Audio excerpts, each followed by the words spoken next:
Guys, don't fight. Let's save it for the last 6 matches of Group Yellow. Once you guys fist bump and just start getting ready, because this is the final day of Group Yellow. We'll be finding out which top 3 teams will be going to the grand finals in London, which 8 teams will be going to survival stage, and which 5 teams will be getting sent home.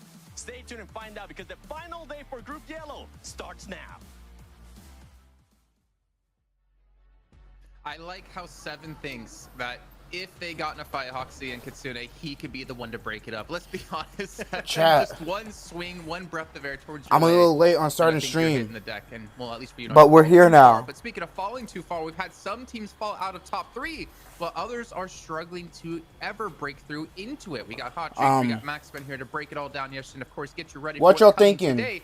What y'all And thinking Max, about Group Group Yellow? The story of yesterday was just all South Korea. Oh, yes.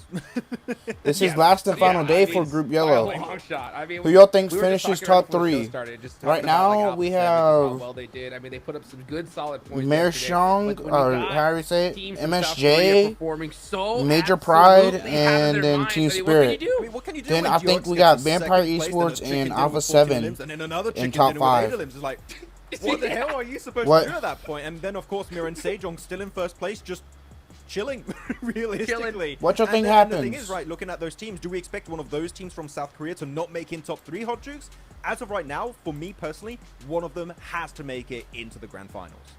Oh, for sure. For sure, yeah. One of them definitely. I think they're gonna show the table I mean, here. we could Yeah. see both of them. DRX that's for actually, sure. But, they're I mean, mine. looking at the leaderboard right now, Vampires it's possible. I in mean, like, 6th. it's definitely possible. You got Mirren Sejong up on top. You got Major Pride with 150 points.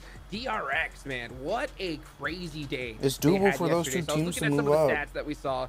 Day 1, right? They had 16 eliminations, 8 placement points, 25 points in total, right? But yesterday, they had 38 eliminations, 28 placement points, 66 points in total. That's triple their performance from day 1. And I mean, what can you do against that? I mean, a 66-point day, that's 10 average points a game plus. Yeah, I thought Max was gonna like chime in with the exact Too many number, then I numbers, remembered Jason. I'm like, oh. Max and math don't seem to work too well. I do want to bring this up really quickly because I spotted some info that was posted in the Liquipedia Discord server for PUBG Mobile, and the guy Kaneki actually I don't brought this to think my Twisted attention that Minds, every year that PMGC has been using this group stage format From with top 3 different 12 groups. Group Yellow down, I don't think has any of had them make a it. tie for third I don't think any and of them fourth make it. place, and it was decided by Chicken Dinners. In 2022, it was Trained to Kill up against Reject Especially at Twisted Minds. 214 Twisted points. Minds would In have to have 2023 is WBG a up against crazy BTR at day today. 173 Like, I points. mean, when I mean So crazy, right now, we're in Group they Yellow. would have to Could we have see this for multiple a wins third today time? with Could like Group Yellow 10 to 20 technically be kills. cursed. I know we're past Halloween, but it can still be a little bit spooky here. They call it Group Max Man in some places in the world. Oh my gosh. But I think there's a very high chance of that happening, Jason, because guess what? Between first and fifth place, there's 18-point difference right now. That's one game right now between top 1 and top 5. So realistically, down to the last game, we could have a tiebreaker or a 1-2 point difference to make it into the grand finals. And if you're unlucky enough to lose that tiebreaker, well, you're going to survival stage. And from how things are going right now, Chat, Jason, I know these past few I days would not I've been want to be falling in survival asleep during the stage, because that stream. is going to be Yeah. ruthless So, over there to make it into the Today grand the finals. goal is to stay awake. Having a world where you could be playing against Alpha 7 and VPE, DX Xavier, among others. Because I know I've been going to trying sleep qualify. early. That's survival Like stage. That's not even last halfway chance through as the well. Then you day, still have to fight through I'll other go to teams for last sleep. chance. Like, But you guys at home who are watching, the last, the Invis GT20 Pro is the last device ring all goal, the players are going to be I'd using be, here like, at the passed event, out. and they were using back at PMW. So you guys can pick up one for yourself and play like the pros with 120 FPS and 144 hertz AMOLED screen. Max, you and I have one. We love it, even though the first time we did play a game of Pogi Mogi on it, you did die very quickly. But I didn't, so clearly it's been helping my gameplay. Not to mention as well, you guys make sure to follow PUBG Mobile Esports over on all the socials, whether it is YouTube, whether it's Facebook, whether it's TikTok, whether it's Instagram. Make sure you check it out. And while you're doing that, make sure you also think about coming to the PMGC Grand Finals over in the UK. We still have tickets available. You can pick up from the 6th to the 8th, and you get yourself some extra goodies while you're there, not to mention some activities and even some draws in-game for some 2024 PMGC skins. But gentlemen, as we obviously turn our attention towards what's coming up today on our final day of Group Yellow, there's a lot of questions out there, and there's a lot of different things we could discuss. There's the battle for top 3 of who could potentially break through and make it to the grand finals. There's a battle of who can make it into top 11. And then there's also a battle kind of in the middle of the pack of well, we can't really fall out of top 11, but if we want to make top 3, we have to make a massive play. So I'm kind of curious to see how all teams approach this. That's why I kind of put these teams as my teams to focus, because they are kind of the bubble with Major Pride, DRX, and Alpha 7. Yes, Major Pride is technically in at the moment with 3rd place, but you sure as hell know DRX and Alpha 7 are looking for that spot. Yeah, they're going to be trying their best to breach it up here for sure. I mean, my teams I picked here... breach that spot, yeah. Breach the spot right Get now. that DBS out. I'll get it out right now. That's going to be a breach and a half. But I'm looking at 3 teams in particular here. Mirror and Sejong to maybe hold down that 1st place, which is cool. Okay. But really here, Hot Jukes, you want to focus more on the top 3. And Vampire Esport, to me, Jukes, have such a good chance to make it up there. The thing is, we mentioned it a bit yesterday and early on Pandemonium, Jason, also. The Vampire, they all have these huge chicken dinners with like 10+ eliminations, or they get 1-2 points in their matches. I want to see Vampire be more consistent, and if they can get some more points on their bad games, really, top 3 is going to be achievable for them. But they got to start doing that pretty much in the first game, because they are out of that top 5. They're in 6th position, so they need to close that gap ASAP.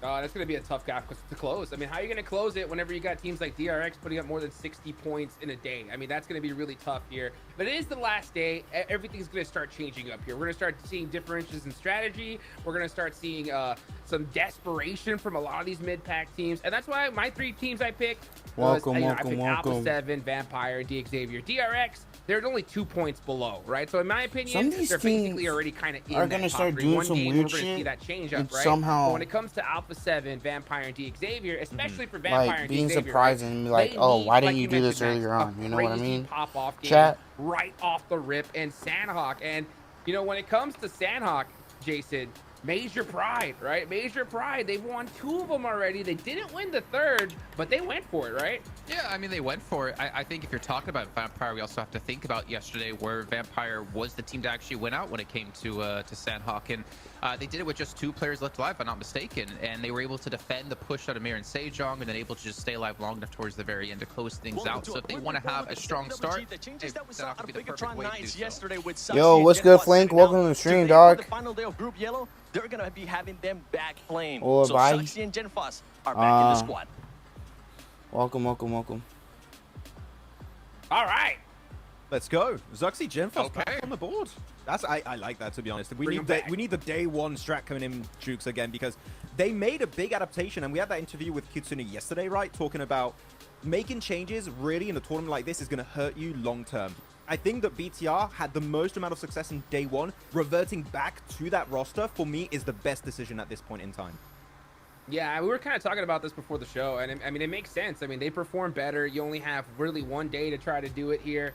I mean, it's going to be a tough one. It's going to be a tough one because, I mean, at this point, they're going to be in that survival stage, right? So if that's the case, you want to make sure you're prepping your team as much as possible, because like you mentioned, Jason, right? There's a big possibility we're going to see some big heavy hitters there in the survival stage. That's I mean, what the hell? That scares the crap out of me. The fact that you have Alpha 7 VP, DXavier potentially going to survival stage. Like, y'all think Alpha 7 ends up going to survival stage? Like, Right? This is crazy that we could see, like, the winners of PMWC, DXavier, who had a ridiculous performance at PMGC last year, potentially have to try to qualify through the survival stage and last chance. I mean, Bro, I what's don't want wrong to know with what's my going to happen with charger? these other groups as well. Just imagine we have the likes of your Falcons in there, Max, going through, Yeah. you know, your Navis, 4MB. Imagine if they go to survival stage. Like, the survival stage might be more difficult than like some of the other stages in this tournament at that rate.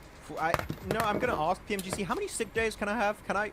I'm sorry, I got a cold. I can't really play survival stage. Sorry, but it's gonna be tough. Perfectly dated. Yeah, it will be the It's real literally- group of death. Hot Jukes is gonna be survival stage, I think. Yeah. Oh yeah, 100%. I mean, you couldn't name it better, because that's what it's gonna be. Just straight trying to survive here. And you know, I'm glad to see, you know, as we look at this Bigatron roster right here, them bring back the good old Zuxi, because at the end of the day, I mean, they performed really well. But looking at the comparison, because I was really looking at their gameplay, think right? my charger box is fucked they were right playing now, chat. so careful with this other roster that they had, that 2 roster swap. So I it's not want to see charging. them just kind of play a little bit extra aggressive here, especially in that macro, and prepare for that survival stage the best they can. I mean, I have to kind of worry our other team is going to start being aggressive. Yeah, see, you know, there's my phone Bigatron, they charger. are the bubble right now. They have to also keep in mind, could we potentially be top dropped here at some point Yeah, I for don't other know why teams my trying to make phone's their not way calling. through? That's a good point. I mean, you know, you want Bigatron to be more aggressive. I'm a little bit scared if they get more aggressive, then they potentially just die early, and then that would probably be the worst case scenario for Welcome them. But everybody honestly, to the stream. there's a lot of Welcome. opportunities, a lot of avenues they could adjust their strategy here. They just have to focus on passing some of these teams. I mean, you got Loop 7 points ahead of them. You got Inko right above that at another 2 points ahead. Chat. It's going to be tough, but you know what?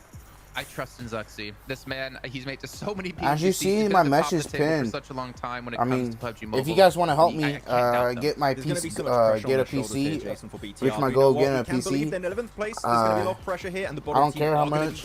Y'all can, you know, donate. My cash app's right there. One thing we know about pressure. I don't really care how much you donate. Much is appreciated. All this just gonna help me get my PC. I want to get a PC. Okay, Blanky B.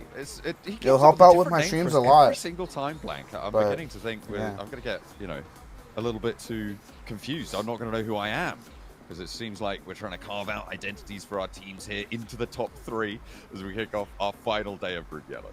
Yeah, not sure about Blanky B. I certainly can't sing. Okay, so let's not give me that name. I don't think I deserve that name. But yeah, we're heading down towards the south side of the map here on Sandhog. But it is the final day today, guys, of Group Yellow. 5 teams will be going home. 4 through 11 will be heading through to that survival stage, and the top 3 will secure themselves a chance to perform in those grand finals.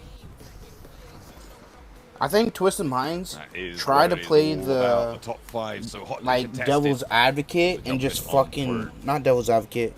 Everybody finding ground now. They just start playing freakish today, I think, and just like start for 7, but no, he's obliterating people. 3 teams on the northwest side there, Blank, BTR, ending people's dreams and shit like that. Up on that northwest mountain, Vampire up towards Chat, Hut 10. but I don't know. RSG We'll see, I guess. again south of Team Spirit. The circle will dictate how the center of the map falls, because when the circle goes northwest, when it goes west, RSG, they get out of there fast, but if not, then Team Spirit has a problem. And this might be the case here. If they can get out of boot camp, they might have a better chance of transitioning away, but DXavier like to make that hard.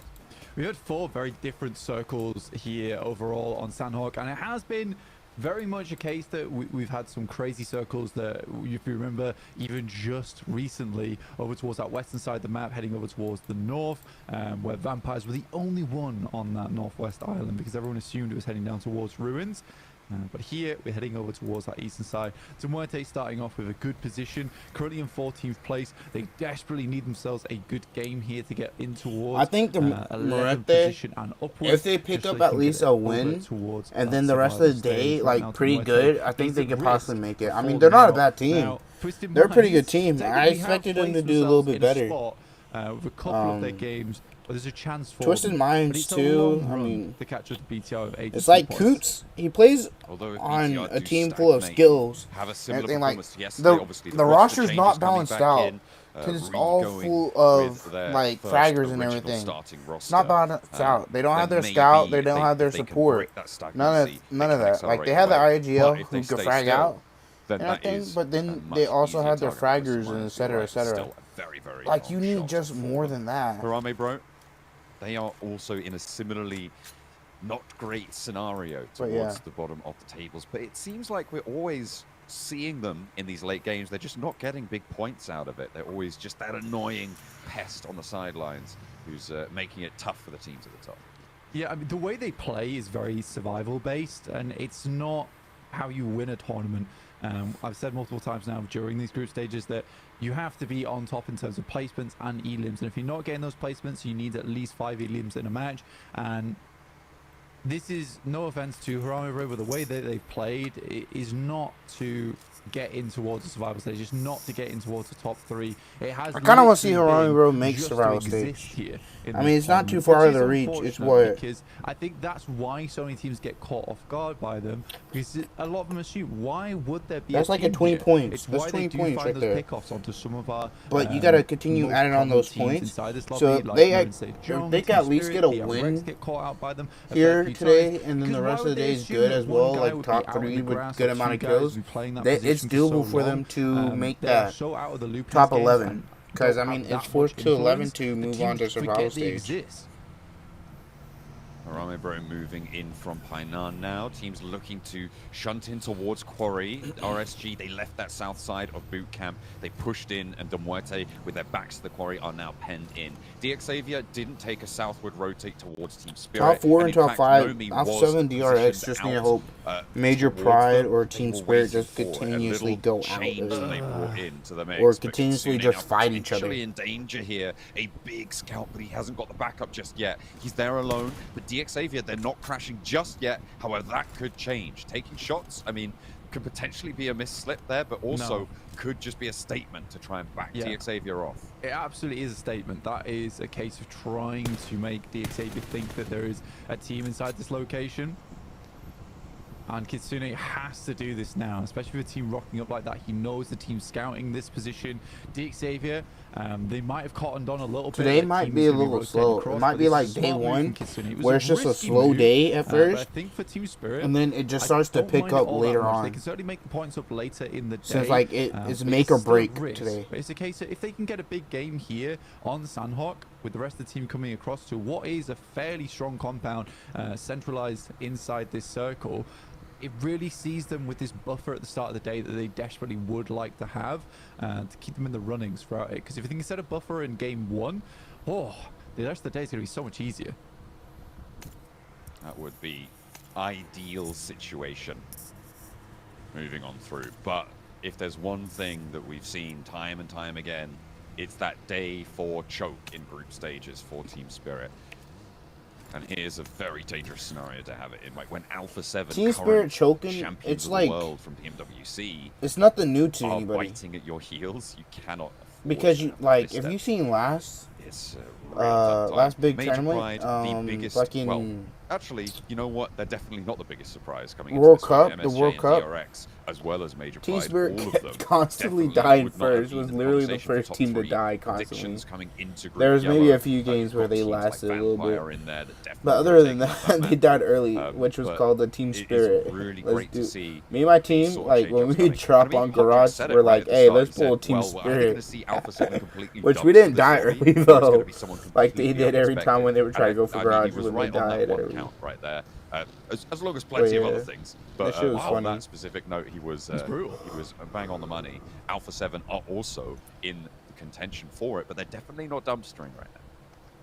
No, 136 points is not bad. And I think if you look at the way Alpha 7's been playing, I think anyone who's a fan of that team would be really happy, honestly, because their playstyle has been very consistent. I don't think that they've been trying to make too many gambles. They've not taken too many risks like some of There's no way Alpha 7 doesn't make it to PMGC. There's no world where Alpha 7 just doesn't, you know? Even if they make it to Survival and Last Chance, they'll make it. I mean, they're literally the most consistent team in like global tournaments. For Alpha 7, they've been able to put up 136 points. Consistently placed in that top 5. I mean, that first day wasn't all that hot for Alpha 7. And I think if that maybe that had changed, you know, we'd see Alpha 7 even further up because they did switch out their playstyle very quickly. I think that they would be disappointed if they don't get towards that top 3 and get the direct invite to Grand Finals. But we were discussing just before this game that Alpha 7 do go to survival stage. I do not see them not making out of it. It would definitely be a head and shoulders favorite right into the survival stage. I kind of at this stage, no matter which of these top 5 MSG and Harame Bro here fighting. Oh dear, our top spot contenders crash into RSG. They lost 2 already. And they are losing by the second. Final, the last to stand for them. Can he get any retribution? How on earth do you not connect on either of those 2 players? They go topsy-turvy, 1 in, 1 out. There's a quota on the inside, but Final wins that trade. That was madness, but in comes a third party, potentially? No, that's the rest of RSG across the way down to the southwest. Or is that another team? It's Harame Bro encroaching onto this territory. Finals panicking. You can see it in that nade as well. Goes just on the doorway, bounces back, and I think he's got 1 nade left in the back pocket.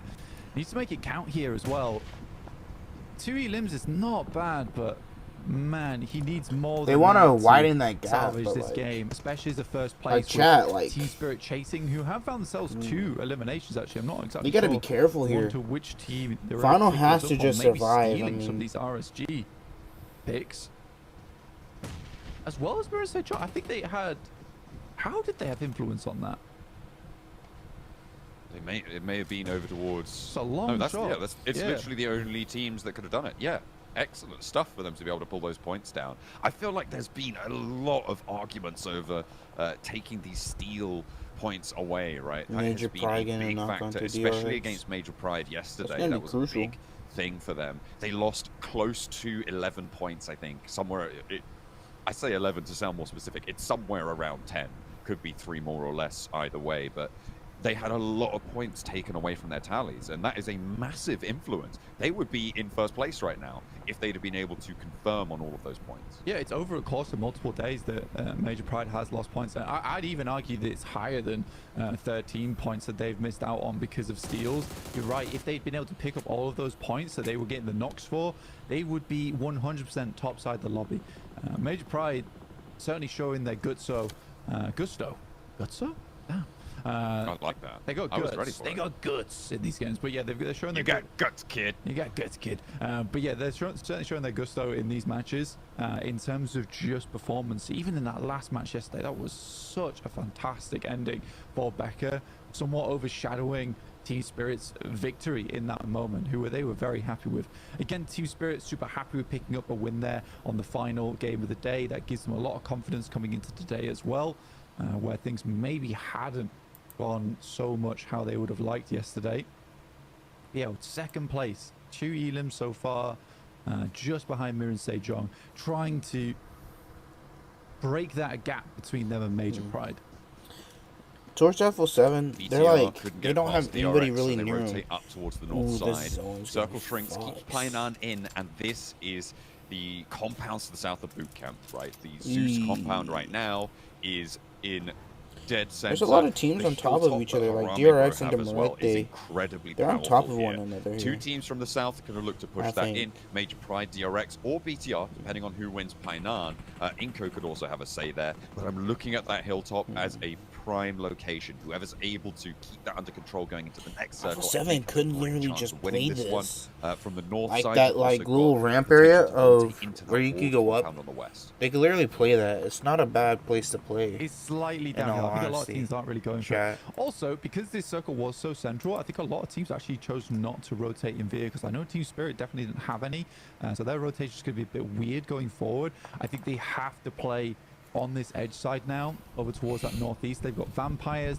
Xavier, Twisted Minds, Loops as well, are knocking around in that position. Vampires could certainly push down towards the south Freak side. Is playing today. Though their fights have been up and down. Lord, Freak, and either Vampire looks like the king of the world, decimate their opponents, or they fall. Freak only played 1 game, 1 or 2 games during first day, and then didn't play anything else. The performance that you need. I'm pretty sure. And you can see that kind of reflected right in the point scoring. Sure, they're top of that middle pack and very, very likely to be able to get into that survival stage. Inko making it to survival stage is crazy. We've seen from our top 5 I thought they'd be right? one of the teams you even said eliminated. earlier, right? Alpha 7's day 1 wasn't so hot.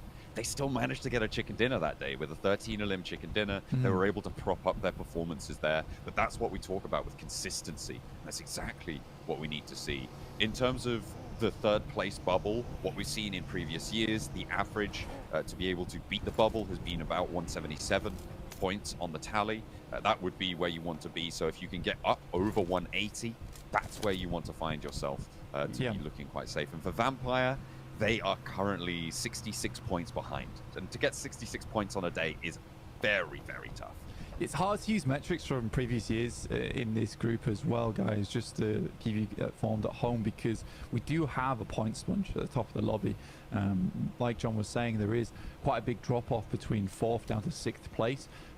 Even 6th up to 5th, that is a fair few points there, 22 total to catch up to Alpha 7, which is chicken dinner and 12 elims, which is not a small game, certainly possible.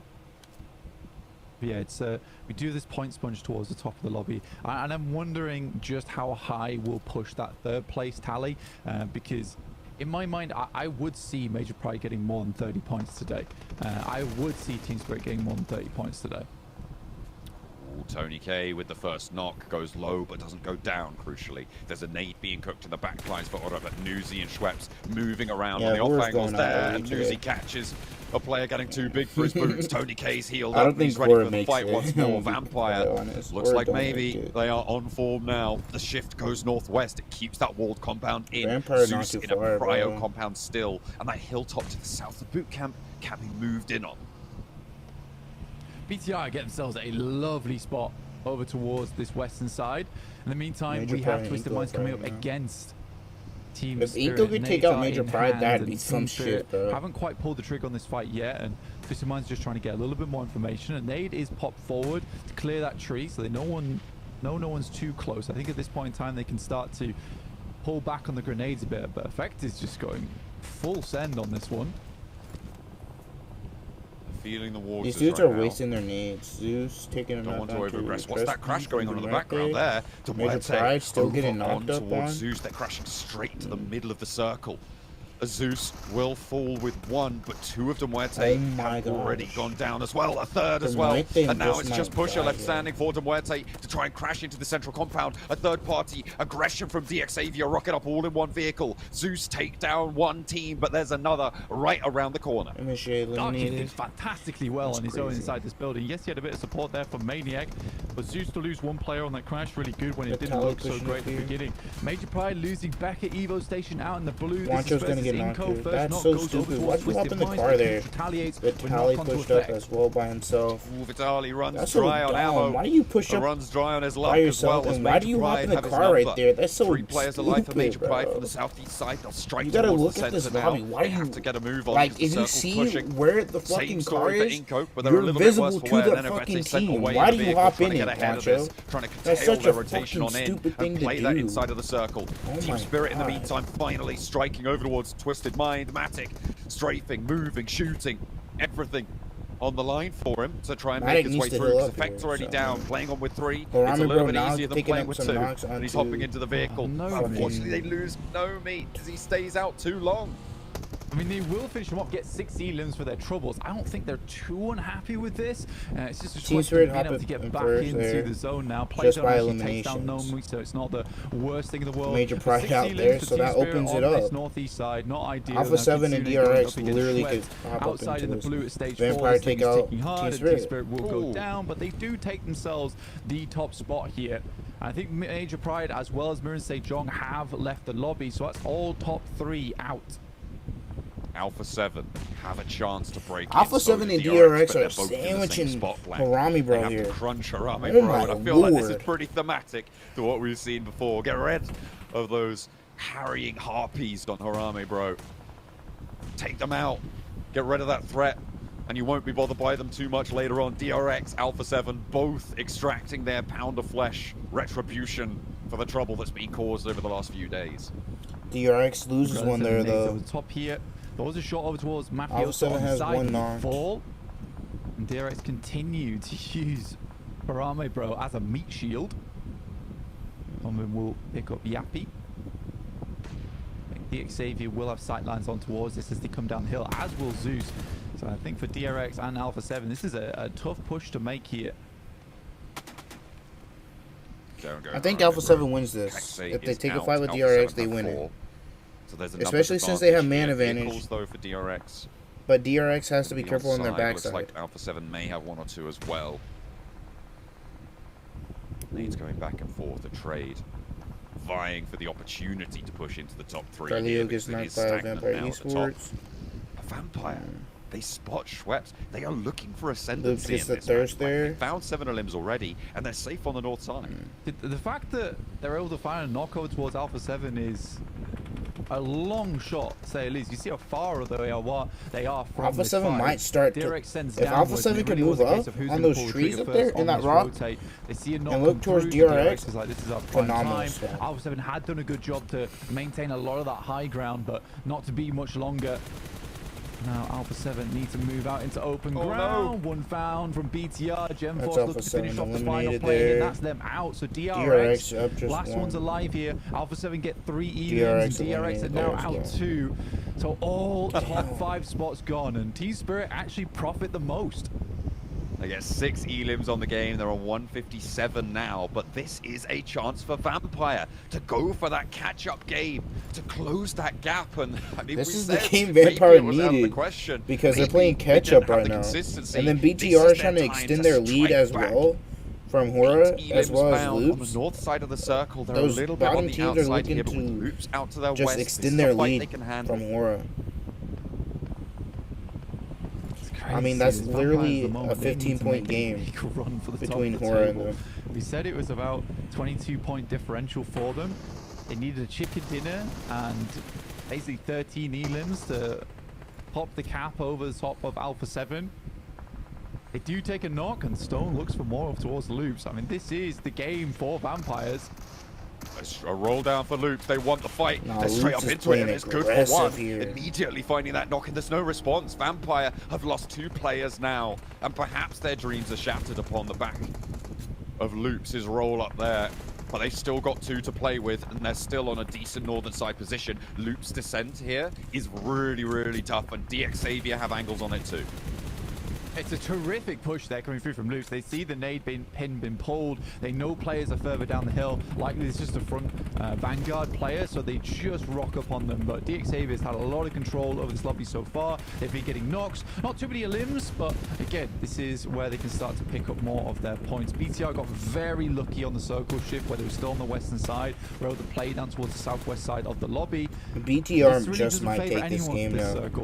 Because they're the only team up as 4. Because Vampire's up as 2, 3 for DXavier. Tough time to try and leave from any of these positions. Zeus, I mean, BTR right now, I feel like they have a very, very strong chance of taking this one home. Leaving this compound, either of these 2 teams going to have to make that move first, and neither of them going to be happy to do it. BTR can start to spread out, extend influence from that southwest side. Vampire have to push in from their position as well. It's very tricky. If I had to throw a prediction, it's almost always BTR in this spot. And with this circle, though, it does keep both Zeus as well as DXavier in, which means that BTR's approach is pretty tough, to say the least. They could play over towards that north side, and Zeus and DXavier are forced to fight. It really depends whether this is a clean fight from one of these 2 teams. An initial knock like that is wonderful. Getting the instant cleanup onto it as well does put Zeus in a much stronger scenario. Lamborghini on the inside, a hop forwards. Darkin able to evade the nade, get some damage in, the burn to pen them in. Another Molotov to keep Zeus at bay, rather. Vampire did get taken down in the meantime on that western side, and that gives BTR so much room to move here. All 4 of their players alive. The burn in the shack there leaves Lamborghini last standing. For DXavier, a bounce on the nade. Should be good to make its way in, not quite. Lamborghini evades. They're just keeping BTR at bay with these Molotovs. How many more have they got? Because now Zeus at bay, rather. They aren't allowed to step foot inside this building, and Zeus still have a thorn in their side. Yeah, next circle now makes life very difficult for both these teams. Zeus just looking to conclude their fight here with DXavier, and they finally do. There is a rock they can move up to, but BTR's position is fairly cemented BTR right is just now, going to start and this should hella absolutely be a aggressive BTR win. Darkin's going to get eliminated. They're looking for the first aid. Yeah, they're not going to be able to take this one down. Forwards they go, and BTR looking to defend their position in the survival stage as the roster swap is going to work out wonders for them. Yeah, straight back to basics as well for BTR. Again, they had so much space on that western side to play. I think if that circle comes back down towards that south side, it's maybe a different story. And the fact that Zeus wasn't able to clean up their fight quick enough meant they couldn't move out to the hard on the front lines. But global BTR, stage, very well done to them. So this is pleasing game. I'm happy to see him They here. did fight off against some tough teams. They helped take down Vampires, and this is just a great match for BTR. Wancho's meatball headed ass. Well, roster changes. Kind of good. BTR with a desperately needed game as well here, considering they were 11th place at the start of the match today. They were the bubble, but with the victory here, I don't think they're the bubble any longer. But also a big game just across extend the their board as well, lead. right? Because we did have our top teams go down. Vampire, this was a big opportunity for them to put up some good points on the leaderboards, potentially catch up to that 3rd place position. A lot happening here in our leaderboards, Max. Yeah, I mean, BTR, Loops, Zeus, Xavier, all teams that were in the middle of the pack, especially BTR, were the bubble, right, going into top 11. Getting a good game to kick off the day here, Hot Jukes, in day 4 goes to show that they have that pressure on their shoulders and they know they need to perform. They have no other option here this time around. But man, like a 17-point game going here. back to the roster of day 1 was the best decision ever for this squad. Exactly. When Jason said roster swap's good, I was like, is Hell it? yeah. I was like, is it? Because, I mean, they just went back to their day 1 team and, dude, they clutched it up so great here. And this was, I mean, so BTR, they land on that northwestern island, right? They hope for that circle. If it goes their way, they usually are going to be able to put up some big points. It doesn't. It goes to mainland and it goes to that quarry area. They're able to push their way on in and get that chicken dinner, man. Beautifully done for this team. And right at the right time, right? You were just saying it, Max, right? Like, we need to see some good games from these squads right off the rip, and BTR did it. Now we finally go to a three matches of Aaron Go chat. Y'all think I fall asleep? Chat, y'all think I end up falling asleep? Leapfrog their spot and hold them off, keep their position against the blue zone. Now, they were so quick to rotate. They were so damn fast, like to cross the northwestern island, as you mentioned, Jukes, that's where they drop. And then crossing over the Pineland area, they were also so quick to respond to that circle shift on phase 3. So, chat, y'all think I end up possibly falling asleep? I don't think it's just the roster change that worked out. It feels like they know they need to go for these quick rotations. It's been working great for the top teams, especially like Miran Sejong's. Like, let me do a bit of that. And it worked great. So they're just going to keep doing this, I think, for the rest of the day, hopefully. That's interesting, yeah, because in my view, I thought that they came in a little bit late. You know, I thought BTR was kind of like hugging that blue zone, just coming in ever so slowly right there towards the end. They got a good hard shift, and they capitalized on it. But when you're talking about Marie Sejong, that's why they went down, but that's also why they've won so many games, right? Because I was looking back at their play yesterday after the games we saw, and it's so crazy to see their speed. Majority of top teams, when they try to get a good central position, they'll leapfrog their way in. They'll still take a little hesitation to scout things out. MSJ, they don't scout. They just full send it to the center, to the best compound to try and win the game. And it has worked for them in the past, right? And let's be real. If they won that fight with RSG, they could have won the game, right? But they didn't. So it's a coin flip risk. What do you think about them taking that right now, Max? What is scouting? Is really the question. Yeah. What even is the scouting? What is it? The thing is do or die right now for MSJ in terms of games. Or you go with a big game, you get the win, or unfortunately you just don't get much. And in this case, they didn't quite get much. But here's 17 points on the board, exactly what BTR needed. But Zeus here, man, we keep talking about this squad being an underdog team in this group, and they are currently solidifying their spot to go into the survival stage. So, man, Zeus, I'm actually really impressed. Them and Miran Sejong have been the two biggest surprises for me this tournament. I mean, Maniac, he was like basically 1v3 in D Xavier there, right? We saw him like cross the road by himself, the nade in hand. He gets a knock onto Lambo, gets a follow-up knock onto someone else, closes the elimination onto that, and it allowed Zeus to potentially clear off D Xavier. But it is unfortunate for some other teams out there. I mean, one thing that's unfortunate is Miran Sejong only 2 points. This is big for Bigatron. 6. So even in a not so good game for them, getting those 6 just points means they're going to be able to extend their point lead, Inca, away from them. A little bit of a shame, though, as Demorte. We did see that crash onto the compound that Zeus had, but they lost the fight, and then D Xavier was like, okay, you know, we'll kind of crash into here, but we'll just crash onto the west side of the buildings, and we're just going to chill here for a while. 2 to 3 points. It's so crazy. I mean, different strategies, just pulling it out the victory right there. I love to see that, especially from. I don't mind. I don't mind when we see a team like kind of full send it to center and go out, because it means to me like they're going for the chicken dinner. They're not just trying to bite off and put some placement points on the board. No, they're going for that win. And teams like Zeus, those kinds of squads, they need those wins. So I'm not at all mad to see that kind of play. I mean, it's unfortunate it didn't work out, but they tried, right? Yeah, we're in the reality right now where that breach did not work out. But what if it did work out for Demuerte? Maybe they would be the one, you know, taking the chicken dinner home this time around. So that breach was going to be quintessential. Major Pride gets knocked knocked out. First place team here on the leaderboards. It is going to be Team Spirit 1 point ahead. That's a 12-point difference now. And the boys are here, Jason. It was much more. What did I say earlier, gentlemen, when we were discussing Group Yellow and seeming to be the curse of Group Yellow? That's right. 3rd and 4th place difference is 1 chicken dinner. They're tied at 152 points. Oh man, if this continues to happen today, this is going to be absolutely insane. And I think any team next year going into PMGC does not want to be put into Group Yellow. But yeah, we do have a new leading team here, Vampire. They're still 14 points behind Alpha 7, but they did start to close that lead quite a bit here, which they're desperately going to need to if they want to try to breach that top 3. I mean, they closed it in a big way. Let's be real. There's only 6 matches left today. Now there's only 5 left, right? That's so they're that 25-point game that, Max was talking about that needed to crush it. Oh my gosh. Inko, don't do this to me, please. Y'all think Inko falls? So I can. Y'all think Horror targets Inko or some shit? Again? Or Bigatron and Inko fight, and then Inko just lose out? Listen, you know what? I gotta have hope. I gotta have hope for my Inko squad, but at the same time, man, it's just not looking good here. This survival stage is gonna be slam-packed with how the top of the leaderboards look.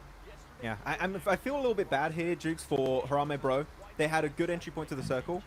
And unfortunately, they had 2 teams around them, and that was Alpha 7 and DRX, 2 top teams currently in the leaderboards contending for top 3 spot. I feel bad for them. They couldn't do much about it, but it was a good entry point from Harame Bro. But really, when it comes down to this team, Jukes, they struggle when it comes to taking fights from time to time. And in this scenario, taking the fight was the least good option. It was the worst option for them. So they were forced into doing it, but let's see if they can try and get another good game under their belt later on today. Man, dude, it's going to come down to like one little micro play that's going to be the difference from winning and losing this game. So looking back at that game, yeah, we saw Alpha 7 and DRX go at it on the south side, but BTR was there to gatekeep both of them and was able to take them out. Another thing that I want to point out though was with Vampire, right? They were rocking a 2-2 split. And I got to give it to Loops, right? Because Loops had a little bit of an idea that maybe the squad was a little bit split up. They full sent that 2 players that were on top of the hill. They flushed them out, and that kind of forced Vampire to be in a bad spot. If Vampire would have been a little bit more grouped up, I think we could have possibly seen them win this game. What do you think about that? I think Schweppes was going on these wide angles a little bit too often, Jukes, and he was lucky enough against Team Spirit to not go out.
I can't hear the stream.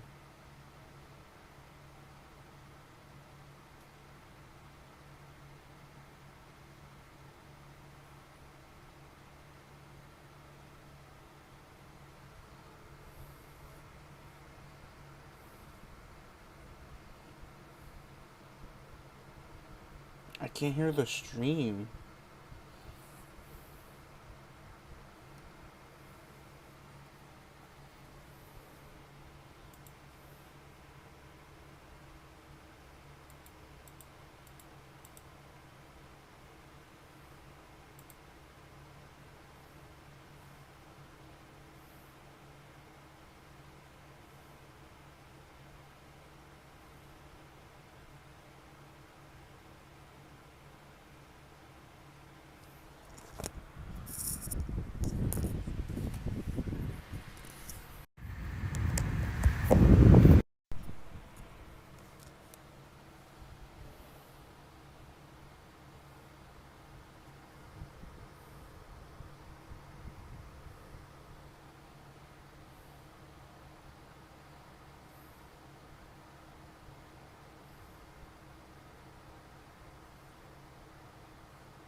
Is it just YouTube?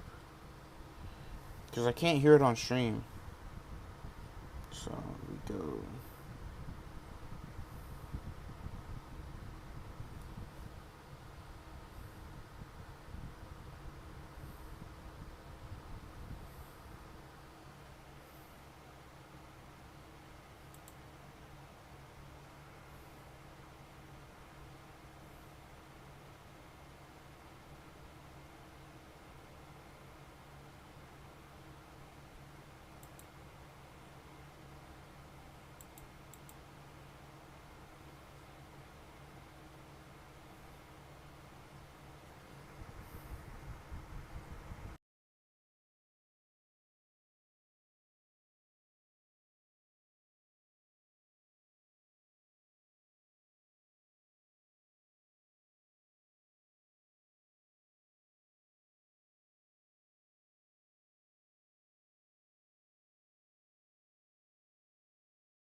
Let's see if we can hear this stream.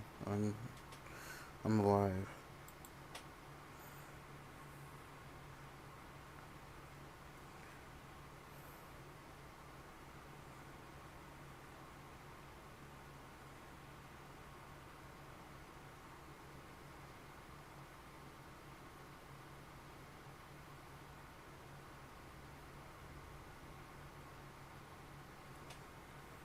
I can't hear it.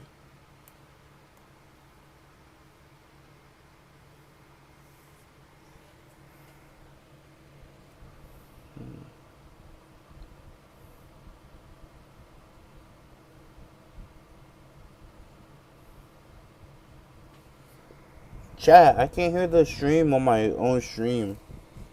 It's being weird.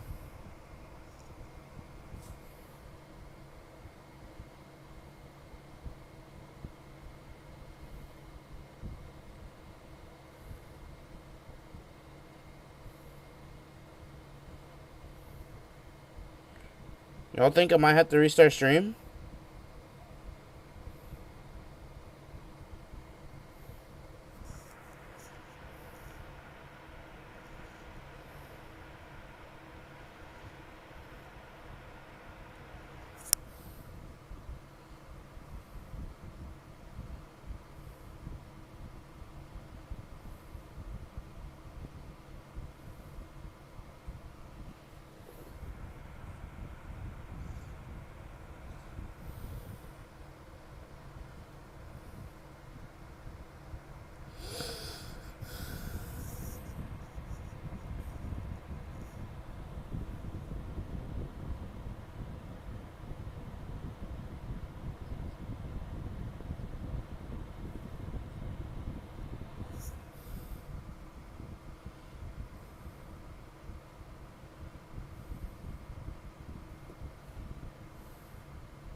I don't understand.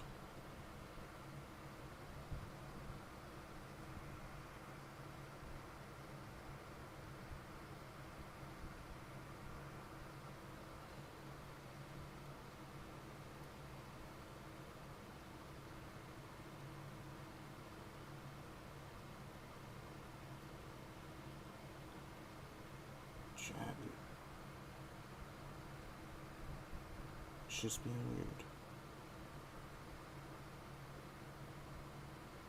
Shit, wrong one.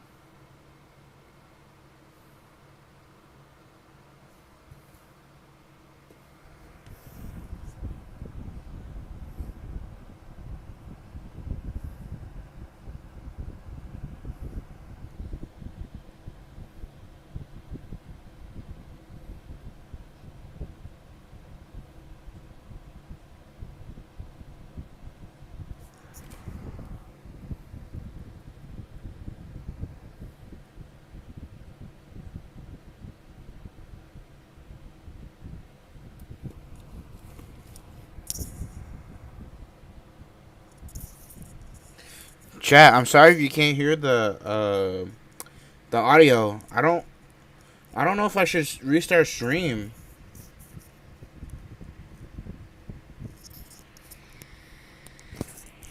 Like, I feel like it's weird to restart stream and everything. But if I have to, just for you guys to hear this, to hear it, I will. If that's what y'all want.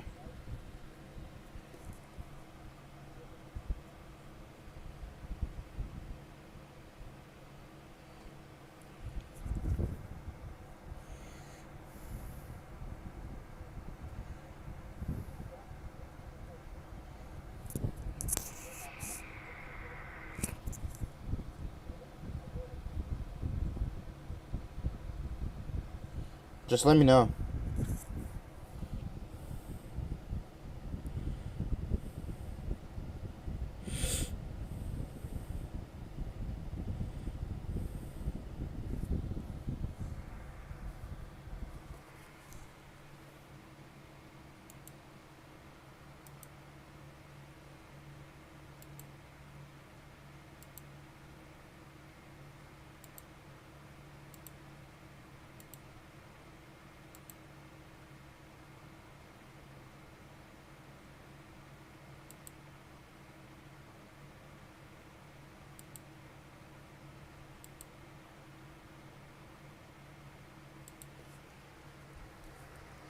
What's good, Crucial? Welcome to the stream. At the moment, you can't hear the audio of PMGC, and I really don't know if I want to like restart stream or not. But I think I might restart stream though, just so you guys can hear audio. Yeah. I'm good. I'm good. How are you, dog? Yeah. I'm honestly just confused on why there's no audio on the stream. Yeah, but I might restart stream though.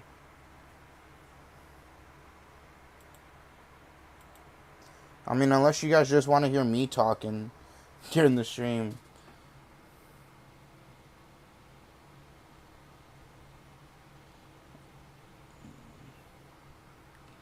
I just don't understand why it's not,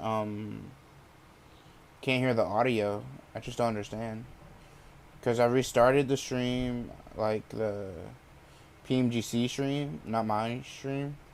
I've went off YouTube and everything. I've muted my mic, all that shit. Oh, shit. I think it's about a storm, chat.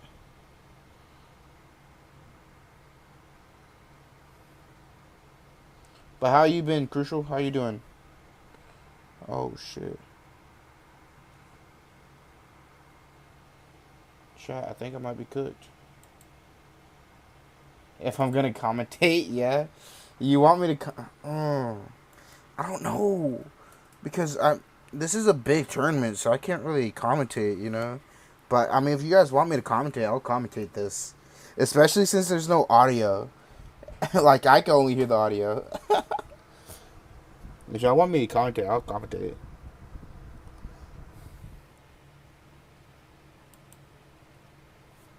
The stream's being laggy right now. Holy shit, chat.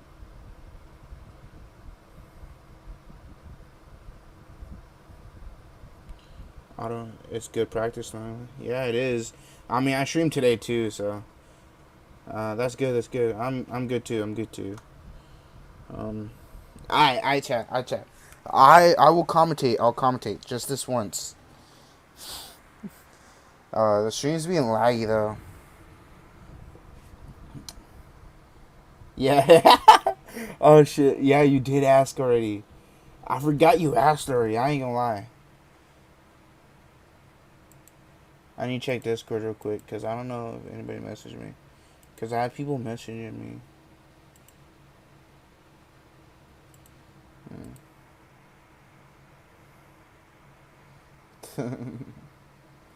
That's funny.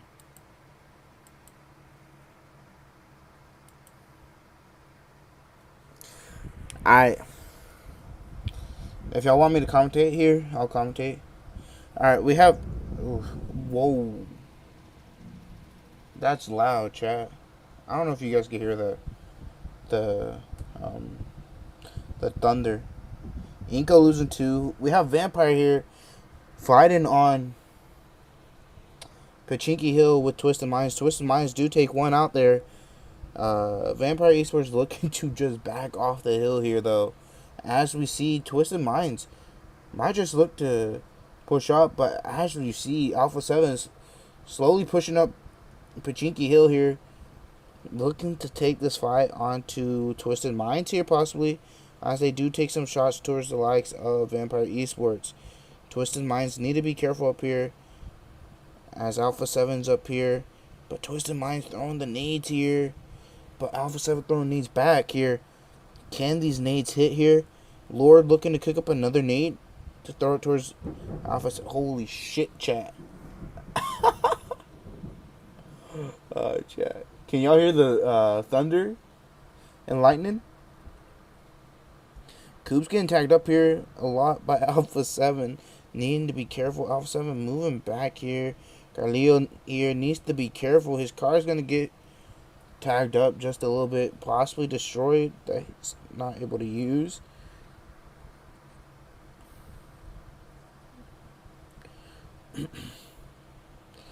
Alpha 7 looking to take this fight. Carleo might just look to take... Okay, good. Carleo looking towards the way of Coops here.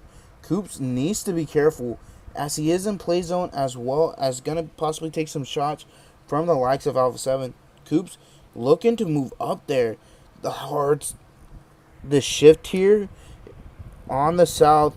So these teams do have a little close to zone here. Alpha 7 need to be careful here, though. Gonna look to start to rotate there. Getting closer here. Coops getting knocked there. Gonna be the first from Twisted Minds being knocked. Lord freaking Doran needs to be careful here, as the nades are gonna start to rain out here, tagging up the likes of Twisted Minds here. But Twisted Minds looking to push up towards Alpha 7. Doran getting tagged up. Doran gonna also get knocked there. Alpha 7 need to be careful from their backside, as they do have a team pushing up from behind. As Freak also going to get knocked and thirsted.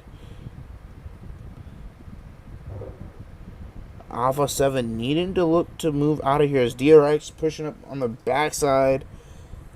DRX now going to look to possibly start moving up here. Demerete and Team Spirit taking a fight. Team Spirit do pick up a knock on Demerete. Tresley is knocked here. It is just down to Footsman and... Which one is that? Eugene being eliminated, as Harami Bro and Vampire Esports taking a fight there as well. Alpha 7 pushing up onto DRX, picking up a knock and elimination there. But DRX running into Harami Bro now. Harami Bro picking up another knock. Honestly, Harami Bro is a dark horse. If y'all get what I mean by that, you'll know. Hora here taking a push onto BTR, gonna get a knock. Zeus gonna look to steal that elimination. Hora losing another member there. BTR gonna get eliminated there though. But Hora here, just down to 1 now.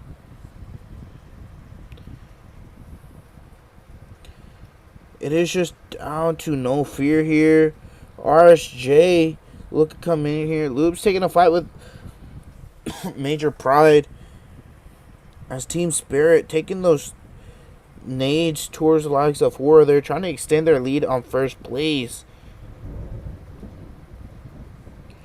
Ooh, I think it's about to start storming, so just hoping my internet don't go out, chat.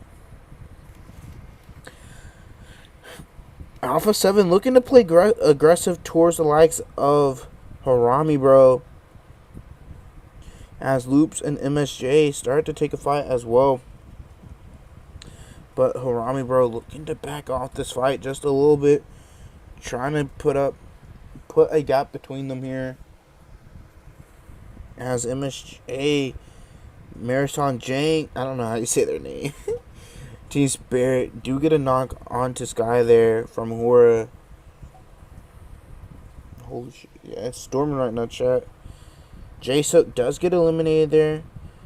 It is just down to Sawwood and Hoxie as well as Final. Those are the last three up. Gonna look to start to move. Hora being mollied. Alpha 7 taking that northwest side as well as Harami, bro, there. Harami, bro, not too far from Vampire Esports as well. As Horror gonna be eliminated there by Team Spirit. Not being able to extend their lead. MSJ looking to push up onto Loops here. Loops gonna take out MSJ there. As that's gonna open that top 3 up for the top 5 there. And possibly even Vampire Esports. Major Pride need to be careful here not to get taken out. Because the more Loops here, VT there, low on HP, possibly going to get knocked there from the likes of Elementrix. Elementrix going to pick up that knock onto VT there. Vitali getting knocked from Aaron. AZ getting shot from the backside of Team Spirit there. As we see, Loop's going to look to start to continue raining down this util towards Major Pride. Nomi gets knocked by Jappy there from Harami, bro. Loops, if they get a knock onto Major Pride here, they might just look to push up onto them. Zeus and Inko Gaming still taking this fight here. Zeus might just take out Inko Gaming. Zeus, 2 do fall down there. It is just down to Darken and Rita here, but they are going to take out Inko Gaming. It's going to be big for Horror there, as long as they have the rest of the day doing good here. Loops looking to pick up a knock onto Elementrix. Nino gets knocked there from Alpha 7. McGrellin picking up another knock onto Nazada there. Loops looking to take some more shots onto Becca there. Becca, does take out the last member of Loops there. Team Spirit up to 11 eliminations already here as RSG try to push up onto them. Harami, bro, and Alpha 7 starting to break out. McGrellin needing to heal up here. Alpha 7 do get up a knock onto Feleratis from Harami, bro. Up to 7 eliminations. Looking to play catch up here as they had. Not trying to play catch up, but trying to play up all these points and pass up TRX and try to get into that top 3 there. They are on 147. Major Pride on 155 there.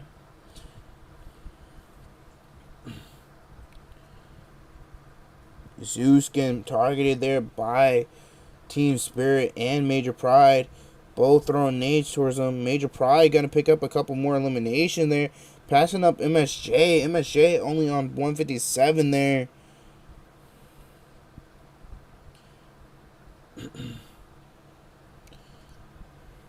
Zone is going to pop here. Going to look to some, not really centered up there, but more going to the right. Harami, bro, looking to back up towards Jappy there. As Alpha 7 gonna see them backing up there. Gonna start taking some shots towards their way. Jappy gonna provide that cover fire. Alpha 7 gonna start to look to push up here. They are going to have to worry about if they move up there towards the likes of that hillside by where Team Spirit's compound is. They're going to have to worry about Major Pride and Team Spirit. Wow. Vampire Esports just down. But Vampire Esports do need to worry about Harami Bro here. Harami Bro looking to jump up here. If they do pick up a couple more eliminations, they could just possibly jump up. Carleo gonna get knocked there by Elementrix. Elementrix gonna pick up that thirst there as well, as Azzy is low there as well as Becca. Azzy needs to be careful here not to get knocked from the side of Alpha 7 there. Alpha 7 do believe is Mafioso and McGrowling, last two up here. These points are gonna have...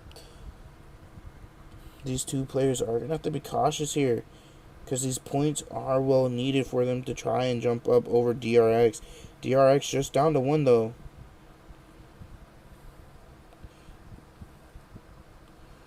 Mafioso needs to be careful here.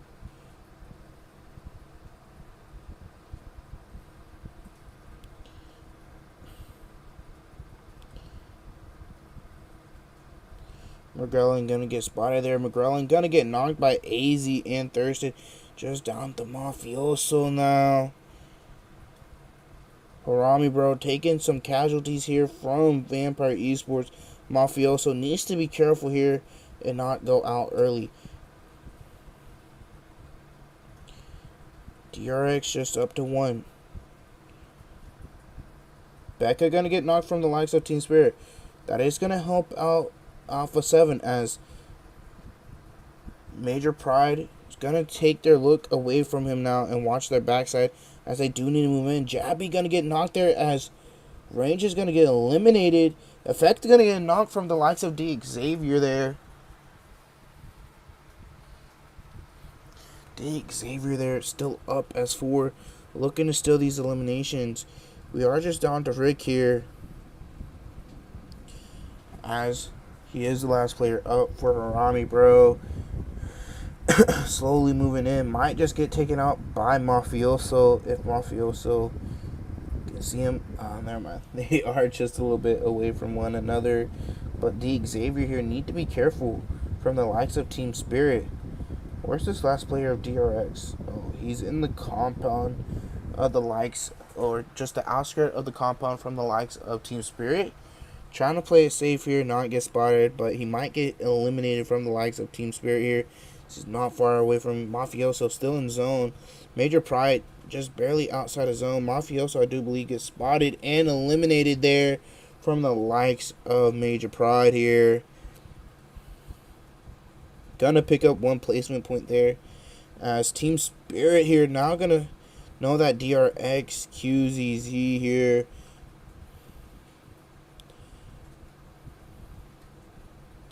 Trying to pick up an elimination, as he does pick up an elimination on Tomatic. Nate's going to start coming out from Team Spirit here. That can be DRX eliminated.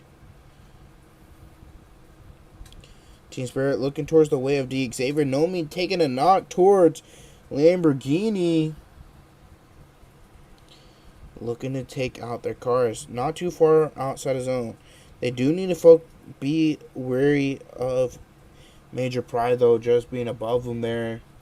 Alright, chat, I need to stop. Holy fuck. Because I can hear them talking in here. Oh my fucking god, it's distracting me. Holy fuck, chat. That's so fucking weird for me to do. I've yet to do like an actual pro lobby here on stream, so...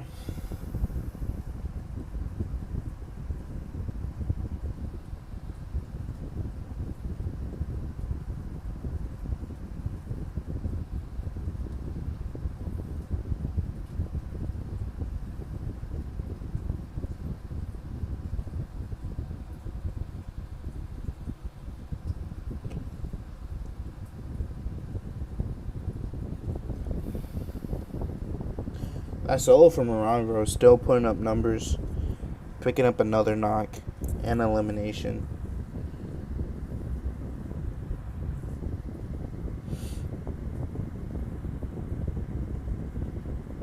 That's Harami, bro. Eliminated 2. Major prize. We have Empire Esports and Team Spirit here.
Nomi shouldn't be eliminated there, bro. It's Team Spirit's game to lose here. Like,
how does Vampire Esports win that game?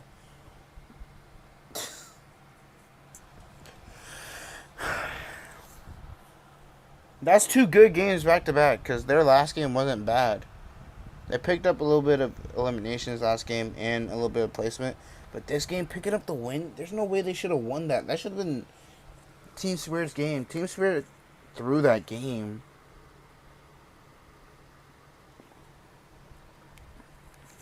Team Spirit threw that game, bro.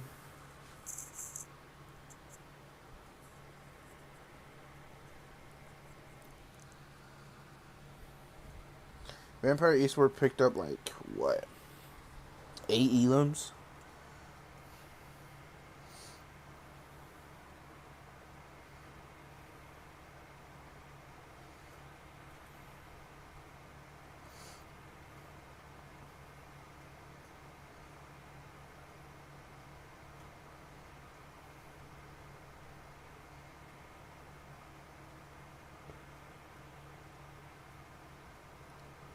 Chat, I'm already tired.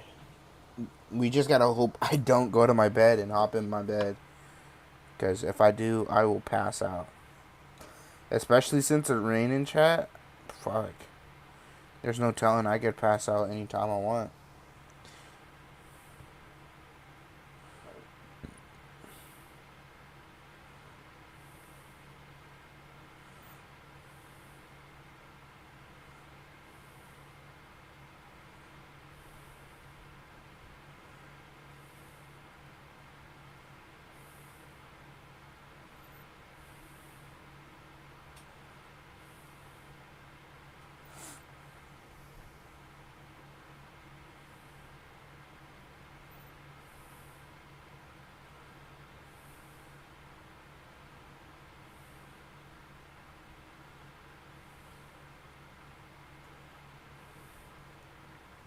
What's your plans for today, Crucial? You got anything planned for today?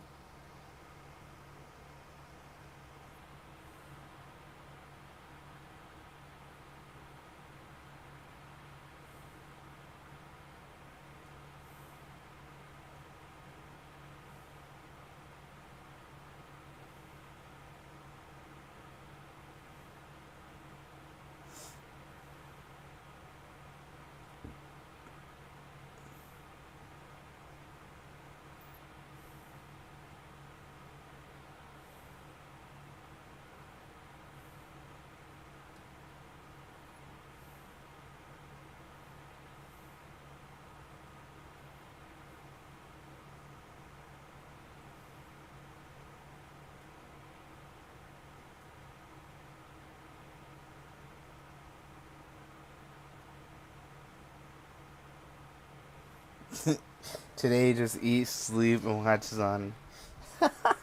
That's funny, bro. Thank you as well. I appreciate the support, man. Honestly, it means a lot. I mean, you know.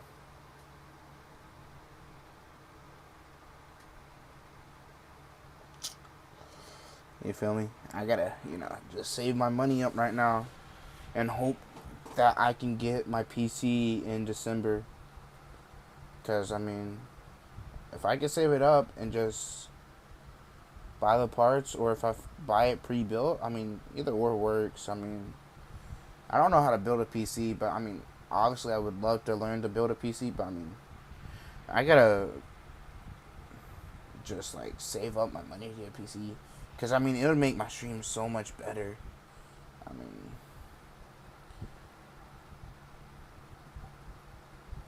I just would like to see how much my... I'm not close for shit, bro. Because I still have to wait. Like, I'm not rushing Hype to pay me right now. Because I know there's, like, some family things going on. So I have to wait to be paid by them. I know it's going to take me, like, at least this... Bring us on the build journey. Hey, if I build my PC, I'll record me building the PC. I'll build the PC for you guys. I'll show you guys that me building the PC. I'll record it. It might be a little weird. I mean, I think I'll just clean off my desk of everything and put this shit on the desk and record it for you guys, pre-record or whatever. If anything, I could probably even live stream it too. But like, I'm waiting on Hype to pay me, which, yeah, I know I have to wait for them, which I understand. There's some family things going on, and then gotta wait for Mariposa to pay me, and then I also gotta wait for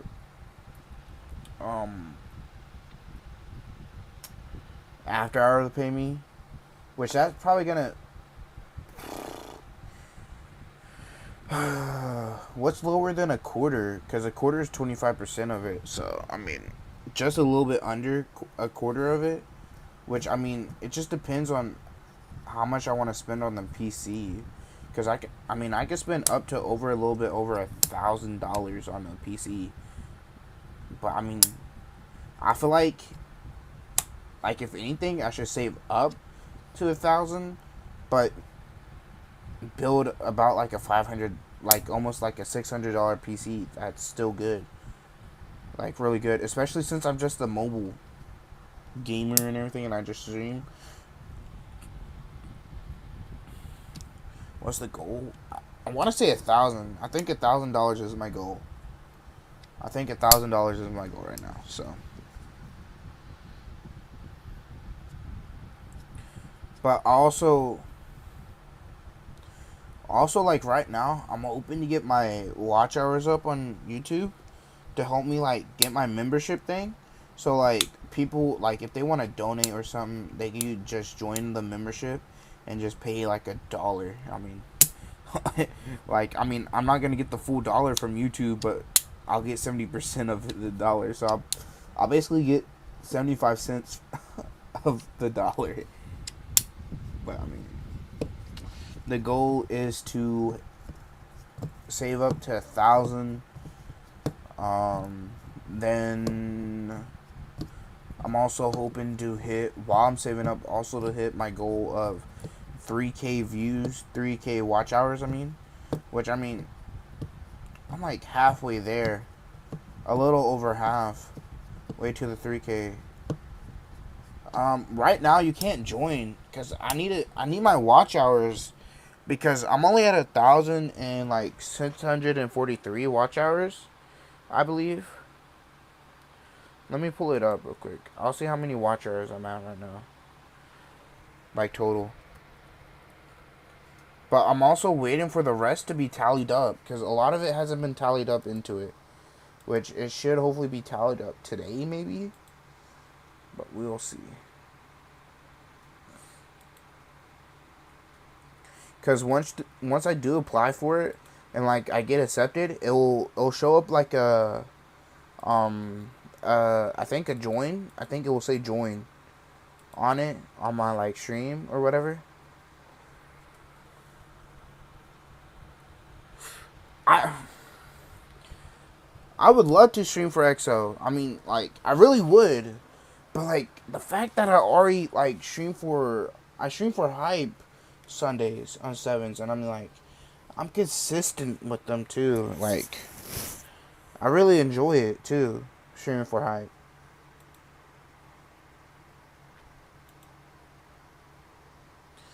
Yeah, let me look at it. Yeah, I'm at 1,643 watch hours right now. Like, y'all host Sundays, don't y'all? Like, that's what's stopping me, because I have Hype, and then there's y'all that stream Sundays. Like, if it wasn't 7s, maybe, like, if it was 10:30s, like, I'd be like, hell yeah, I'd fucking stream for y'all instantly, easily. Because, I mean, that's what I'm looking for. Because for some of my 7s, I'm looking to stream, like, some 10:30 cash scrims or whatever for people.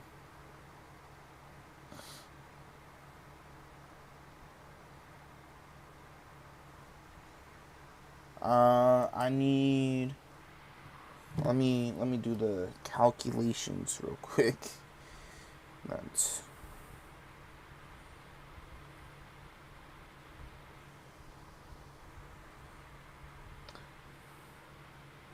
1,357 watch hours I need. Nah, you're good. I knew exactly what you meant. I need 1,357 watch hours. Or there's another thing where I get 3 million TikTok views. Not TikTok views, short views. Which I have 1,500 short views.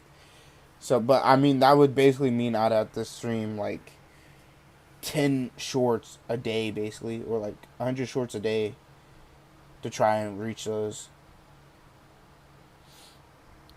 3 million. But I mean, yeah, I need 1,357 watch views.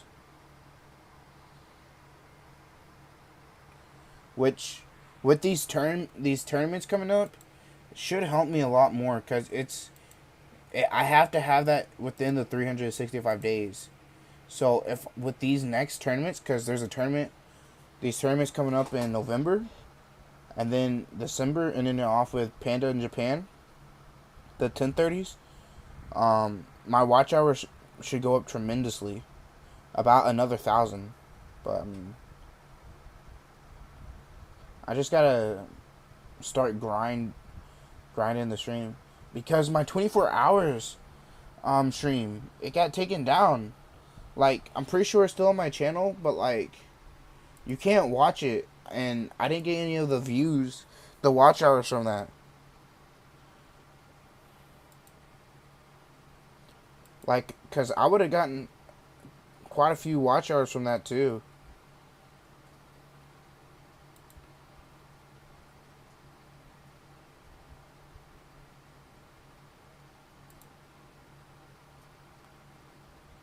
Cause that stream got, let me look at it real quick. Like, the stream overall got 218 views, but like, let me look at the watch hours.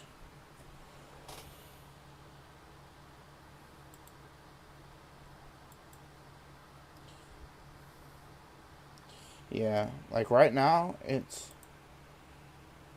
pretty much restricted on my channel, so I don't know what's up with that. I don't know why it's like that, so that's like watch hours gone too, right there. So with with these watch hour streams, I'm hoping to get some not watch hours, these watch party streams. I'm hoping to pick up a couple watch hours, you know. That'd be nice. So we'll see what happens with these. Like, cause I mean, yesterday I think was the only day that was pretty bad of like views of these streams. Cause I think, let me look here. Yeah, 43 views. Well, I mean, day 2 wasn't bad. Like, wasn't really good, but wasn't bad. Because day 1 was 118 views, then 99, then 43. So right now we're at 17 with this one. 17 views, so we'll see how it goes. But yeah.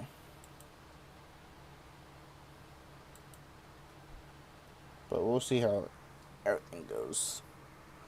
Just gotta keep grinding, you know. It's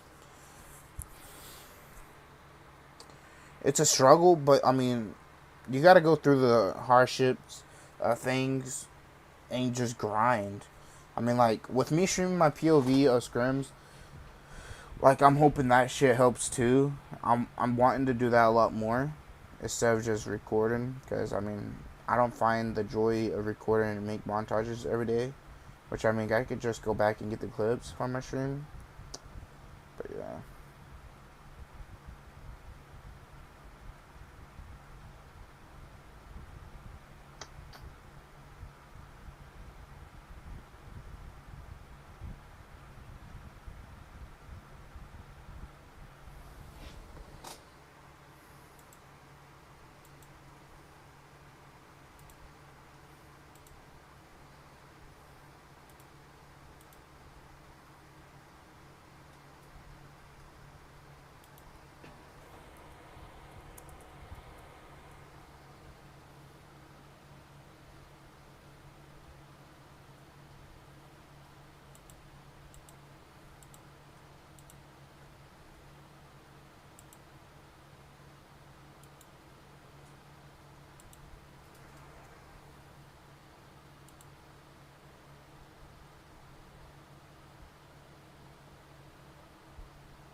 I think Corey ends up being where Zone is, because that's where Zone's been the past like majority of the fucking games.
Do do do do do.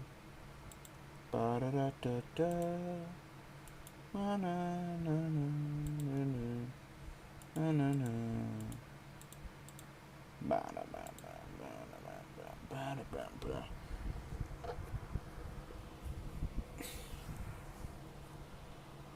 I kind of want to end stream and restart it so you guys can hear the audio. I don't really know, because I mean, like, we're already an hour and a half into this stream, so like I mean, it's free watch hours basically, I guess you could say, but like, I don't know.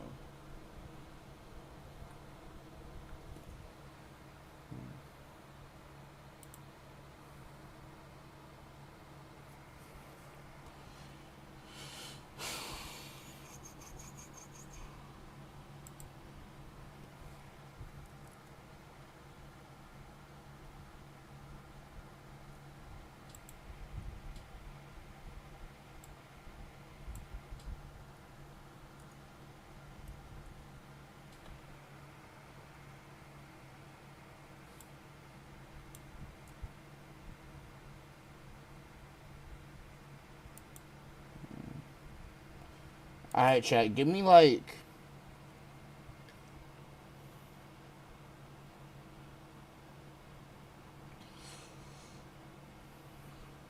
Since nothing's going on right now, give me half a minute and I'm gonna restart stream real quick. I'm gonna restart stream, chat. Give me half a minute.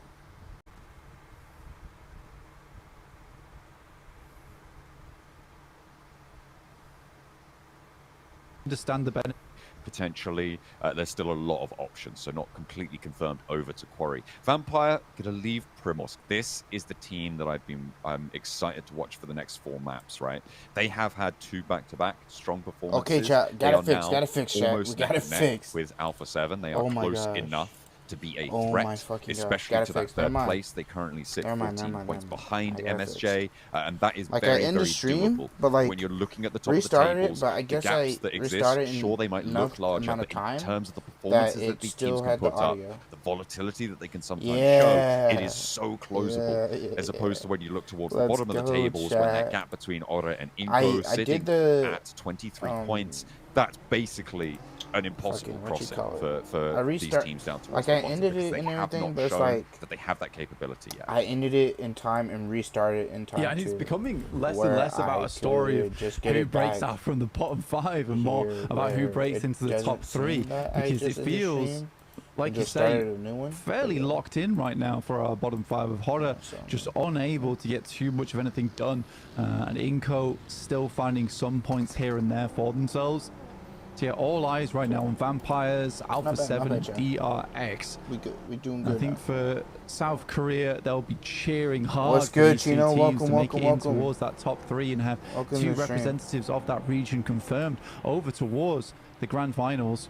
The Major Pride is making a big push today. Just trying to maintain. I mean, they led out fast from that first day and have had a couple of missteps here and there, but now they sit in second, 168. Team Spirit on 177. They are already at the level that we saw last year was needed to get into the top 3. And given that it's so close, I wouldn't be too surprised to see that third place bubble drop that little bit lower, because of the fact that we've got 6 teams all on super high scores here. No one's leading out super hard. It's really, really difficult to call. At this point, it is absolutely a coin toss for all of these teams. Roll that dice and pick 3, and you could be right. Say Woot. We did not fall down early, and this has been a problem for Marin Sejong recently, is that their playstyle very much relies on having 4 players where they can take these 2-2 splits, aggressive holds, back up each other with off angles. I think that their mid game definitely falls apart when they lose that 4th player early on in the match, and that is a troubling thing. think about for Mirror and Sejong, especially in the future, because it's something they're going to have to deal with. And they leverage the fact that Hoxie is such an aggressive and strong player on the team to be able to marshal a lot of those more aggressive trades when playing down on players. Yeah, it's becoming more and more of a thing here where the circle isn't as open as they'd like. In those mid games, they lose a player and suddenly a lot of their game plan falls away, and they have to fall back onto something that maybe they're not too comfortable with playing. It is interesting. It's kind of what we talked about as one of their major strengths, right? Was getting through that mid game. The gun rounds, I like how they are allowed to use those. Their late game, a couple of missteps we saw earlier on, they absolutely fixed that. They nailed the late games. Characterized really by going for aggressive 2-2 splits, and you're right, that's sort of what Hoxie has enabled them to do. But when you push down to 3, 2-2 splits just don't become viable anymore. You cannot hold as much ground as they would like to. So it has been... literally can't hold it. Yeah, it literally it's a 2-1. Yeah. It's mathematically impossible. So definitely something that they need to address. These first 2 games have not been great for them. Going down early, low point scoring. Now they need to turn things around. A team that was so dead set up towards first place for a long time. It's kind of amusing seeing them fall off like this. And I say it's a fall off, it really isn't. 157 points is massively respectable here. There's the current group stage data for Alpha 7. It's gone in the blink of an eye, but 4.4 eliminations is definitely a thing to keep your eyes on, because that just shows where a lot of these points from Alpha 7 have come from. Yes, they've had some strong games, some good chicken dinners, but it is just consistently putting 4 to 5 elims up per match that has kept them up towards this top side of the table and in for running. But Vampires slowly creeping up on them. With the way the Vampires have played in the past, if we look at previous data from other tournaments, last day Vampires is a terrifying thing. It almost seems that they realize what situation they're in, and not until the final moment when they wake up on that final day, like, that's a 5-point difference we should probably between go to them and Vampires. I mean, it's time. You need to wake up and smell the coffee. You need to get on the road to success. 7-point That's difference what between it's all about. Team Spirit certainly 4th and 5th. powered up today. Nomi been doing a lot of work for his team, And but 9-point has difference been punished from for it 3rd and a 5th. few too many times. Certainly for your liking, you've criticized him for it. I mean, those aggressive holds, they have definitely given them some good positioning, and I think it's then a 20-point somewhat of difference that gamble you between take with a player where, yes, they might second cause mistakes in your games that could lead to losing a chicken dinner. That's literally just a win with but like they 10 could kills. also lead to games that give you a huge amount of eliminations. And if it wasn't for him, some of those holds on that northern side just wouldn't have been possible, because his nades and his shots getting those knocks were critical to them holding that compound. And I think that's the thing, it's just a trade-off you take with Nomi. He's such a fantastic player, such a fantastic fragger, that sometimes you just have to take the good with the bad, because more often than not, he is providing so much value for the team. I will say one thing, looking at his average elims, 2.2, that's currently half of what the whole team from Alpha 7 is putting up per game on one player. That's pretty impressive stuff, right? Like, that's very difficult to do, especially given the fact that we've got 6 teams competing at the very highest level, right? You talk about how these teams compete at the highest level. Even Twisted Minds, they're such a good team that it's kind of weird that they're towards the bottom.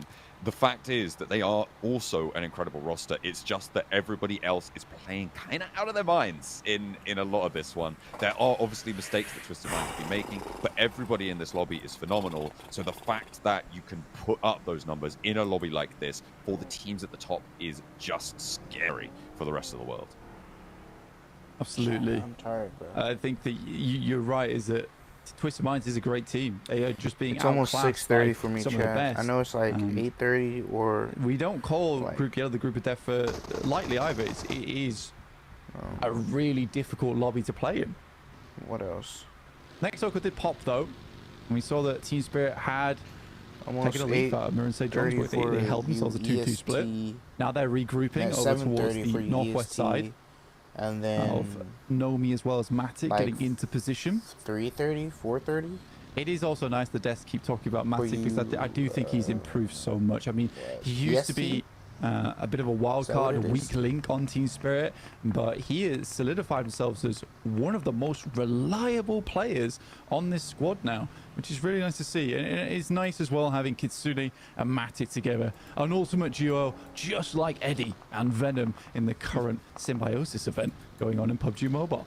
Oh yeah, hopefully they're going to have one more dance, but the last dance for Venom, maybe not so happy about that. Maybe we'll see that from a couple of our teams here too. But these dudes plug in absolutely. I think as well you can't understate effects. I think it's funny how they he's plug now the drawn movie. level in my estimation with Nomi in terms of the impact that he's having here. Nomi obviously having a couple of off games, but Effect was there to pick up the pieces and has been going blow for blow with Nomi on those numbers, and I'm really impressed with how Team Spirit has developed into this tournament.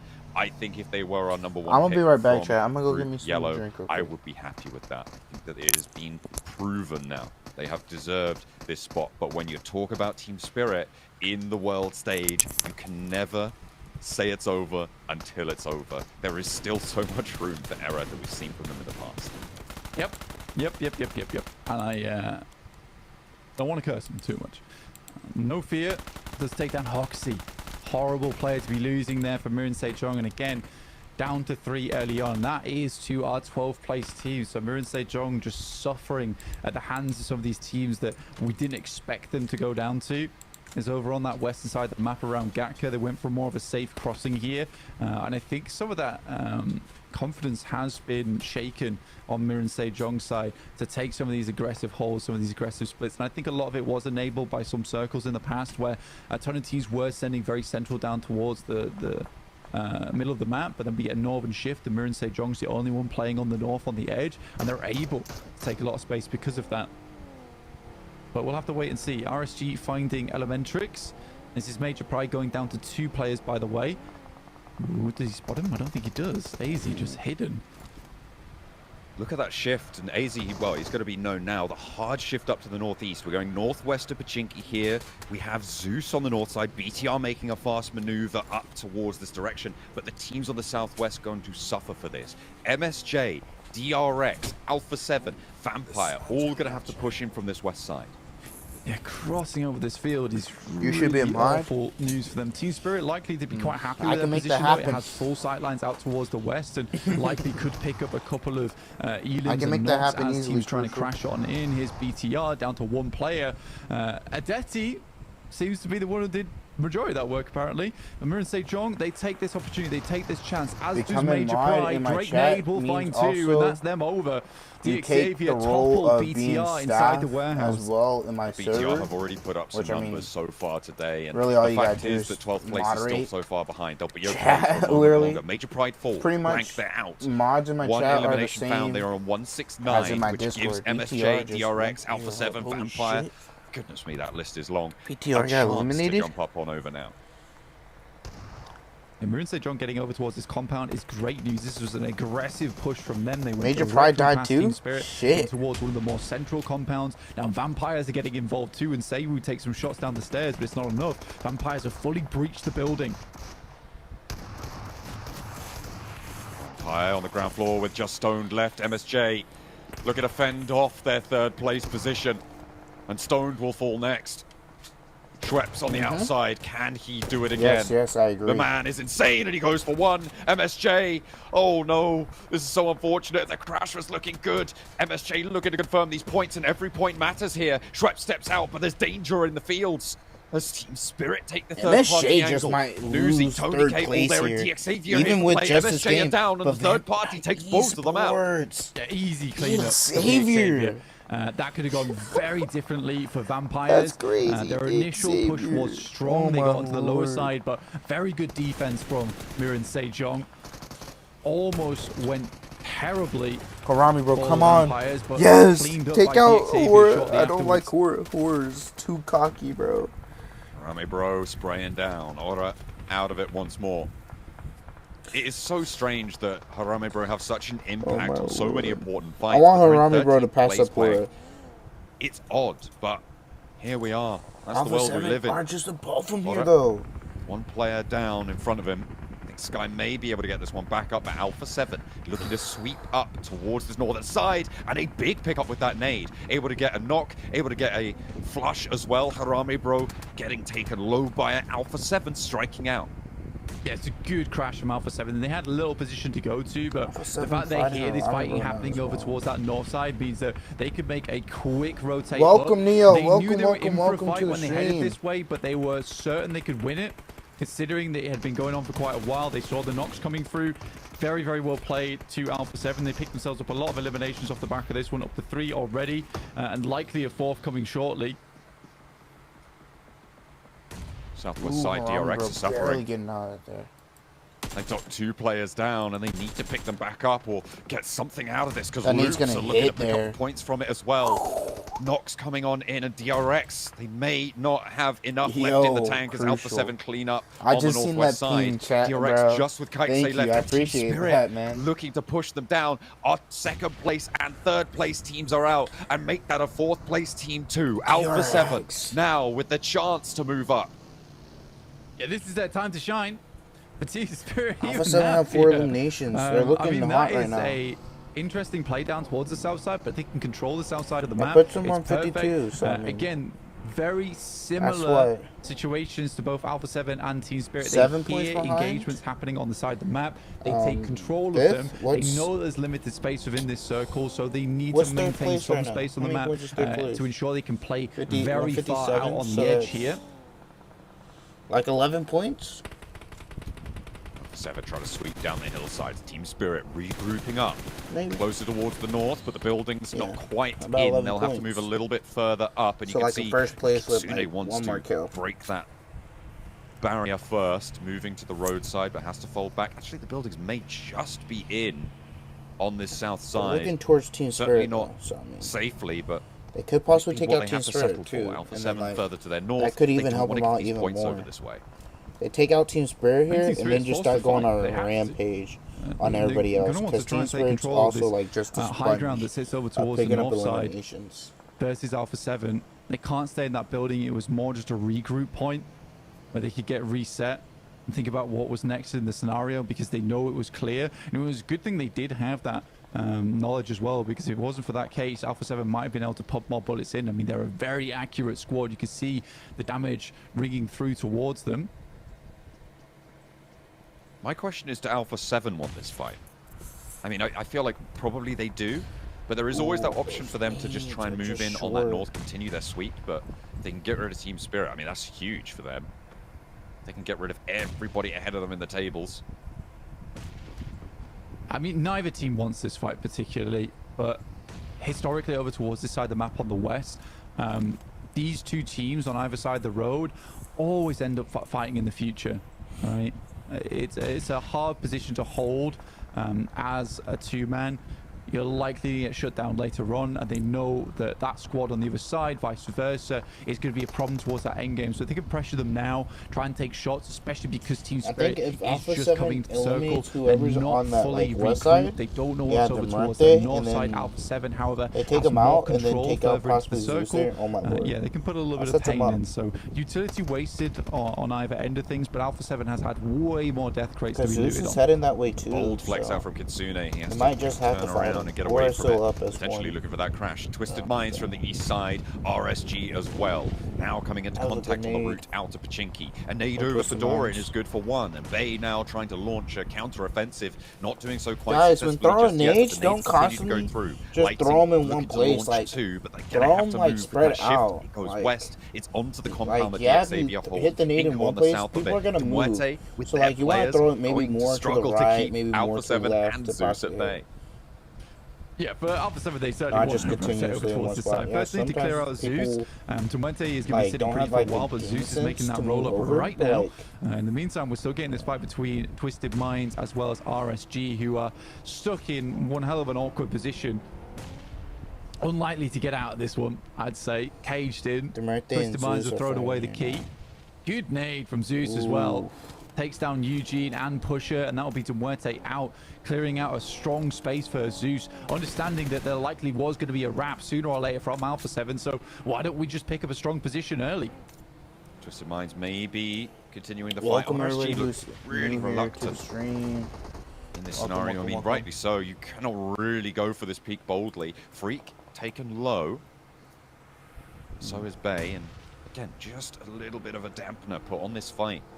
Twisted Minds, it feels like they've been trying to go for the last 30 seconds. They just can't get away. These nades keep pouring in, but down the hill they fall, and Doran goes down too. Coops is there for the 1-2 punch, and God is the last to stand. Zeus on the northern side, flexing out with an off angle on this one, but God descends the hill. Looking to try and move onto the side swipe to Zeus. Potential to make something spicy happen here, unless he gets spotted.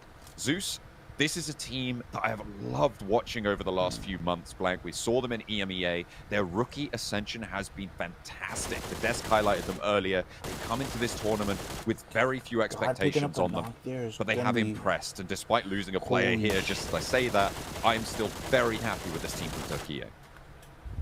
Another, maybe? Yeah, I think Aaron there, he's trying to scout out towards that top side. Maybe a little bit over-aggressive. There's tons of sidelines that can be held from down this hill, but yeah, he's going down to 3 players. They had a good They should know that he's last one up. Spread out too much there, and I think Aaron gets a little bit too much in the face of the wall of the blue, which was unnecessary. The real play there would have been just to keep tabs on either side. Who pushes him first, which is the bigger threat. And I think that right now Maniac is calling to the team that there is a full 4-man squad here on the western side that we need to take care of. We have good angles, we've got good hard cover in the front. Maniac just trying to provide information of where these players are playing using the buggy for a little bit of that high ground perspective. Yeah, I like how Alpha 7's watching this, because they're not all looking towards one way. Stalling the they look towards the way of for a Team long Spirit time. as RSG well. find a shot, and God, it's just doing so much damage. Unfortunately, not able to get the flush onto Maniac, but Twisted Minds might be able to do so. The pressure from the east side, look at that roll-up. They are starting to swing around and try and flank in. A perfectly timed push from Twisted Minds as they get the roll down onto Maniac. Rita next to the fall to the bumpers. He's getting taken for a ride. Twisted Minds send them back to the lobby. Goodness me, they'll take them there personally. A chauffeur-driven escort. Yeah, that's 2 knocks. That's so unfortunate. My Lord. That's not acceptable in these games. Zeus does go down in the process. Alpha 7, though, I knew as soon as this fight started breaking out that we would see smokes coming through from Alpha 7. But Team Spirit's going to start to try to come third party this fight as well. That's exactly what they do, but they are somewhat pressured, and Team Spirit's not allowing them to get too much off of this for free. They've wanted to sandwich them here. They understand that Alpha 7 hasn't pushed too far forward because of this problem in the front line. Unfortunately, Twisted Minds isn't fully reset just yet, so Team Spirit do need to wait a little bit, but the blue waits for no one, John.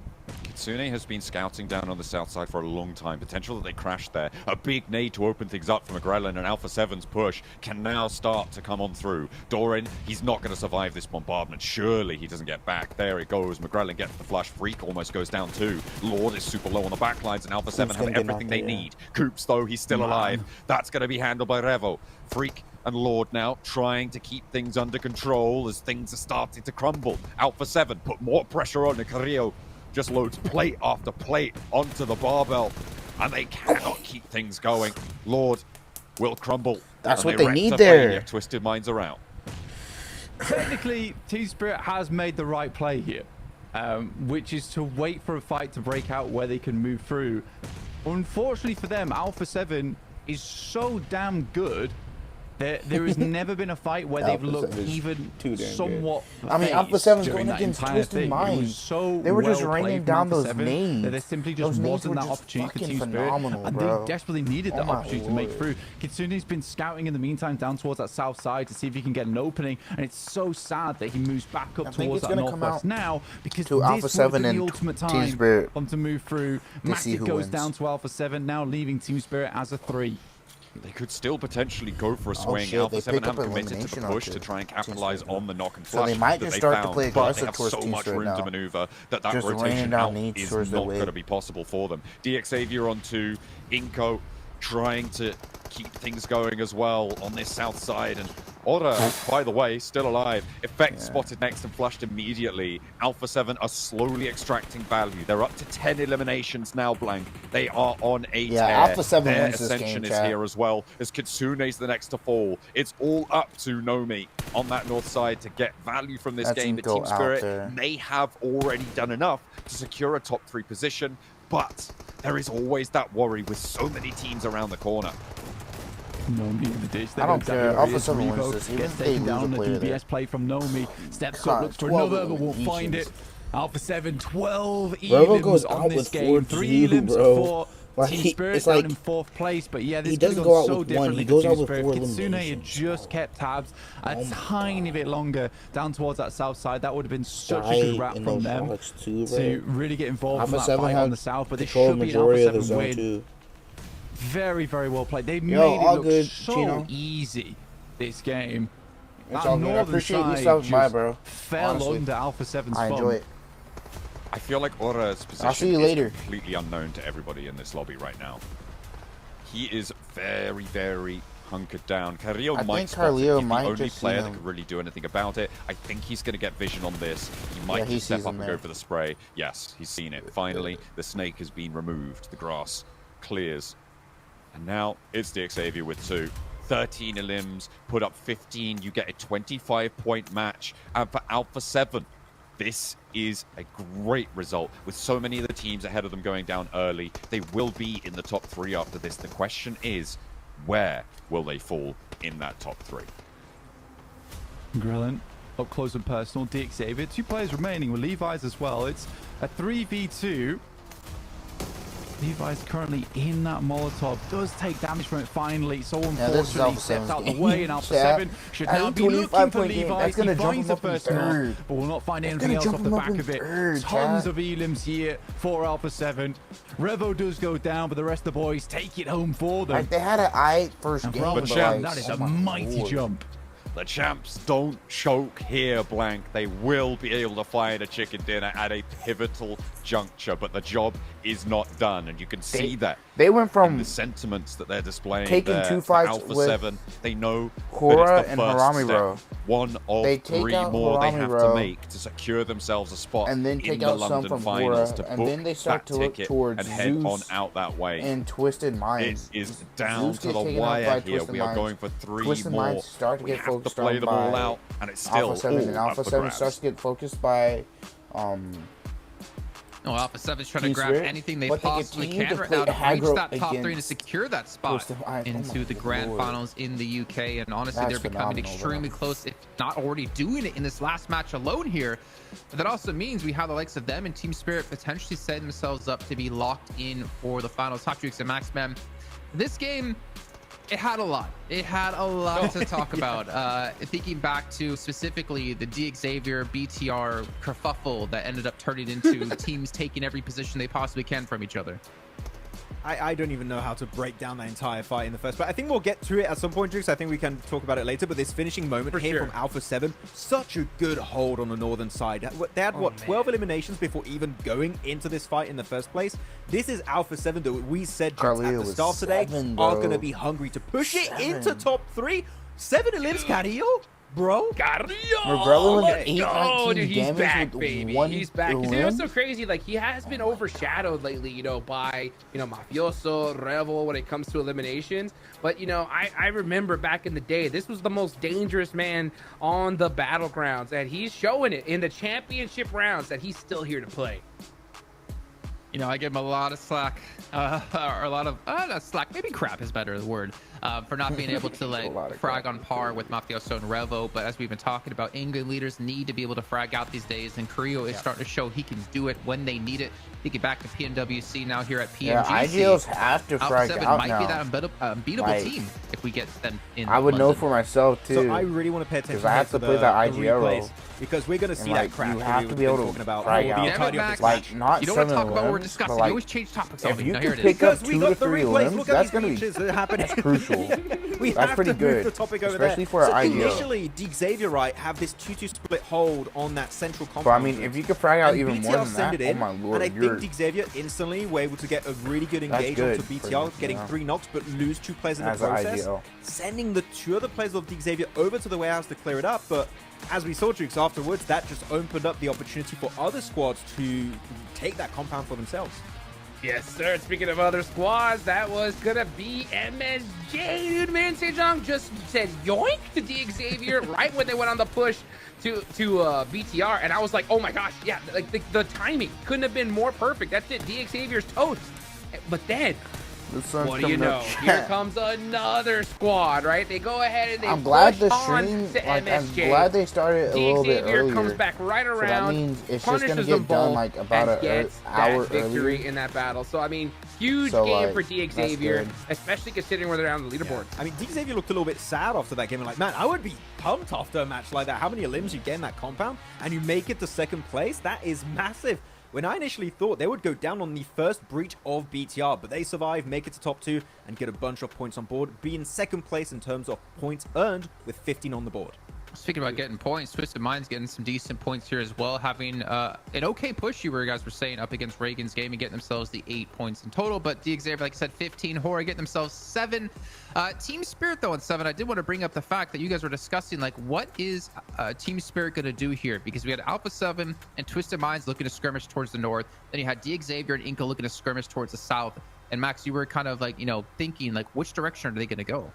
I think that was the big question for them, and they had Kitsune scouting the compound of Inca and Xavier, while the 3 of the players were north looking at Alpha 7 fighting Twisted Minds, and they needed to make one decision. They needed to make one decision as to which fight do we take and commit to, and we need to full send into that fight. But unfortunately, Jukes, the main issue for them this game was indecision. They did not make one of those big calls, and because of that, got pushed by the blue zone and was so easy to take down. So next time, I hope we see Team Spirit just go for the send it, because if you don't do anything, teams will eliminate you very quickly. Yeah, absolutely. And that's the thing, is that, you know, it kind of puts a little question mark on for me, because, you know, when you look at Team Spirit, they're in first place, right? So I think a lot of that hesitation was just caused by where they're at on the leaderboards. Because at a certain time, you got to realize, like, hey, you know what? We got a good lead. We just need points on the board, you know? So instead of playing their normal game and actually going for that aggression, maybe they're like, hey, let's just hold back, survive. Because the teams... You jump up into second New with that Brazil, game? baby! Don't die, please. Alpha 7! We're back, baby! 173 points. Oh my goodness. Hey, what was it? What were we saying earlier, Max? It was Brazil versus who? South Korea. It could still happen. It could still happen. But this is what we're going to see throughout the day, I think, Jason. We're going to see these teams just back and forth. I think Alpha 7 might take first. It's between all of doable. these like top 5 squads still. That's right now, 11 PRX, point MSJ, they feel difference. like it. They could push back up to there. But looking at the consistency of Team Spirit reaching the late game, I think currently they're locked into top 3. I would say we still have 2 spots. Alpha 7 Major Pride need to hold down the fort because their spot is not yet secured. I mean, it's becoming really tough at the top of the leaderboards, right? If you just have one more bad game, if a team who's trying to be in the running for top 3, that could be what keeps you out of the whole shebang. But as we look down towards the bottom of the table, Inco, BTR, really no movement down towards the bottom, as we did see Twisted Minds come into 15th place, but 20 to 21 point difference points. between Inco and Hora. 23. We need to see a big game here at the bottom of the table if one of these teams want to push one of them out. 8-point difference between the way it's been kind of going, it's Hora. not looking like it's going to be possible here. I mean, Hora, you Rami, had bro, Sky if they surviving have as long as he possibly a win could as here, a solo, they trying to get jump any single up. point. But the fact is, those placement points That's aren't going to be 18 enough points. to propel you into 11th place. You need to be able to pull off a 16. win and be able to pick up quite a few eliminations. How about These teams are 15? getting desperate. Yeah, sorry. I was about to say, how about 15, right? From Alpha 7. That's all it takes. And that's what's so crazy, is because, like, we're seeing teams put up decent games, decent eliminations, but we're seeing the squad that wins just blowing everybody out of the water with a crazy, crazy game. And that's what's shaking up this leaderboard so much. So, like, I mean, still, if MSJ do it, DRX do it, even Vampire, if they go ahead and get that done here, which I think for Vampire, it needs to be for this next game. Because if not, right? Well, the conversation... Oh, okay. Well, See that right there? I thought 7 was not on a desk, right but there? he's still here. See that right there? Right? Hot Jukes has an It's gonna be Alpha a problem, 7. guys. It's gonna That's be a crazy. problem, because you know what? I think that second place Bro, curse I is would over, love baby. a These signed guys jersey are by a clutching it pro up. player. So on the leaderboards, just to look back at the bottom of the table really quickly. So Zeus is at 120 points in 8th place. Loops is in 9th at 103. And then it's 101, then it's 100. So right now, if Horror could have, or even Harambe Bro could have some big final games, we could see one of those three being potentially knocked out. But that lead is still continuing to, I think, lengthen in that spot on the bubble. But towards the top, you know, MSJ, they have struggled to easily, obviously their worst day so far. What do you think necessarily, Max, is kind of going wrong for them? Is it just teams kind of figuring out the style that they're running and being able to counter it or be able to do it before them? I think they're playing more passive now. They're not playing as aggressive as they were these past other days. Kind of yesterday, but especially today. Central position are taken over by D. Xavier in this game. The game before that, it was Team Spirit. And the big gambles we saw them do, Hodgix, which is Phase 1, Phase 2, send it dead center. Teams have caught up to that. Yes. Teams know, oh, the good position. MSJ is going to send it in Phase 1, Phase 2. We need to take it quickly if we want to get that spot for ourselves to hopefully aim for the chicken dinner. And so far, these central positions half the have been matches the so far game-winning for the spot day. a I lot think of they're the better going time. So break MSJ, too. unfortunately, the strat is just not quite working as much as it used to. I hope they don't. All right, we're going to head over to a break here. We get things ready to go for the second half of the day. The final 3 matches of Group Yellow. We'll see you all soon.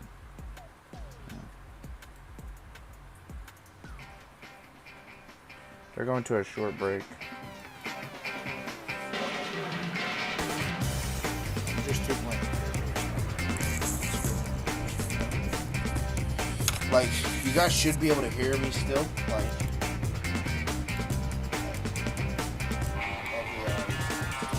perfectly fine.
Honestly, chat, I'm ready for the, like, little break I get from streaming groups.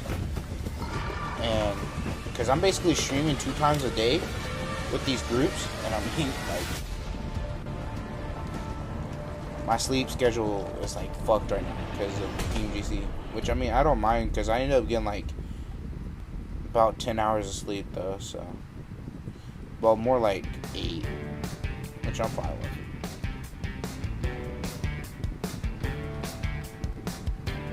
Welcome back. I'm joined by the team that just won Alpha 7 Rebel. Before this match, actually now after this match, you guys are actually 11 points away from that top. At the end of the day, do you guys think you can make it to that top? Vamos aí para a primeira posição. Você acha que vai estar lá na primeira posição final do dia? Espero que sim. Se for da vontade de Deus, eu acho que a gente termina na primeira posição. Mas claro que a gente quer ir para a final. A gente está dando o nosso máximo. A gente não começou tão bem, mas a gente está buscando melhorar e, se Deus quiser, a gente termina na primeira posição e ir direto para a final. I hope so, God willing, we will make it there. We didn't start so good as well as we wish, but I think we're going to make it to top 3 and we'll make it all the way to the grand final. I mean, well, as I just said, after that performance, you guys are just 11 points away from being able to get to that first place. Now, coming into this group, coming into this PMGC, a lot of people thought that you guys were just going to have it easy. Everybody had you projected to be in the top 3. Did that put any extra pressure on your guys' shoulders? O pessoal acreditava que vocês iam estar no top 3, né? Isso deu pressão para vocês? Acho que não. A gente trabalha muito, a gente joga há muito tempo e a gente já passou por diversas situações e a gente está buscando melhorar. A gente sempre quer estar entre o top 3, quer sempre buscar ser campeão e a gente está trabalhando para que isso aconteça e se Deus quiser vai acontecer. I don't think so. We always work really hard. We're always gunning for the top, working for the top 3, and we've been working for it. And I think, once again, that God willing, we're going to make it there once again. Well, hopefully you guys will be able to. Obrigado, parceiro. Because right now, it's very unpredictable. Back to you guys. Then go to sleep early tonight as well. Because there's no group stage tomorrow. Until... I mean, Alpha 7 just trying to keep it interesting, Thursday. Right? They're just trying to keep us on our toes and keep our predictions red, in a rough spot because my predictions are still not looking too great. I only had one of the teams at the moment in top 3 to make it through. But we still have 3 matches left to go. But more importantly, Max, we have our final Erangel to come up.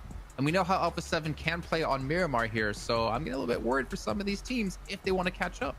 Yeah, I know we're talking about South Korea a lot, Jason, but we have to bring it up that so far in the last 2 days in particular, Erangel has been their big battleground where they get a big majority of their points. And as of today, that's not been really the case, Hotjukes. They've been struggling. We talked about it just before the break where they are still, well, especially MSJ, are going for these big gambles. But the center is so busy every single match, it seems like. So maybe Mir and Sejong got to start to think of playing edge if they can't get quickly to the center because teams are adapting and somewhat taking their approach. Or maybe scout? You know, perhaps maybe look before pushing. Maybe, you know, I mean, because it's getting so tough here. It's honestly a disaster for these South Korean teams because, you know, they are not performing and you have Alpha 7 going nuts, Vampire on the climb as well. You know, DRX still quiet with only a few matches left to go. Man, it's going to come down to we need to see a pop-off match. We really do. I think if you're MSJ, you're gonna need to hunt down that chicken dinner. But at the same time, I see where you're coming from because it's like, man, the strategy that was working, it's not working right now, right? Because I think all these other teams, they did their research, they did their homework, and they've adapted to the lobby, you know. And this is something I've been harping on from day 1. We knew this was gonna happen, right? So when it comes to adaptation, MSJ need to show that they can do it. And we still need to be careful because sure, we're looking at Team Spirit, looking at Alpha 7 being the main enemies, quote-unquote, of Miran, Sejong, and DRX. Major Pride are still getting a few eliminations here and there every single match. So they are just lingering in the top 3, going in and out of it. So they could snatch away a top 3 position if things keep going their way. But here we go, top 4 gunslingers so far. Nomi still up there. And of course, with how the games have gone so far for Team Spirit Hotjukes, I'm not too surprised. But we are seeing, though, and this is a big surprise to me, Eren is still in the conversation for Zeus. Clearly one of the new bloods in this group that has been completely impressing us. So Zeus, again, I'm happy to see in the next year or so how is Zeus going to perform because this, as their first global event, is truly impressive. I love it. I love it. 8th place right now. I mean, you got to be happy with that for sure. Good luck in the survival stage. I will say that, you know, and speaking of survival stage, Jason, we got to talk about those teams at the bottom, right? We got to talk about those teams that are going to be able to try and just get it in. Honestly, when it comes to Aura, 20-point difference between them and Inko. Like, what do you think? Like, chicken dinner in this next game? If they don't get it, it's over? No, I don't think next game need a chicken dinner. I think you just need to have some consistent points coming in, enough to obviously catch up to Inko and surpass them. The problem is that goalpost is going to continue to move whenever Inko does well, or then of course you have to worry about BTR and then loops. It's gonna be it's tough no matter what, but I don't think they need to win a game necessarily. They just need to have some solid matches. Obviously, every time they have a bad match from there on or from now on, it's gonna be that much more difficult. Yeah, how many points do you think you want to see from Hora this next game in order to make it? I mean, there's 3 matches left, 20 points. I don't know. I want to see like anywhere between 7 to 10. 7 to 10. I was gonna say 7-8 minimum this game, and that's if Inko just does nothing. You know, so that, well, it's not just Inko, right? Because it's Inko, BTR, and Loops. So if one of those 3 teams does nothing, then it makes it a lot easier for you. And We'll find out exactly what's going to happen in just a few, but I got to remind you guys once again about the phone. You guys might be looking, what are they using? What's this device? Well, if you think back to PMWC or maybe a PMSL in your region, you know it's the Infinix GT20 Pro. Of course, Max, after I grilled him on day one, has that right next to him every single time with his 120 FPS. That FPS couldn't save you, though, when it came to our first match on it. What the hell did I do to you? Bad luck, dude. Okay, I try, but I remember there's no bots in Ultimate Royale. There's no bots in Ultimate Royale, man. They're too good in that mode. I'm struggling, okay? So you only did well against bots, is what you're saying? Yes. If it makes you feel any better, feel any better, bots still destroy me. So I mean, you're still better than me either way, Max. And well, we got to play a 4-man squad, and was it Hot Jukes put up like 10, 12 eliminations? It was crazy. If not more than that. Something like that. You know what I'm saying? You gotta go. And you were on the floor. You were like laying down on the floor, and you pulled that off. Dude. And you were right next to Seven, and Seven must have eaten something a little bit risky that night because it was not pleasant to be around him. I got smoked, you know. Quite literally. But I still performed, baby. You know what I'm saying? You just gotta pre-fire through the smoke and make it happen here, man. This is crazy. Alpha 7 is on the climb, indeed, man. This is gonna get crazy this last 3 matches because there are so many teams that can clutch it up. Now, you said 8 to 10 points from Hora, right? I'm going to ask you this, Max. Vampire, how many points do you need to see from them if they want to make it to top 3? Right now, with their current position in the rankings, so just as context, Vampire have 146. A lot they need. The thing is, with how the teams are playing, I don't think they're going to slow down. I need to see a win, almost. Like, they're 23 points behind the bubble. Points. I need to see 10 points, at least a top 3 with a few eliminations right now for Vampire. And we mentioned it at the start of the day, right, Jason, about this team, is that they go for the win, or they get these really bad results. They can't afford a bad result. They get one bad result. I think the top teams are just going to start creating such a big gap. The Vampire will just have to be okay with making it to survival stage. Right now, we need to see a big match to wrap up Erangel, our last Erangel of Group Yellow.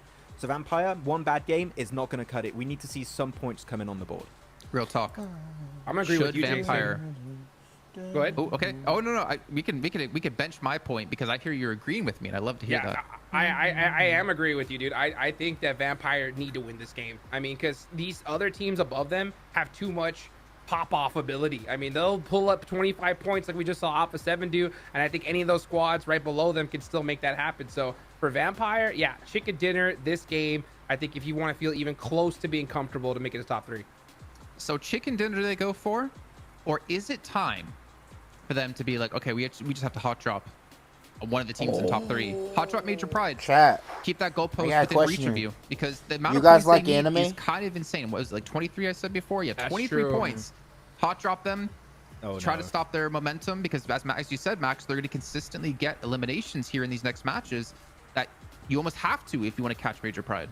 Jason, why did you bring up hot drops? You know how that makes that Jukes act up? Like, he loves them hot drops. Every time he's talking about, I want to see the hot drops. And technically, you could do it. Hot drop for a reason, I like. Hot dropping and Picado for no reason, yes. I hate. Get that out of here. But we're going to find out as we're heading into our final Erangel of Group Yellow. Blank and John, dive us in. Oh, we've got the goggles on. We're ready to dive straight on in for the final time over Erangel for Group Yellow. It has been a journey with these teams, but it's not over yet. We're going to go from Stalba down to Sosnovka, and this time around, the plane path again goes a little bit further out to the east than we've seen at the starting half of Group Yellow. Major Pride is actually a big deal for them on this one because I certainly think this is a game where they need to regroup early on this drop. There's absolutely going to be a lot of teams that want to drop in their area, that want to pick up some of the positions they're in, steal some of the vehicles. And I think you just have to sacrifice that for the fact of maintaining 3 players. It's not going to be ideal otherwise. PTR heading over towards Rozok and Mirren St. John heading over towards Crates. It's a long journey for them with this kind of plane path. And Muerte again heading towards Severny, giving up on that Nova Noya drop now. They are split in half. Okay. Could be a tricky one. See if we can pull back together in the end. MSJ, BTR close by. Very dangerous stuff. Genforce is already in a vehicle. You can see that. It might be another military circle. Oh, blank. This is a treat. We're going to be going all the way down south, so expect fast rotates. Major Pride already landing on that military base close to Harame Bro. Got Demuerte there as well. Expect hovercrafts. Expect maybe another Sky Tape coming through from Alpha 7. Yeah, I mean, fair enough to him. This is quite far down towards Sosnovka. So, yeah, like you say, likely a Sosnovka position. For Demuerte, they've got all the map covered. They've got north and south. But for Tresty as well as Pusher, yeah, getting down towards the point is going to be a necessity. At least there will be a place to call home when they do reach landfall on Sosnovka. Team Spirit making that crossing down towards that south side, likely going to be coming through. Again, this does have a little bit of the northern side of the circle in terms of that main island. Could head back up that way, but with so much water down towards that south side, you're thinking that this is going to be a south island. First blood for RSG. It's over towards Harame Bro. Yeah, trade. This is in a really important part of the map, Blank. This is on that Sosnovka military base already, so these crossings starting to exact a toll already, very early on. You look for these fast maneuvers. Also, DXavier looking to flex out of Pachinki very, very quickly. We saw them on the drop earlier on. They've moved Nadetti to scout that bridge super early. I like this from DXavier. They're going to know a lot more about the lay of the land. They may have heard that fighting on the far side of the bridge as well. And coming into this one, they have way more information. Yeah, which is important. It's really important to have that information, especially cross-map, essentially, towards Sosnovka across that bridge. You need to know what's going on. If both these teams are diminished, it's unlikely that they're going to be going for a bridge hold. It's much harder to have that bridge hold come through when you are just 3 players. Twisted Minds on our screens. Over towards Milta. Yeah, 15th place. Not likely to change too much in the future, honestly. We are really just looking at horror right now between them and Inco. But even so, that 20-point gap feels like a mountain between horror and Inco. Not so much so at the top of the table. He was going fast as well.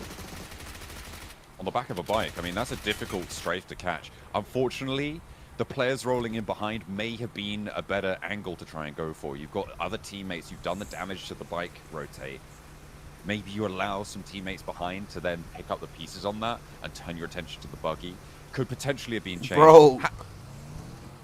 No way. They're in. But they brought a car with them. Yeah. Is that? That's a new strategy.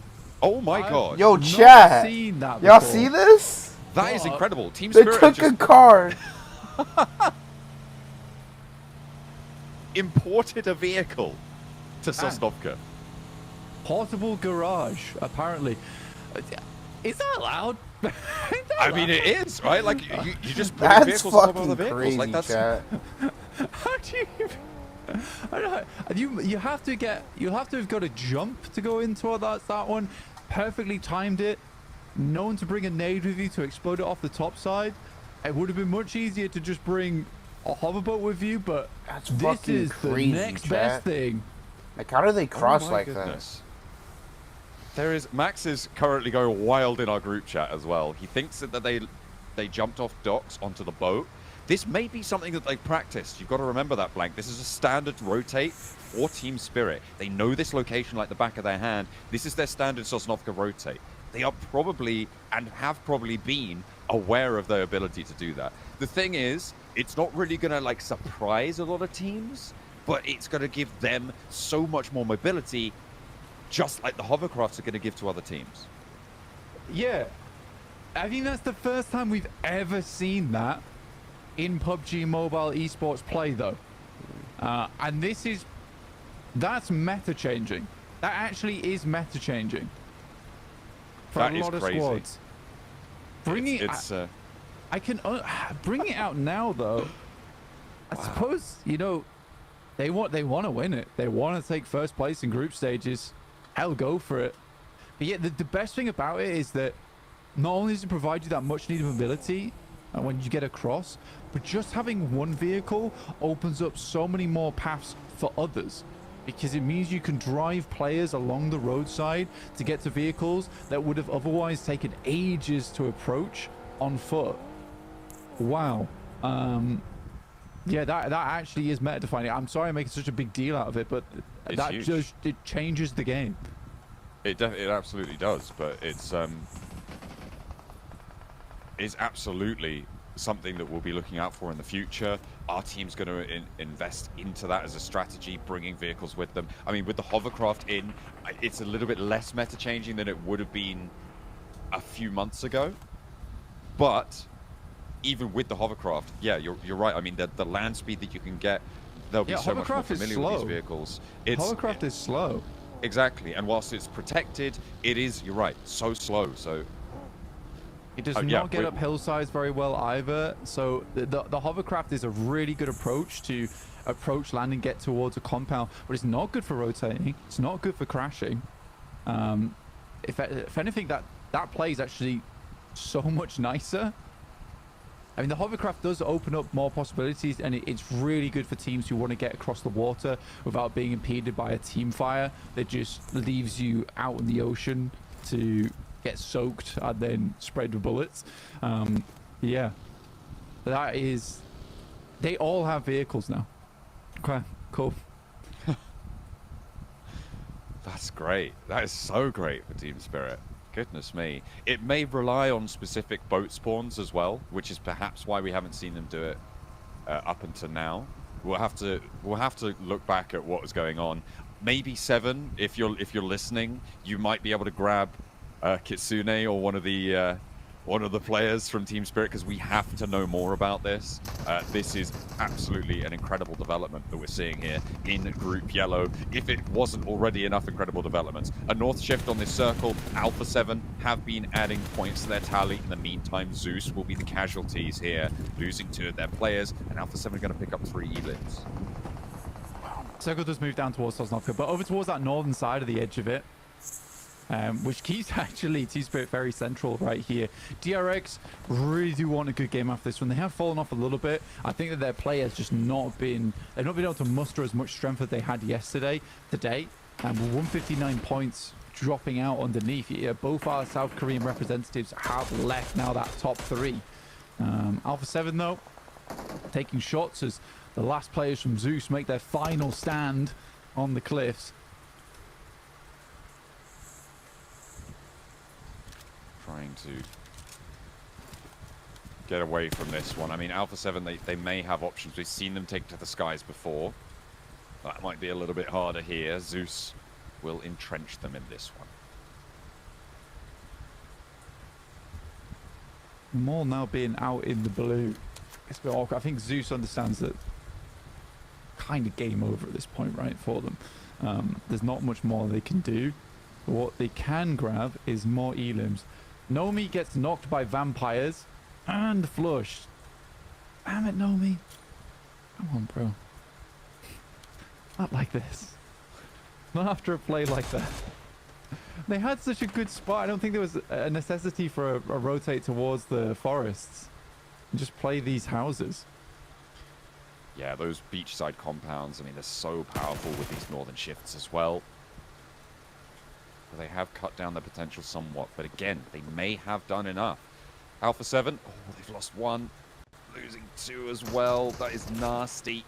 Zeus, keep them locked in, drag them down to the depths on the Milta Peninsula.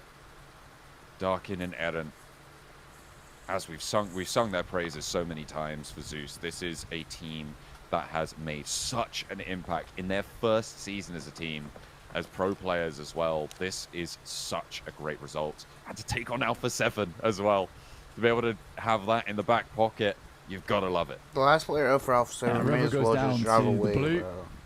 There's no point in staying. There will just be one last player there in Carrillo off in the distance. Yeah, really strong 2 players here.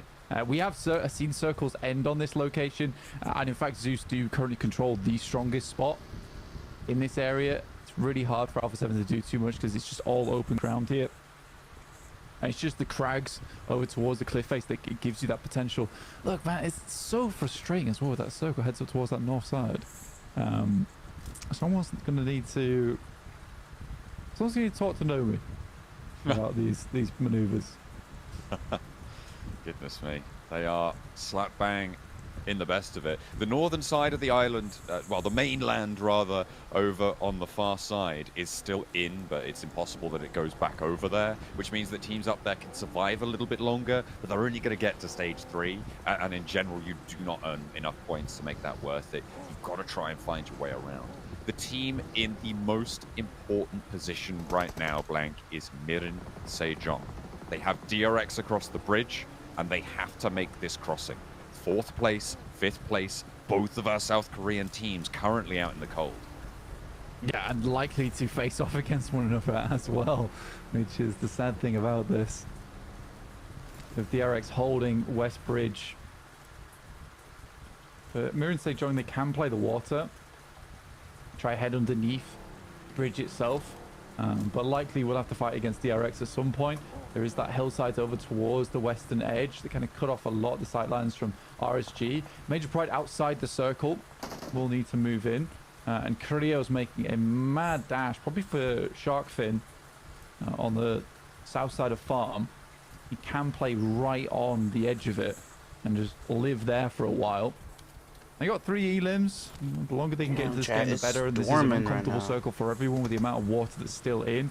And about 40% is water here. So it cuts out a huge amount of landmass, even just coming to stage 3. We're looking more stage 5. Major Pride trying to move up from the southwest edge. RSG up to their northwest side. Harame Bro sit ahead of them. And if there's one thing we know about those guys, is they love to make it tough for the teams at the top. And in Major Pride go. They will move up. They're looking for this fight. And they'll need to take it as well. RSG being a third party on this engagement could make things difficult too. Yeah, I think for Major Pride, right now they are circumventing a lot of problems over on this south side and managing to get into somewhat a decent position. Like you said, though, it's Harame Bro that will be the difficulty to come across. Muerte with their really weird maneuver north and south. Again, this is what I was talking about earlier. You get to match 4, that's where you start to see some weird things from the bottom 5 teams who just know that their run's done at this point. Harame Bro taking a fight with Major Pride there. Holy shit. It's Harame Bro. Oh no. I want them to eliminate Major Pride. On that bubble right now, 170 points because they've got 1 elimination already. Pushing in from that south edge. If they can hold on as 3, the circle again, Blank, keeps a lot of the water in. And once more on the east side, Team Spirit would love to have 4 players alive. Vampire, though, look at that spot. It looks pretty tasty. Yeah, it's incredibly good. Major Pride tried to get over towards DXA. They make a mad push over towards the forest. It's fair enough. This is one of the few locations where you can try and take an isolated fight, but it is done for here. 1 player left alive for Major Pride. Mirin Sejong took a long time to cross here. Seiwu currently trying to cut out loops. 1 knock should do the trick, but in the meantime, his teammates are falling to RSG. You can understand why Mirin Sejong went for this play. They wanted to wait as long as possible. Yo! Seiwu is unreal. I mean, Seiwu's still doing some incredible work over towards loops. Nino has to send wide here. He's just they should get some points. He's just knocked 3 players of loops. He's got the rundown. The other 2 are on the bridge. They bleed out. All they need to do is live. Jae-Suk needs... I don't know where he's gone. He's somewhere else. But RSG going to pick up Seiwu. So if Jae-Suk can live, can outlast... Oh, Jae-Suk's on the far side. He's still on the other side of the bridge. He has not crossed yet. If he just stays alive and waits for those bleed outs, those points could be so important for them. He runs down Neil Zada as he gets across. This is a game and a half. Korea in the water, trying to wait this one through. Swimming with Zeus, who took them down earlier. AZ out. That's Major Pride in 3rd place going down. This is a good opportunity for both Mirin Sejong and DRX to close that gap. But Mirin Sejong, a little less likely. DRX, on the other hand, have a great opportunity to sweep across that beachhead.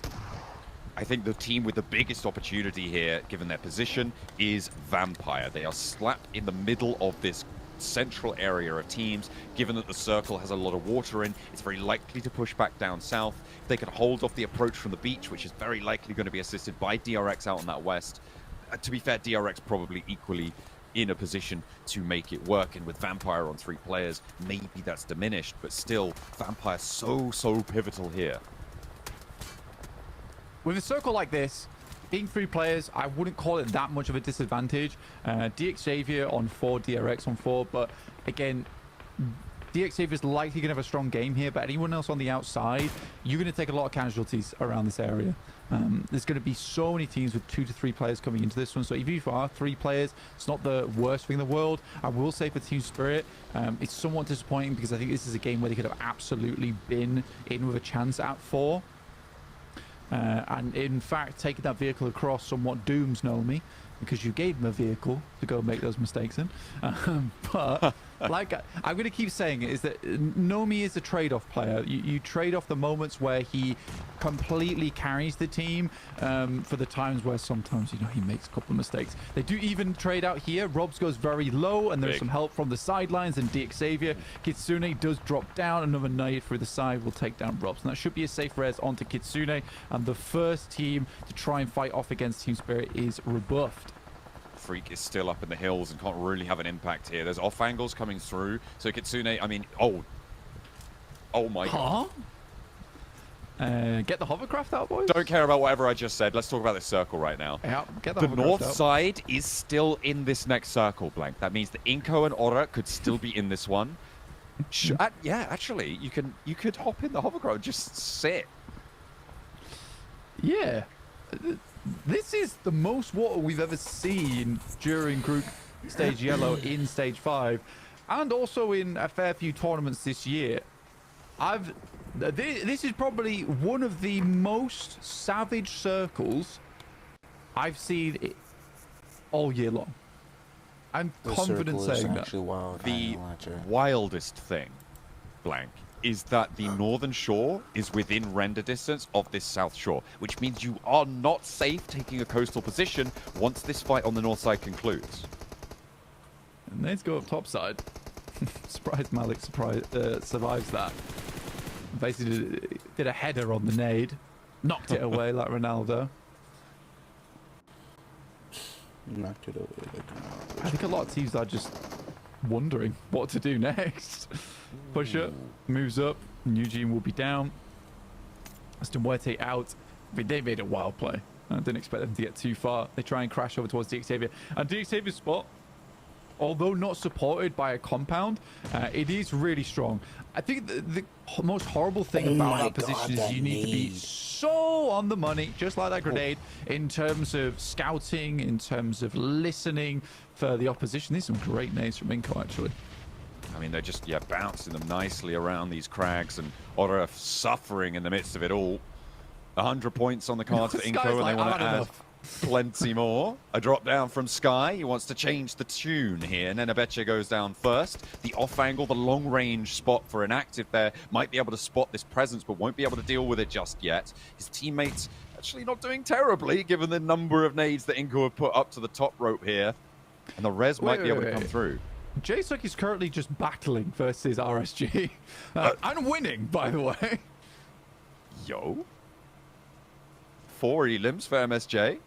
I mean, they were stolen by DRX, but yeah, RSG is out. Well played to Rune Sejong there. Fantastic stuff. Wow. Wow. You know what I would love to see, Blank? We've seen vehicle compounds on land. Have we ever seen hovercraft vehicle compounds in the sea where you put a boat behind it and use that to step up and shoot? No, I don't think so. Kitsune's down and out, so Team Spirit down to 2 players. Not a whole lot found in this game, and realistically for Team Spirit, they need to play this game out for placements now. In terms of top 5, only 1 elim, it's not looking great. Classic Federalis, last player alive here for Harame Bro. Very potent player indeed. That should tag on to effect, so they have an idea of what he's playing. Federalis is always the last player up for Harame Bro. Where does this go? Does it go to the beachhead? Go up, go north, come on. Keep Inco it. It's impossible.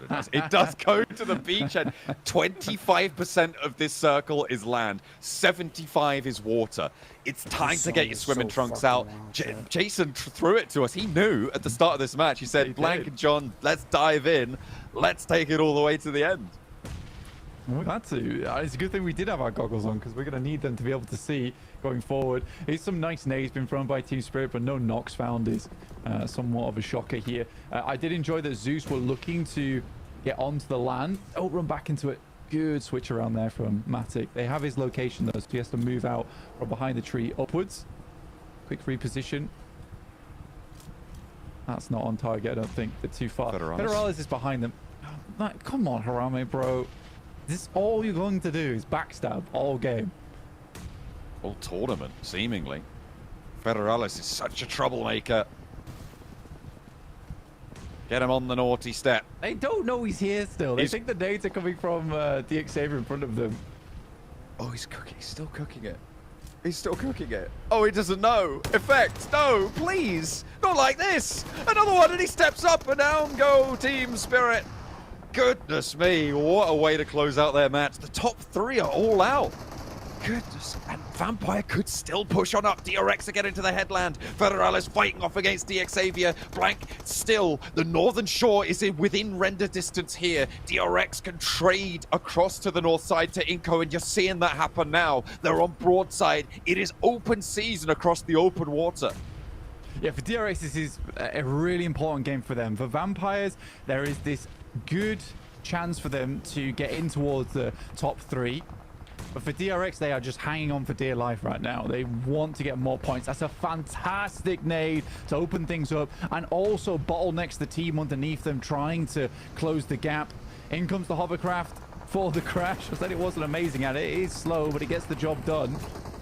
In they go. They're going to send Schweppes out, away and off into the distance. Try and play the beach. The Northern Shore has now not been a threat anymore, given the blue zone has enveloped it. Inco have taken to the water. DRX now moving up to the beach. They know this too. That's opened up so many rotational options. Vampire are down. They won't catch this time. But DRX now have the inside track, and it is all to play for a South Korean top 3 position. DRX should be aware of Inco. On that north side, they were taking shots over towards them earlier. Yeah, they are now spotting out the players in the water who keep popping back up for a little bit of air. Vitali extremely low, might even go down to just the oxygen running out on that side of things. Vitali gets stolen by DXavier. Frustrating turn of events there for DRX. I think Inco now know that they can't really play up, so with DRX wounding them, they can set focus back over towards DXavier. Zoom in the goggles. Find out where they're playing. Normally when you go to the beach, Blank, it's for a nice relaxing holiday. But this time around, it is fraught with danger. DRX looking to get the bucket and spade out, entrench on that beachfront. Inco looking to try and re-emerge. Monsters from the deep. The circle, I mean, this is the first, I don't even want to say kind circle of this lobby, because it's still absolutely rotten. But goodness me, it's just a little bit of a relief to not go all the way out to sea. It's an insane way to end our last Erangel of Group Yellow, but I can't say I'm not excited about it. It's been such a fun one. Still looking for those shots in the water. DXavier doesn't want to get too involved here. I think both these teams realize we'd like to get rid of the backstab potential from Inco before we make that push over towards one another. Wancho goes down to the drown. And it's just inactive out in the distance. Still third place for sitting on a cliff. You got to be happy with that one. Well, you'll take it, right? That's, what is that, 8 points or so? And for Inco, who are on the bubble, just keeping those churning is absolutely excellent news, right? To stay on that survival stage, to be able to keep yourself in the mix. But we must turn our attention to DRX as they want to re-emerge into the top 3. Try and move the opposition aside. Try and get Major Pride out of there. At the start of this game, they were on 159. They were 10 points behind Major Pride. Major Pride didn't do super hot this game, They were on 170. So with a good game here, they do find that jump. 7 elims found. It's 20-pointer if they're able to take the chicken dinner, which absolutely should get them back into the top 3 again. On the end of our last Iron Goal.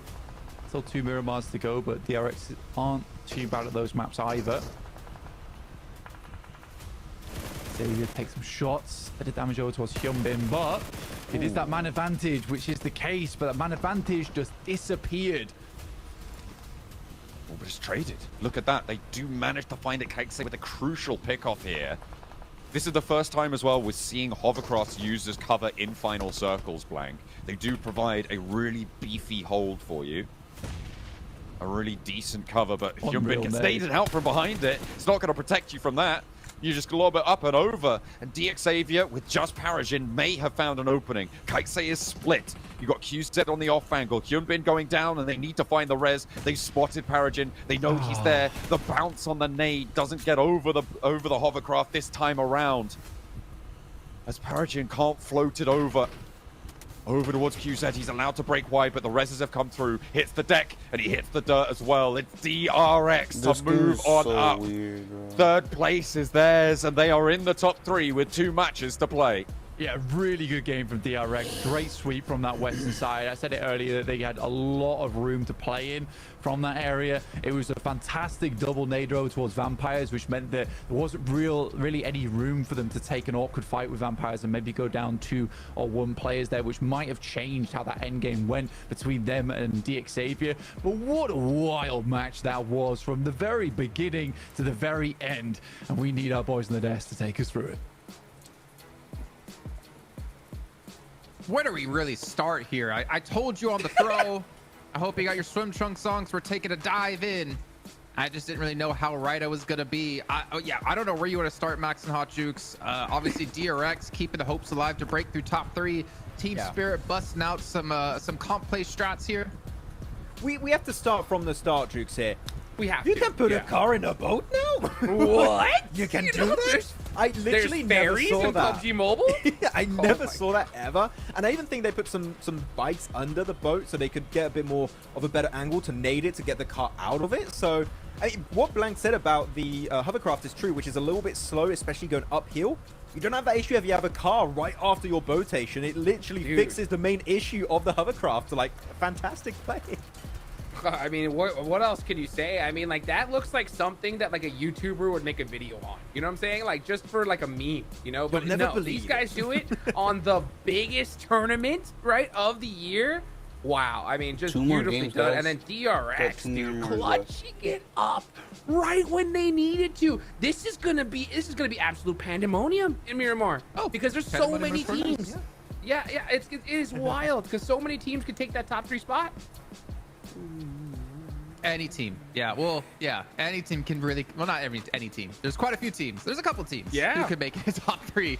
It's just about who's going to do it in the last 2 matches of the day. I actually just want to... Can we just get overalls? Like, just show me overalls, man. I want to see how close it's going to be at the top. Yeah, please, more of that. As you can see, a lot of limbs for DRX and a win nonetheless. Like, this is a huge jump for them in the leaderboards. DXavier, we talked about, like, if they wouldn't have a chance, they were like 60 points behind the bubble. That means they had to have won this game with a lot of eliminations, and they have to average, what was it, Jukes? Like 20 points per game, pretty much, which is basically a win every time. So it's looking like DXavier, they might not have a chance anymore. Yeah, man, it was so crazy because I was like, there was 3 teams that I wanted to see like perform good to kind of make this like a crazy race towards the end, and it was DRX, Vampire, and DXavier. DXavier make it to that end game, Max, but yeah, weren't able to make that chicken dinner, and it's so tough because it hurts to see great performances here at the end, but just get outshined by other teams. It really sucks because DXavier this game really showed good rotations, good sweeping of the edge, and showed that yes, we can in fact reach the late game as a 3-man squad, or even better, a 4-man, but here in this case it was a 3-man squad compared to day 2, day 3, pretty much always down to a solo. But when you have backup around para-para-jin, you're gonna be fine. You'll be okay. So yeah, DXavier, good show, but as you said, the point average they need to get for the next 2 matches here seems unrealistic, to be completely honest, with how DXavier have been inconsistent throughout the last 2 to 3 days. So I would love to see it happen, but realistically, I think they need to start thinking about where are we dropping in survival stage. Well, if we're going to talk about one South Korean team with DRX, we got to talk about the other one. Mir and Sejong on the West Bridge as well, taking too long to rotate across. They get caught up by loops, and then it was just Jae-Suk just trying to survive. Yeah. And MSJ, man, they are really hitting the struggle bus today, which is such a shame considering the performance they put on across 3 days of play. It really doesn't work out great for them, Hodrix, because this center rush is not working. The delayed edge is not working now. So what do you do if you're really Mir and Sejong, except struggle in your next 2 matches on Miramar, which really have not been their standout map so far. It's been Erangel. The 3 Erangels are done for the day. So what next for Mir and Sejong? To be honest, I'm not sure, but they must be feeling a bit stressed out after these next 2 matches. Xavier. All right, okay, 18 points is close to the 20-point average, you know? Right? You know, $20, you know, gets you a lot. If, they can somehow pull it off. Harami, bro, trying to catch up to the likes of where Inko is. But I feel like with Inko winning out in that fight towards the north side of the zone, the south side of the mainland, up against Hora, I feel like that almost solidifies that Inko's going to make it through and Hora can't catch. It's over. It's over for Hora at this point. Yeah, there's just no shot. They would just need a ridiculous game. They need a big win. Actually, they didn't win both. They need to win the next 2 games, I think, in order to feel even slightly like they have a chance here. But yeah, what stands out to you, Max? Major pride here. Like, only the 1 point this game. We didn't see them do anything this match at all, except for that 1 elimination early game. That was literally in the first 2 to 3 minutes, if I'm not mistaken. So very, very quick engagement and very quick exit of this game when they were in top 3. So that's great for DRX. That opens up a spot for them to jump up in the top 3, possibly, as our MVP is going to be here with our 5 eliminations. So it's cool to see some individual players. We had Hoxie. This time around, we have 6A, which I'm sorry I butchered his name, but he's MVP. Good job. MVP! Oh, man, dude. Right on time, too. Right on time. This is getting wild, folks. I mean, oh, boy. Miramar's coming up next. All right, 2 of them. And you're right, MSJ, they threw in their best map, right? So what do you do in this state? Okay, here's the overalls. This is what I wanted to see right here. DRX in 2nd place. Where's D Xavier? 154 points. That is, what, 22 away from Alpha 7? So it's still possible, but yeah, it's pretty much back-to-back wins at this point, right, Jason? I mean, 22 points. This is where I asked before, right? If you're Vampire, if you're now D Xavier, do you hot drop one of these teams in top 3 to try to take out their chance? Because you have to catch up to them now. You can't just sit there and hope that, oh, you know, maybe someone will take out Alpha 7. Oh, maybe someone will take out DRX. No, I feel like the way they've been playing is just survive to the late game. And that's what we always talk about is like how can teams adapt their strategies based off of where they currently are on the leaderboard. And I feel like if you are any of these teams in top 3 right now, it's just survive. You don't need to get any early skirmishes now. You just need to keep holding on, just get a couple of points here or there, and you're gonna maintain your spot. I think that when we're looking back at PMWC Hodrix, the reason why Rejects were a bit scared of hot dropping Alpha 7 for the win is because they could lose possibly 2nd place. Here, literally, the worst that could happen is you go through survival stage. That's 8-point difference. Right? That is literally the worst case scenario. You're not losing like any prize or anything like that. Like, you're just losing your spot for finals, but you need to give it a try. And right now, hot dropping in any global tournament, this would be the best time to do it. Maybe not this game, but the last match, if you are in contention, is definitely the right time to do it. Yeah, but I'll say something from personal experience. I talked to Regioso, and I looked at his eyes, man, and he had nothing but regret. He told me we should have done it, and if I could go back in time, I would have hot dropped Alpha 7. So I don't want to see that same mistake here from these squads. I mean, it's all or nothing, right? You got to go for that grand finals ticket because this survival stage is going to be just too dangerous at this point. I mean, we're pretty sure Vampire is going to be in that survival stage unless they win these next 2 games. But yeah, D Xavier, Vampire, I do think it's hot drop time. I don't think the last one was. I didn't really get to talk about it, but I think the last one was just putting points on the board. D Xavier did that, right? But at this point, you have to stop Alpha 7. Mike? Hello, PUBG Mobile fans. The 2024 PMGC is kicking off with Group Yellow on October 31st. In the first week of the 2024 PMGC group stage, 16 teams in Group Yellow will battle to secure a spot in the top 3, guaranteeing a place in the grand finals in London. Meanwhile, those who place 4th through 11th will move on to the survival stage, while those finishing 12th through 16th will be eliminated immediately. Dubbed the Group of Death by casters and fans, this lineup includes fierce competitors. Alpha 7 Esports, D Xavier, and Vampire Esports are ranked in the power rankings top 10 globally, while Alpha 7 Esports, Bigatron Knights, and Vampire Esports are world champions. Group Yellow promises intense battles ahead. And rest on their throne, ladies and gentlemen, PMGC Alpha 7 Esports is currently ranked #1 in the power rankings. They've recently proven themselves to be one of the best by becoming the grand champions of the 2024 PMWC. But after only finishing 3rd in the last 2 PMGCs, can they defend their position as the #1 kings in the power rankings? Bigatron Knights were the first ever PUBG Mobile Global Champions, bringing pride and joy to Indonesia. But despite qualifying for PMGC 5 times in a row, they haven't reached the PMGC Grand Finals since 2020. On top of that, Zohnny will be competing without his twin brother Luxy this time. Can Bigatron Knights make a comeback this year? Twisted Minds is making their PMGC debut. Their roster is joined by Lord, a 4-time PMGC participant, as well as Coops, the MVP of both EMEA and America's regional tournaments. Since 2021, no other Middle Eastern team has managed to reach the Grand Finals since Stigma Galaxy. Could Twisted Minds become the 2nd ever Middle Eastern team to do so?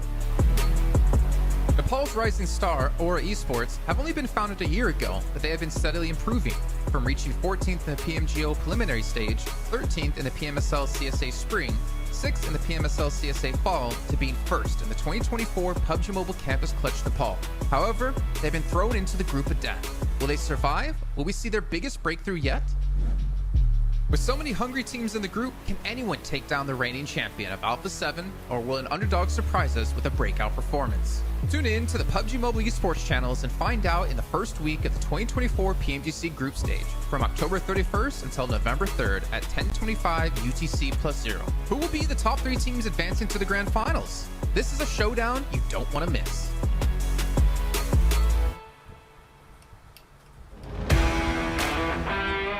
Welcome to PUBG Mobile Esports. There will be 8 teams representing the Americas region in the 2024 PMGC. The teams that qualified through PMGC points are Alpha 7 Esports, Team Kesso, and Inco Gaming.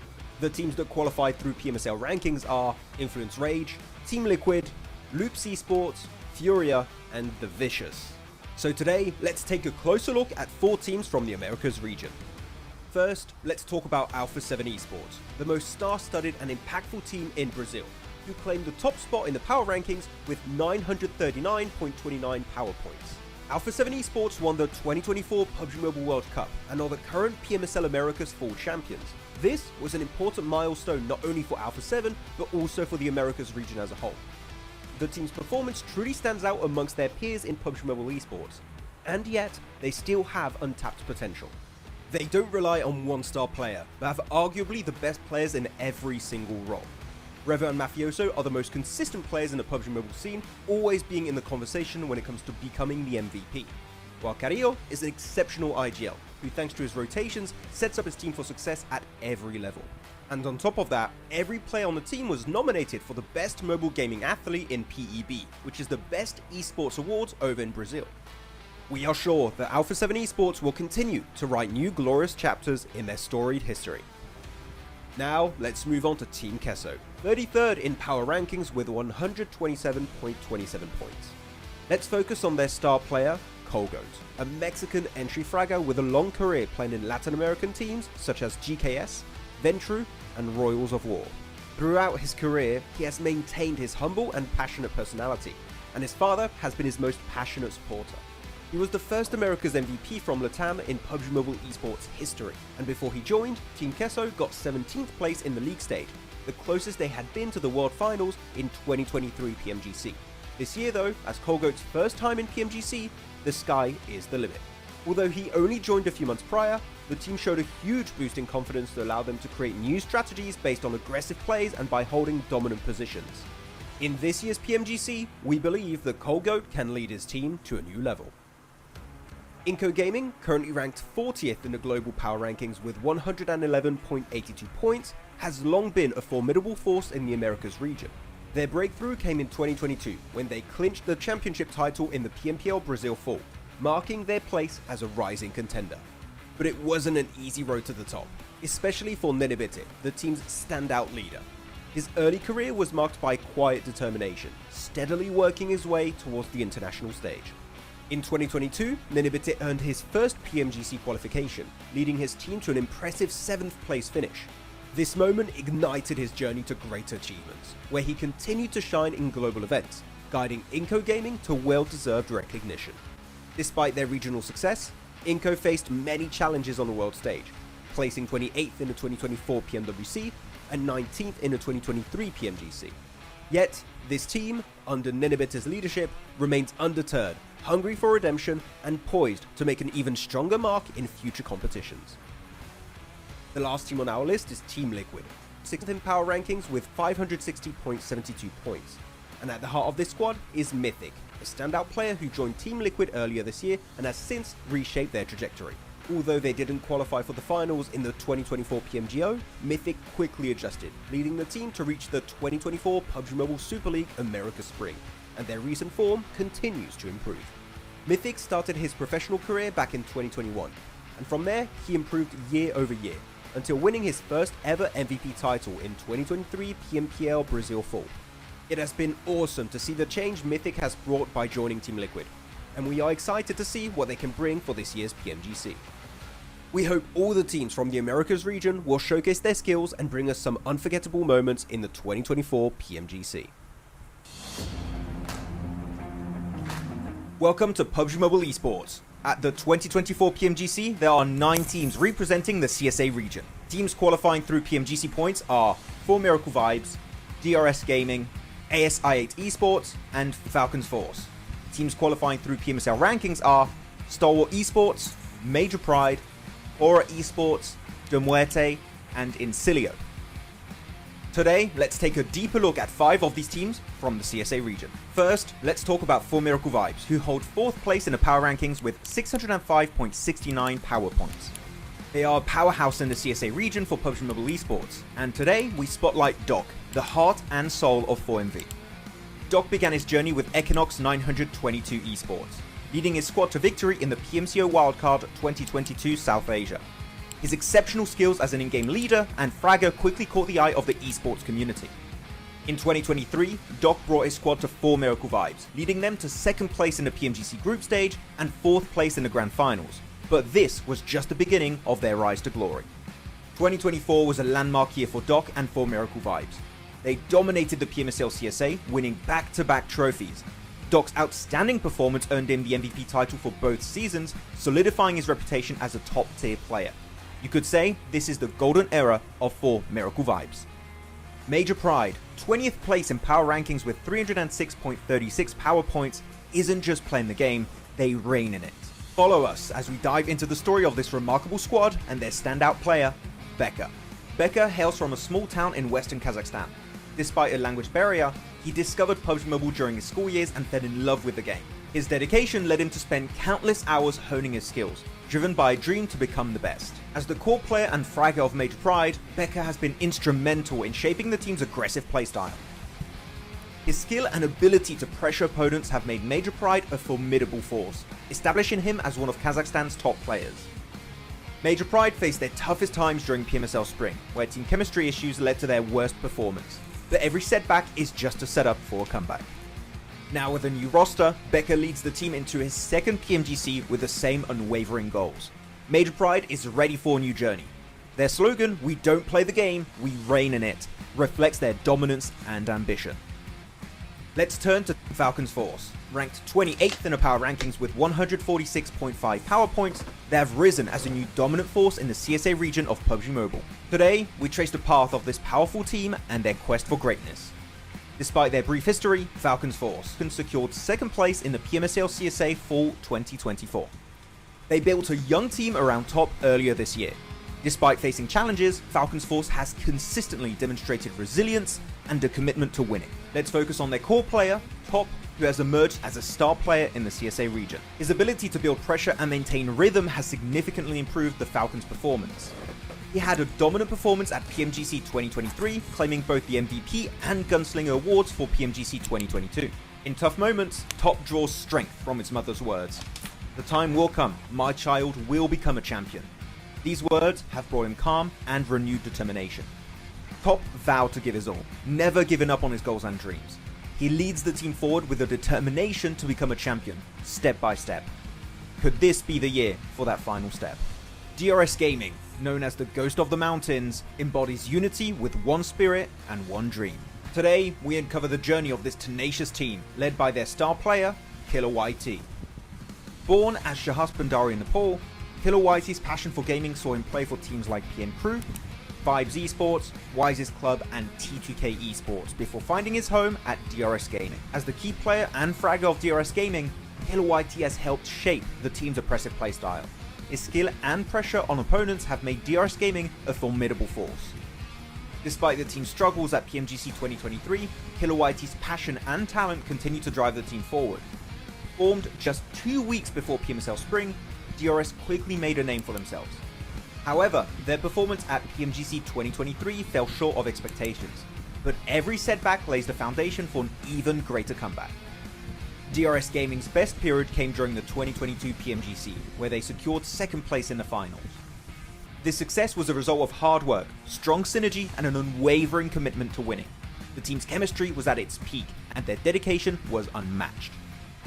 Now, with a new team and the same unwavering goals, DRS Gaming is ready for a new journey. Hailing from the country of the mountains, they call themselves the Ghost of the Mountains.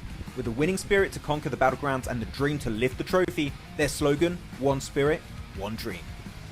DRS Gaming's journey is a testament to their resilience and determination.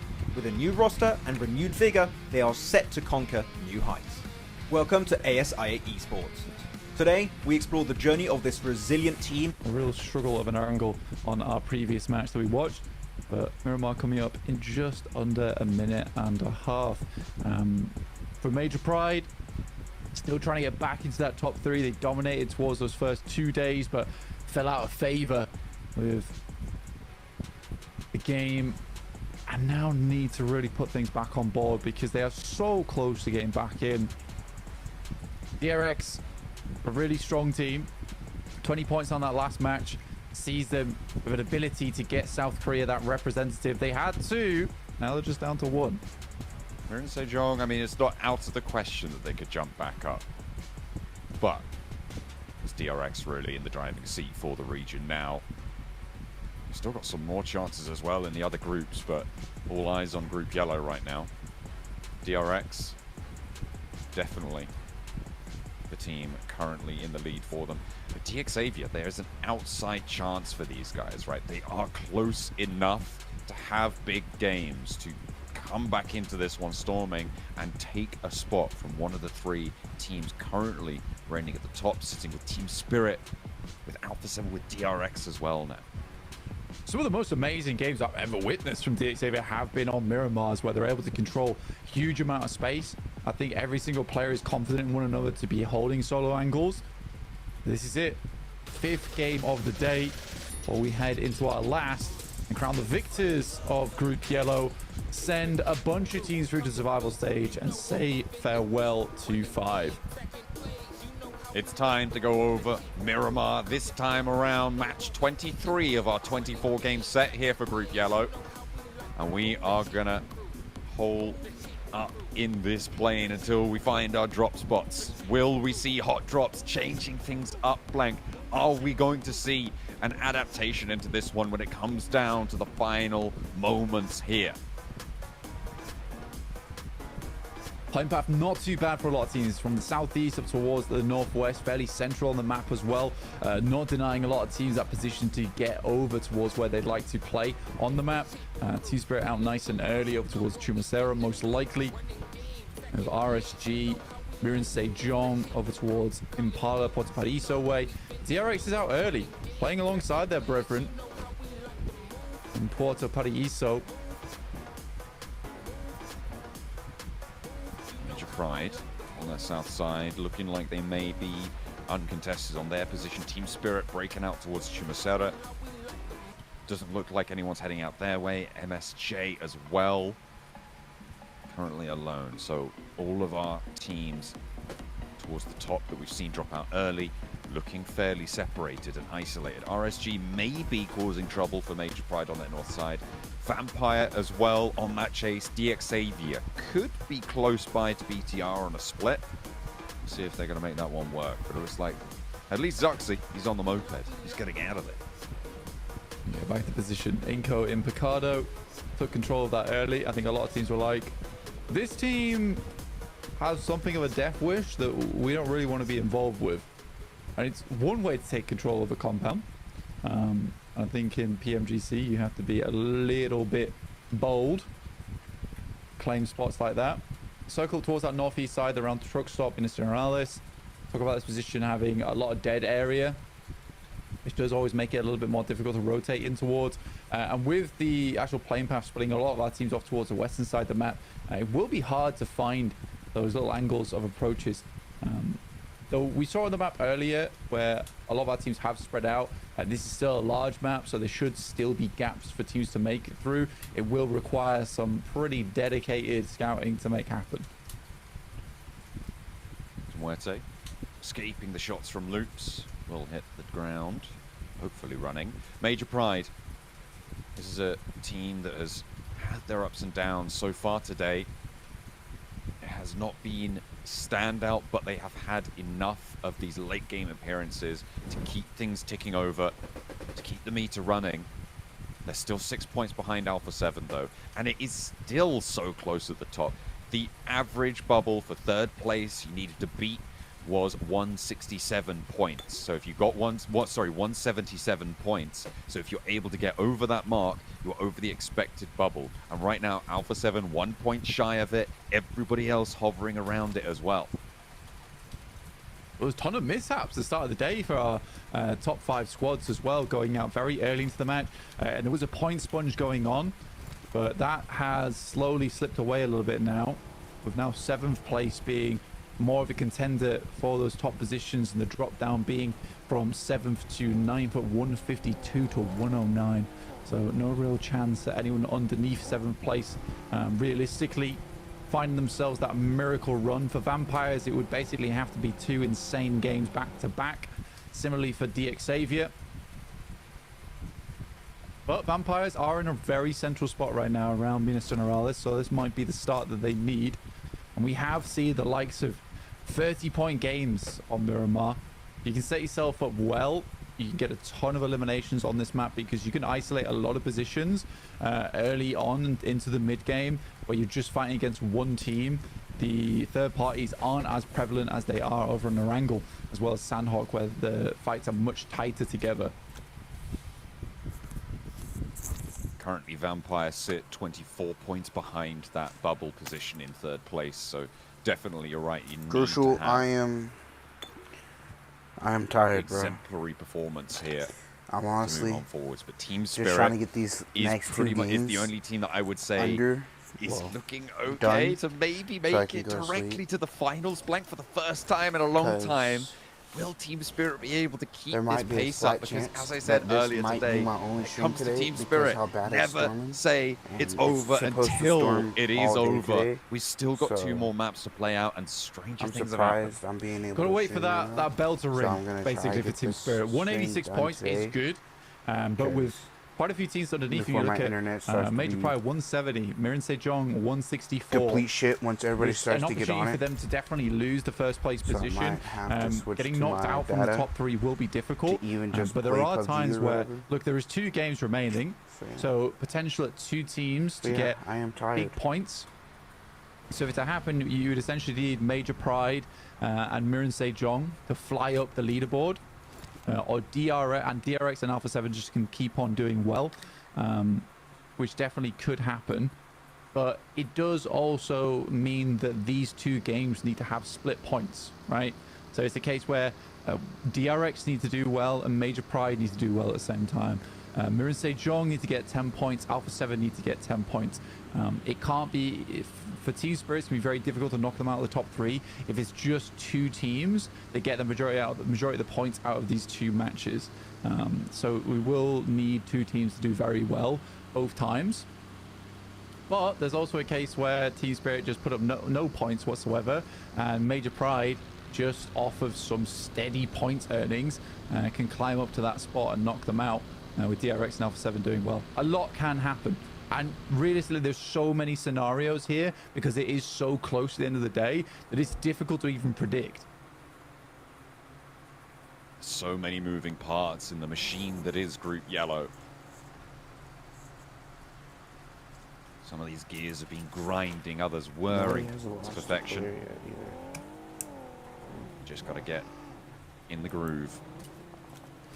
Hope for the best here. MSJ 164. They reached some heights that I don't think anyone really expected coming into this week, Blank, but they have definitely made a name for themselves. And even if they don't make it, even if they fall short of that third place, that is a team to be worried about moving to survival stage, and definitely will be a team I'm considering to make it out of that last chance bracket. I think most of my focus at the moment actually is over towards Maroon Sejong. I think with the performance they've had, it would be a real shame for them to not head in towards that top 3. But I am really pleased with our current top 3. I mean, DRX, Team Spirit, as well as Alpha 7. This fight isn't incredibly important, but it's nice to see RSG as well as Harame Bro getting a taste of their own medicine. Harame Bro draw first blood, though. RSG. One nade, one up, one down. Either way, he said not going to connect with that. And through the back here, Federalis around the door frame, gets 2-3 rounds in, but the shotgun blasts him back and Federalis falls. Rig, and now up and into the breach for Harame Bro to try and keep things going. Who's this? It's Major Pride. They're looking to third party this. Look at this flex out coming through. Zeus as well from the other side of things, trying to crunch on in. Inko and Team Spirit moving in the area, but a long distance away. Maybe Major Pride could extract some value here, steal some of the points that they've had taken from them in turn. Which would be nice. I mean, it's something that they've dealt with a long time now. There it is. Major Pride does get one off the back of it, but the real difficulty is the fact that Zeus is also moving over towards this location. Right now, Major Pride is in a fairly open spot. They realize that now is the time to bounce. Let's get out of here. We found 1 point. We've caused that team a bit of damage. They're going to struggle to get in towards that late game. So let's just head up towards the circles. They did move quite far away. It headed up towards that northern side. Round about Minas del Valle, as well as Al Azahar, which has this awkward crossing on the south side, whereas the high ground on the north is cut up by the road. Alpha 7, though, versus Dumwerte, losing McGrellin.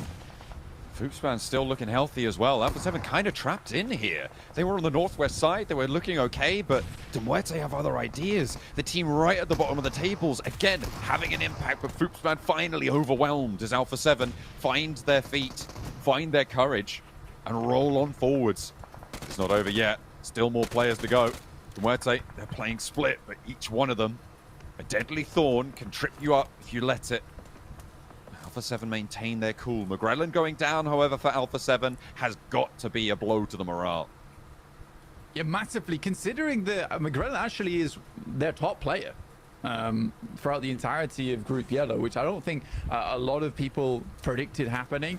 He has been, like I said, on day 2, such a great addition to the team. They're so happy to have him. Finally, Alpha 7 can start playing with a consistent roster and keep finding very good results. I really do hope this team just maintains that stable roster now, because he is fantastic. Added a new lease of life to Alpha 7, something they desperately needed. Because Revo did a lot of damage, and Carrillo's just this great backstop alongside with Mafioso has that clutch potential, but Revo just couldn't consistently keep being the guy that made all the plays in the front lines. They needed someone else in there. McGrellin fills that role perfectly. Vampire, though, getting taken down by none other than Major Pride.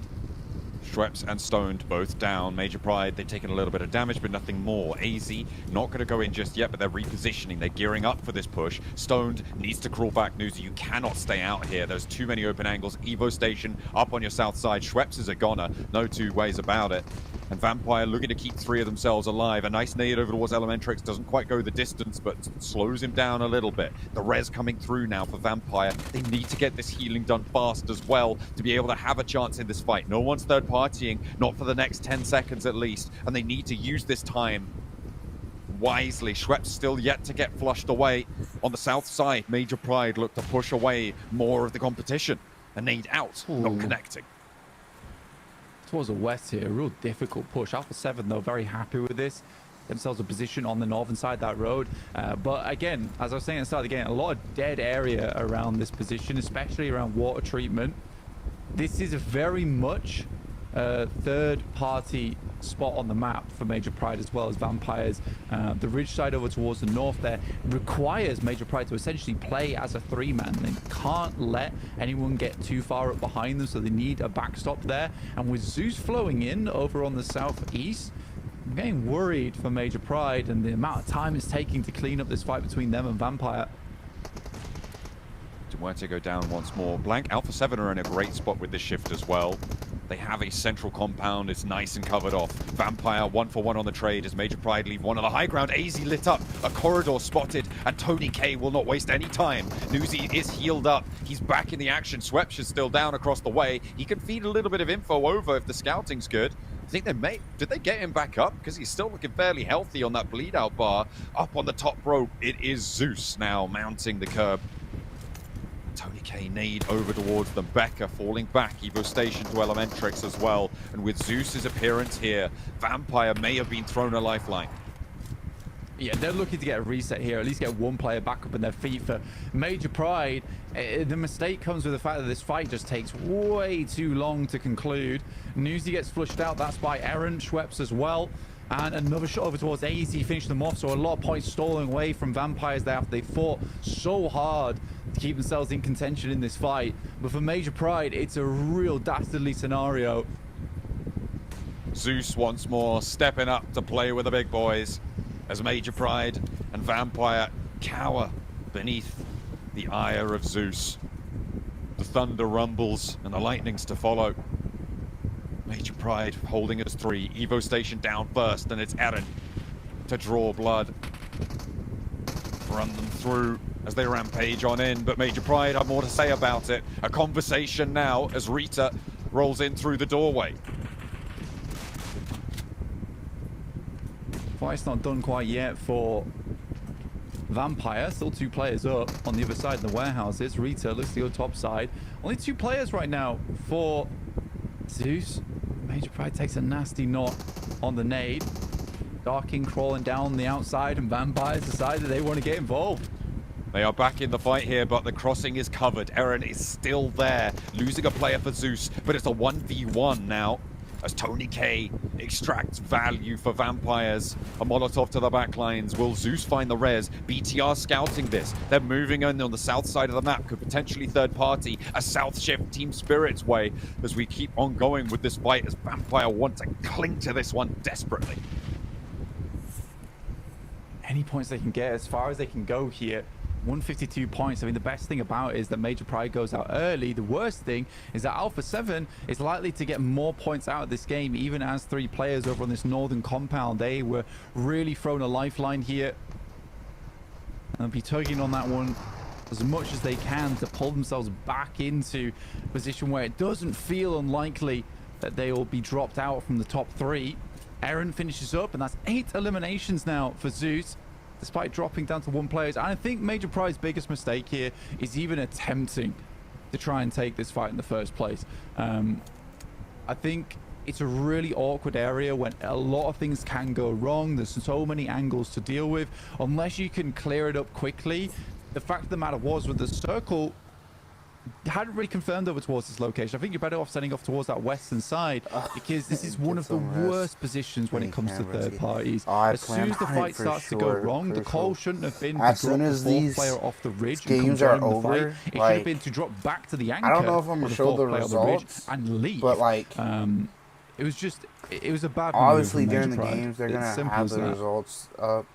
Very unfortunate. But let's talk about the circle a little bit here, Blank. Right now, Vietnamese fans are happy. But after the matches are in the middle of this one, and with a chance to jump up with Vampire out the way, with Major Pride out the way, MSJ, as much sleep as out on the outskirts. Definitely a team that can make it work for themselves. But there is opportunities just presenting themselves so frequently now for DxAvia to see if they can find it.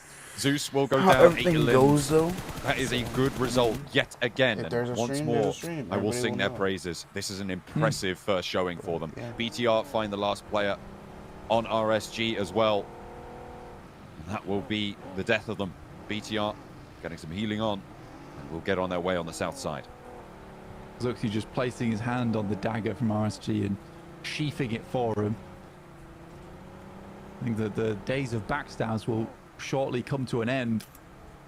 Both Harambe Bro and RSG likely to fall out sleep schedule for sure in that bottom 5 and not progress further into PMGC. Which honestly, I think some of the top teams will be quite happy with, considering the amount of games that they've been able to ruin.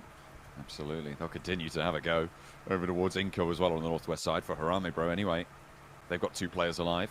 That's enough to cause problems, especially on the west side of Alpha 7 and DRX close by. It's always them. Inco might be able to handle the pressure though. His range goes down. Inactive as well. Looking to keep that angle under control. And yeah, a really difficult approach here. I don't think that Harambe Bro can get across this one. It's massively unlikely. I mean, they're ticking down to the blue as well. Stage 4, almost stage 5 is going to really start to hurt soon, and options are going to get super limited for Harambe Bro. They're just doing their best to just extract points, essentially, from the lobby. This next circle to pop with Team Spirit down towards that southwest side. DX Xavier looking to control from that central high ground. And the circle pops back towards the north, so towards Horror. Bro Harambe just remaining a problematic opponent for Inco. DX Xavier in the middle.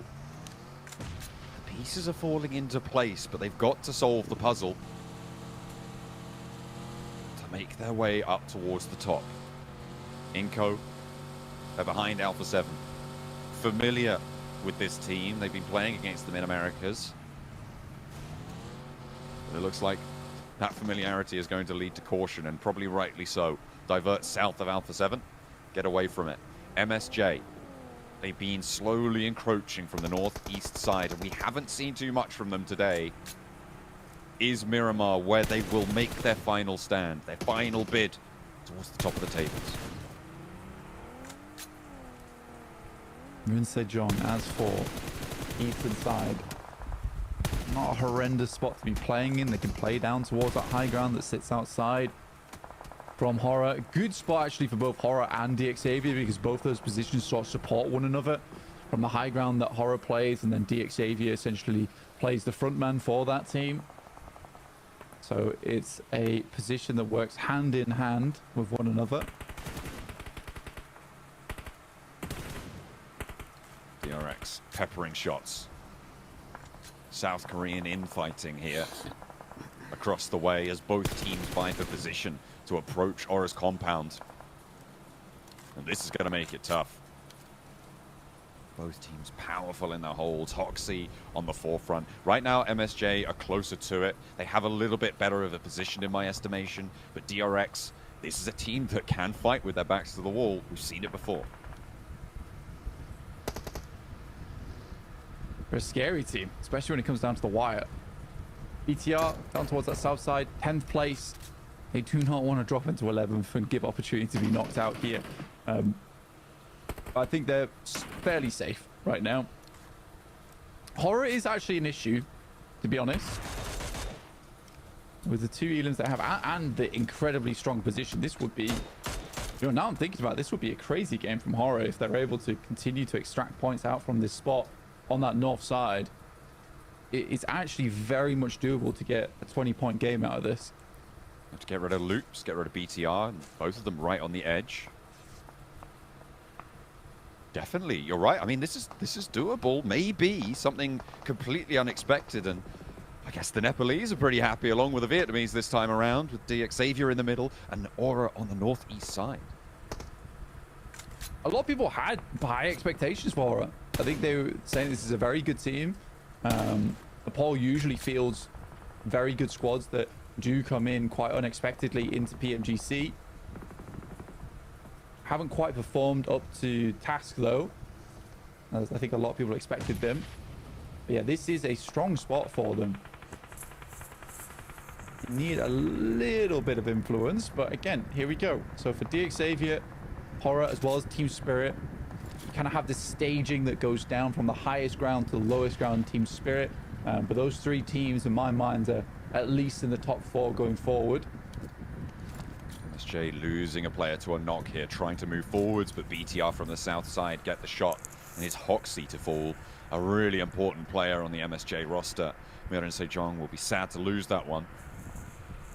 especially at such an important time here, but can they play on with 3? Can they make it work? Because historically, their weakness has been a lack of the ability to go for a 2-2 split. And with only 3 players, again, it's mathematically just not possible. Seiwu steps up, puts some lead down range, but doesn't find a knock. So they're going to roll out on this one as well, getting further into the circle. It's unfortunate that Hoxie has to be the playmaker so many times, though, for them. Because not only is he scouting, he's also making these clutch plays. So if he goes down on the scout, you lose a real critical player for yourself. Team Spirit doing damage over towards BTR as they try and make their way in. They are directly opposed to them on the eastern side. Twisted Minds finding so much damage over towards Mirin Sejong. Down to 1 player. It might be survival stage for this team, unfortunately. And DRX will have to wave that flag for them in the grand finals if they don't make it. A bit of a test here. Well, I say a bit, a massive test for Aura to hold out DRX, and a skill check for DRX in return as well. Prove to us, prove to the lobby that you can take these compounds. They negotiate, they navigate that north side and come out looking really, really good on the better end of that deal. But now they have to approach and play that CQB. They can't finagle their way through this. You've just got to punch and swing for the hills. Let's see what they can do on that north side. Meanwhile, on the south and then on the west, there's fighting breaking out. Loops under pressure, trying to defend their spot now with Aura in a decent position. You've got to remember that every point matters, even at the bottom of these tables, even into the final 2 matches. It makes me laugh that Inco put so much pressure over towards Loops and they've just left Nenebete to essentially 1v3 versus Alpha 7. Well, it might work. Doing it. Oh. Why did you put away the DPS, man? God. We'll find it, but in come the rest of Inco to roll on over. Alpha 7 in danger here. Pressure from Juancho as he steps up first. Around the side, it's inactive, and the shotgun shell's going to ring on out. It's the Americas biting back for Inco. They go over the top, but they're not connecting here with the DBS. There's the flush, looking for the Renock as well. Revo still healthy, but spotted, and another one seen. It's Alpha 7 to fall. DRX could move on past, and DXavier as well, with an outside chance. DXavier, yeah, from this position, it's unbelievably good. Hilarious, to be honest. Then I say, just go deal with the best Brazilian team in the world. It'll be fine. You'll be all right.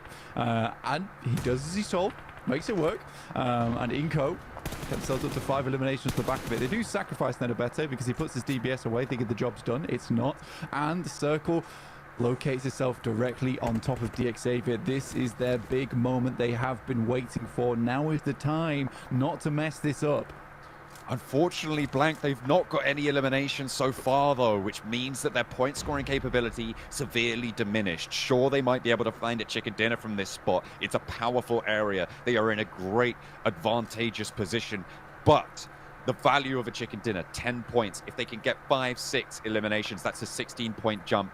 With Alpha 7 out on 179, I believe, might be 170, might be 180, given how many points that they've been able to earn from placements here.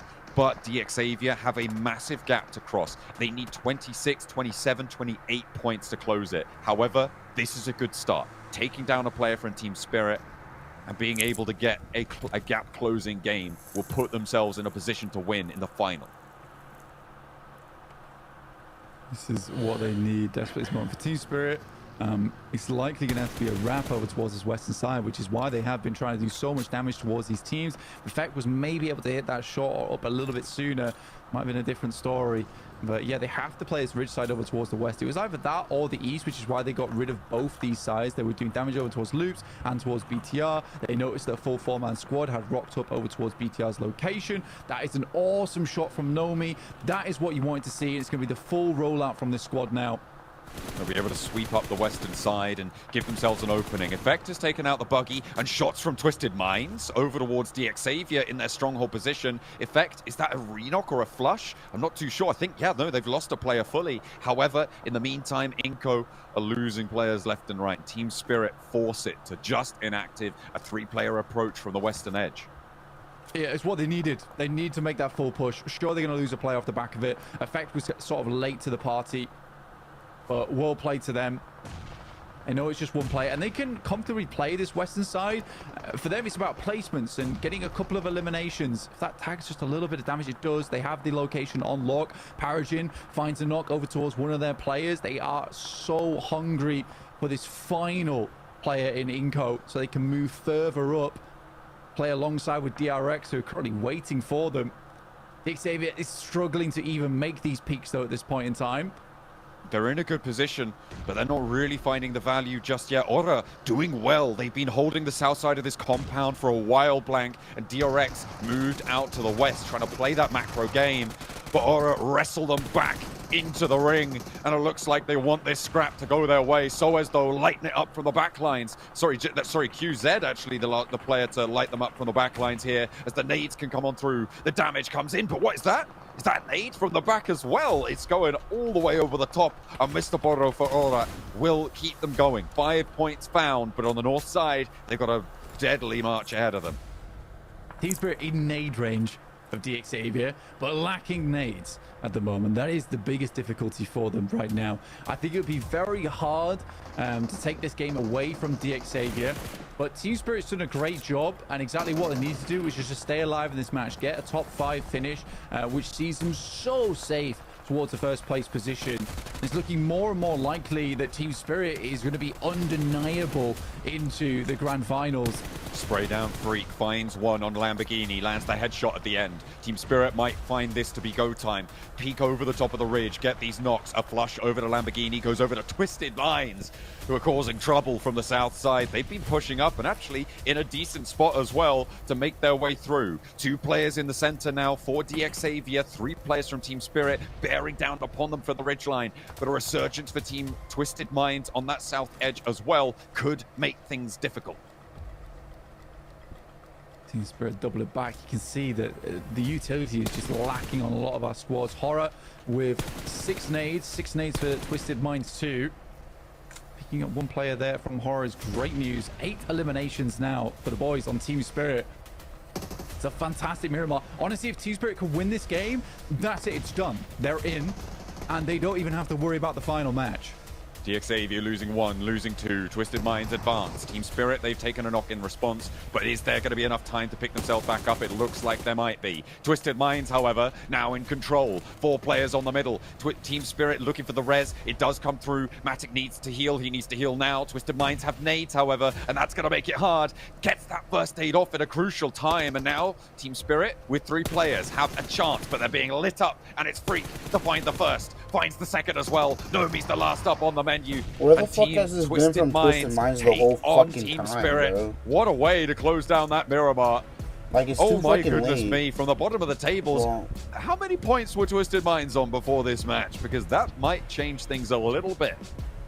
They might got a huge amount of eliminations that match as well. I think they're around about that 60-70 point mark, which sets themselves up for maybe survival. Last Miramar of the day. Very unlikely, though, with the way this team's played, but finally a chicken dinner on the board right at the end of the group stage. That's just and this is what I'm talking about. They get a second behind? place. They're happy with it. They're still clapping. They're high-fiving because that was a good result for them. That's what they need. And this is a team that can take pride in games that don't always necessarily end in a chicken dinner. So they've done a lot of work so far. The heavy lifting are going to need another win. Way, but it is just the consistency that needs to remain. Twisted Minds take the chicken dinner, but all eyes are on that 3rd place bubble. One more game check. Yeah, Twisted Minds, man. They did do a roster swap as well. If we didn't notice, Dorn coming out, we had Freak come in, and maybe that's exactly what they needed to do. It's just unfortunately might be too late for them. But we'll get a look at our overalls in a little bit of time here. But Team Spirit, with the 10 eliminations they got and the 2nd place finish, that should be it. That should be them done and dusted. Yep. They're going to be making it into the grand finals, which is insanely good for them. Yeah. Team Spirit were looking so good on their sweep over to the northwestern side too. So double-digit games, man. They've been getting a bunch of those throughout the last 2 days. So Team Spirit are looking so deadly here, and they're going to look pretty comfortable, Hodrix, in the 1st place. So they can maybe cause a bit of issues around the battlegrounds. Yes, sir, they can, because we just heard from Seven a little bit earlier saying that Team Spirit they would be willing to make life harder for some of the other squads that are going to try to get into the top 3, especially if they're going to have a lead going into the last match. And guess what? They have a lead going into the last match. So I'm really interested to see if Team Spirit's going to hot drop certain squads or just maybe camp some rotations. Jason, who do you think they would be even going after? Bro, how the fuck does Lord almost have 1,000 damage and wrong 0 kills, like, bro? Right? I don't know. Someone stole the last Maybe biscuit from Alpha Kitsune. 7. I think would be interesting if they would have like hot drop Alpha 7 and keep them out somehow, because that gives Major Pride a chance to catch up. Mirren Sejong, maybe Dig Xavier as well, if the points are possibly there. But also, I don't necessarily want to count Twisted Minds out just yet either because of that match. We'll see our overalls a little bit of time. I did take a quick sneak peek at it on my side, but I don't want to spoil it. But let me just tell you, there is a world right now where Twisted Minds do somehow make it top 11, and that world doesn't seem to be too far away either with what I'm seeing on the overalls. They need a win, I think, is going to be. We'll see exactly what the point difference is afterwards going on the leaderboards, but I mean, that was a confident win, I have to say. I feel like we are slowly but surely seeing better plays from them right now. Maybe, as you said, Jason, having Dorian swapped out for Freak was the best approach, and it worked out great with this win, but that would be a comeback and a half. And imagine they go the entire way to barely qualifying to survival to making it to finals. That would be wild. I don't expect it to happen, but unless you're Dorian, unless you're Dorian, then it's like, well, I guess I need to look for a new team. You know what I mean? Like, if they put in like Freak over him and then they start doing well, it's like, ah, crap.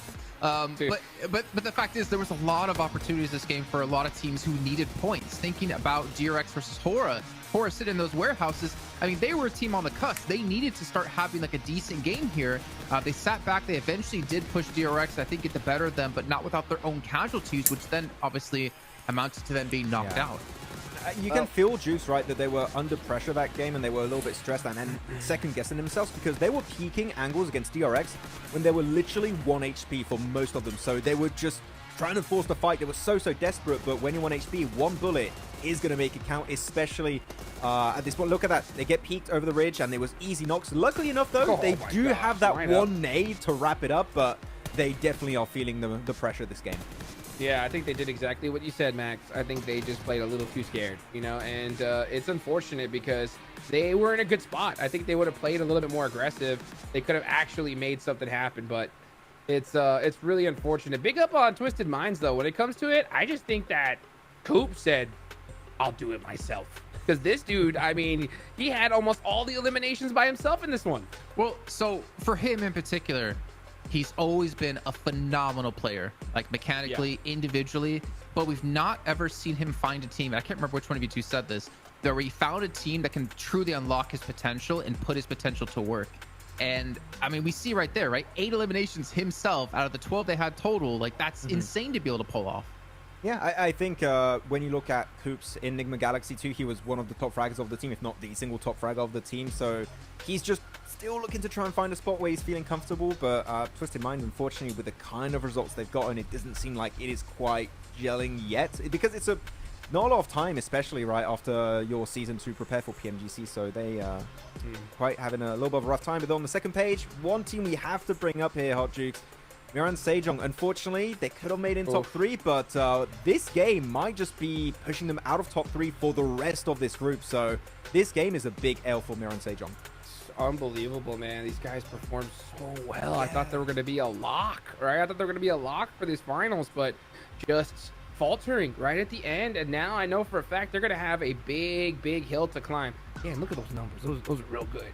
You know, but besides talking about this, there's something I got to talk about. One team in particular.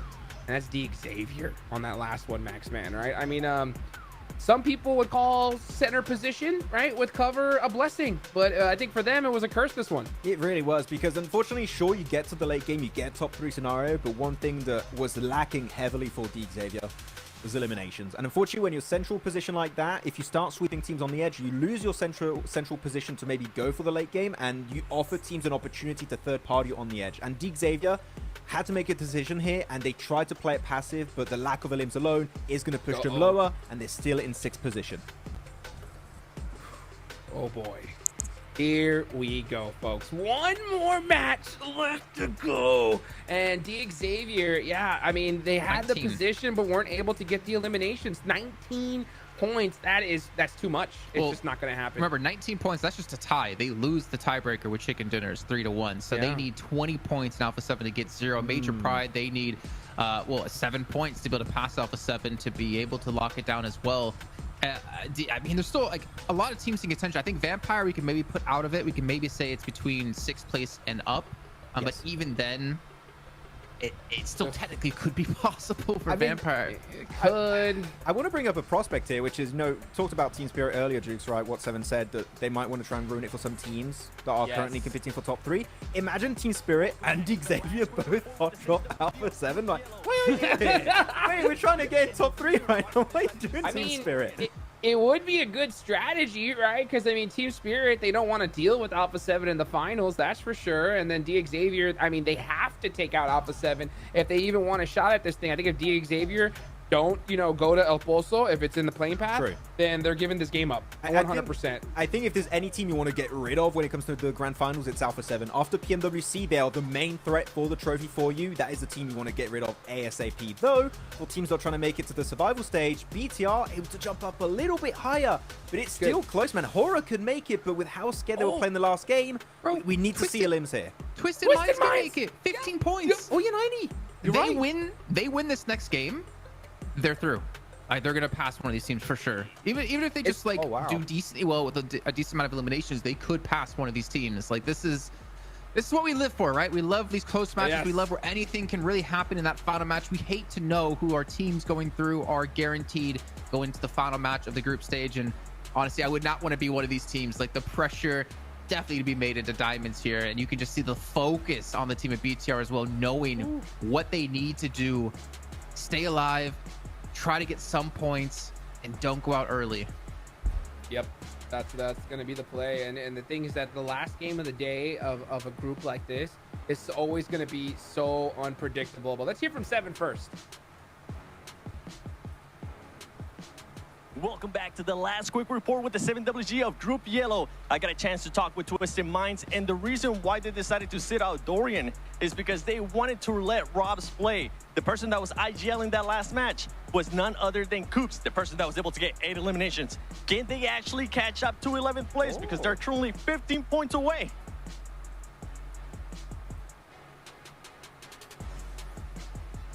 Did we just find Coops' new role in his team? We talk about in-game leaders need to be able to frag out, and well, Coops can frag out, and we clearly saw he can in-game lead. I don't know, man. I'm starting to believe. I don't know about you two. You got the IGL trifecta. You got Coops now. You got Doc on that side also, and you're going to be having also. And okay, IGL's fraggers becoming IGLs now. Carrillo. Is that like? Okay, he's not a trifecta anymore. A quadfecta. Is that a thing? I don't know. I'm sure John will correct me if I'm wrong. Yeah. Well, you know what, guys? Like the big thing, the reason why I think it's possible is because, there's always the last game shenanigans, right? You got teams at the bottom that know that they're not going to make it. I'm talking about De Muerte. I'm talking about RSG, right? So sometimes these squads, either two things happen. They go crazy because they got nothing to lose, right? Or they just kind of push willy-nilly and get taken out. So, like, it's possible for Twisted Minds to get some points, but I think they need to get active very, very early because we've seen so many times, Max, right? In the last game of a group like this, like half the lobby's gone in like circle 3, right? Yeah. Because you're going to have hot drops happening, possibly. You're going to have teams playing hyper passive. They're just going to get bullied around the map. I'm not sure. We have so many teams that we really have to be paying attention to going into this last game. This is why I'm happy Jukes were on the desk, because John and Blank, they're going to have so much to look towards in this game. And I'm telling you, one team gets eliminated, it could change the whole really landscape of the leaderboards, how things are going to be looking to qualify in survival stage, and of course to qualify into the grand finals. This is going to be the last game here of Group Yellow, and it's down to the wire for a lot of these teams. Yeah, I cannot wait to see what's going to happen here. We're about 20 seconds out. Hop drops, they're possible. Upsets, very possible. It's just about to see who can rise up and flare up at the right time. Gentlemen, yes or no? Are we going to see Twisted Minds qualify right here in this last game? No. Chat, it's almost time for me to sleep. Come on. I'm trying to build it up and you guys are shutting it down. But you know what? I got my boy Coops. He's going to shut both of you down. Chat, y'all think Twisted Minds qualifies? Group Yellow, John and Blank. Enjoy. You'll think they pop off and this end up trying to has win been it an and inferno. make So many stage. teams flaring up Like, left I mean, and even right, if they drop like taking 15 toe kills to or toe, so, time and time and again. And we get have a win or some one shit, more map then to qualify. play to decide who our top 3 are. Will Alpha 7 think Alpha 7 feel stays the top 3. ire of I think they passed up potentially DRX. coming through from DRX Team possibly Spirit? That getting seems knocked to be out. maybe something they were talking about. Do Alpha 7 adapt in the face of that as well? Everything to play for, and I nothing think Alpha can be 7 wasted here. maybe might get targeted There is by potential pretty for much Team Spirit everybody. to go for that. I think that they are just going to secure what they've got here down towards that south side into Macera. For Alpha 7, on the other hand, they're just going to look to keep those points consistent. Some of these games have felt a little bit lackluster from them. Twisted Minds, 15 points away. We all know what a good bit of momentum can do for a team. And honestly, for them, coming off the back of that win, straight back onto the same map, we know this is a strong squad. Maybe it was confidence they were lacking. They kept getting knocked down, and suddenly there's an opening for them. When you see that light at the end of the tunnel, you start running towards it. Major Pride on the south side, they are currently 6 points behind Alpha 7. They're close by to Team Spirit. This could be dangerous for them. Team Spirit opt to try and run them down. The question for me is, who does Team Spirit want to face least? Guaranteed in those finals, right? Do you try and stop Alpha 7 in their tracks? Do you try and stop Major Pride in their tracks?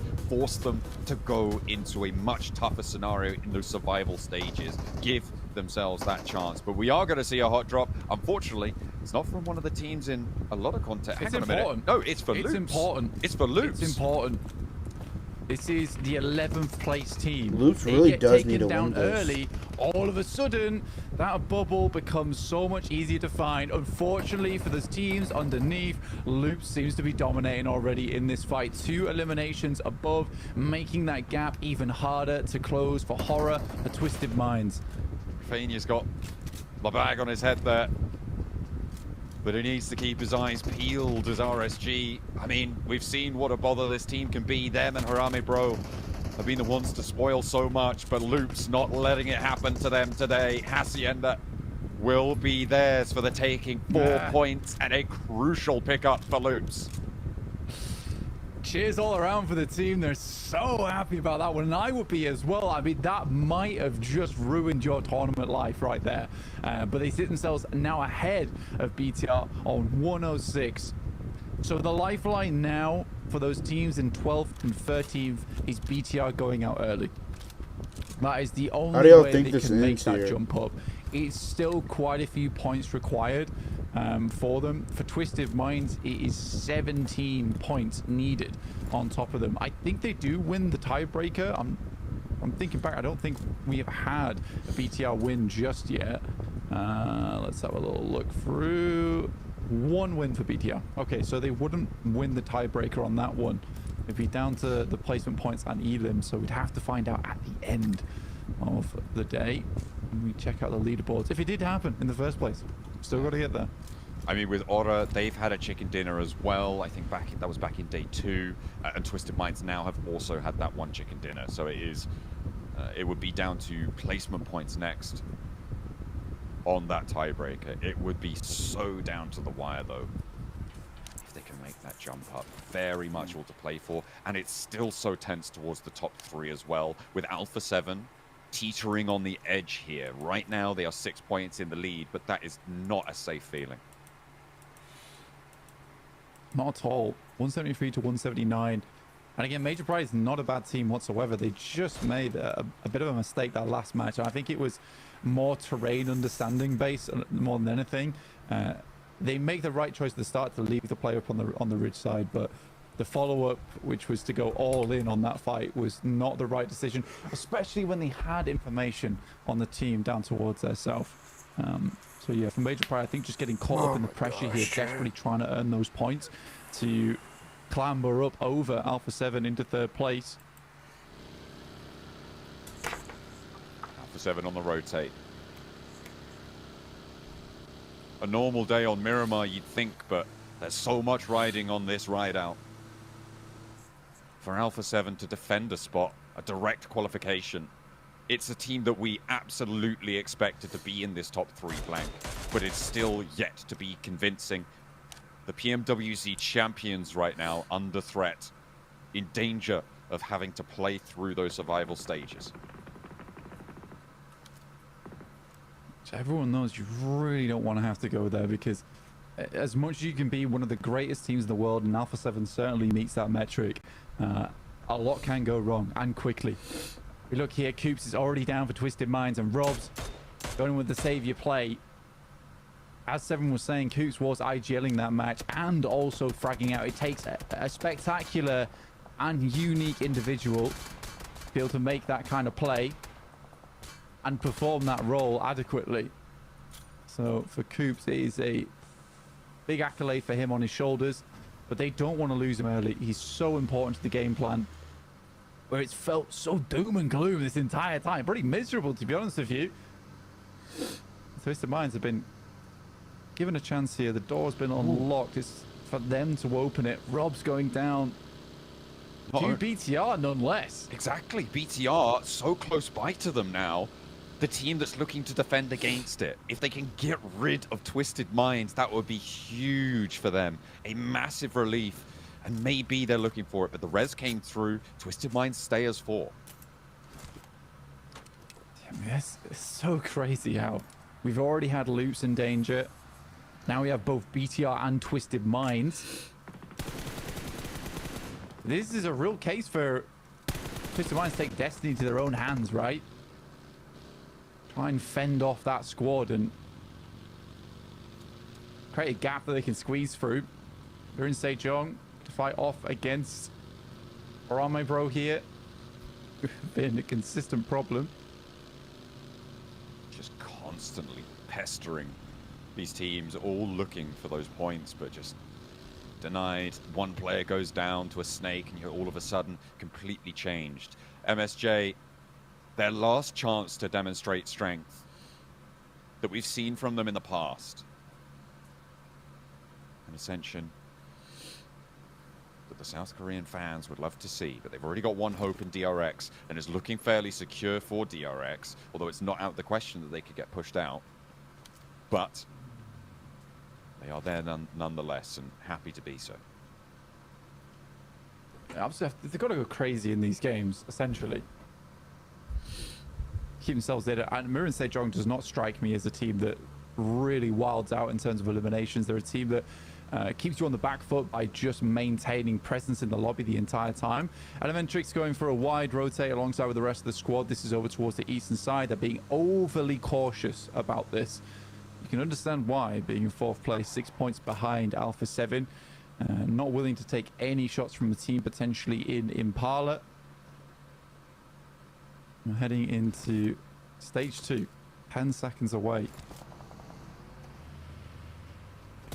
Vampire with their surround hold. They're a long shot, but again in that conversation, the shift goes their way. This is a big south move.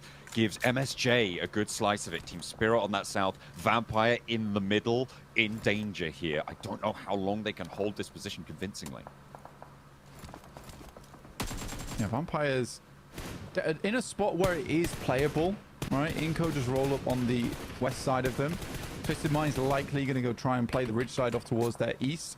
They are allowing a lot of teams to flow in past them, and this is not a game where they can play slow.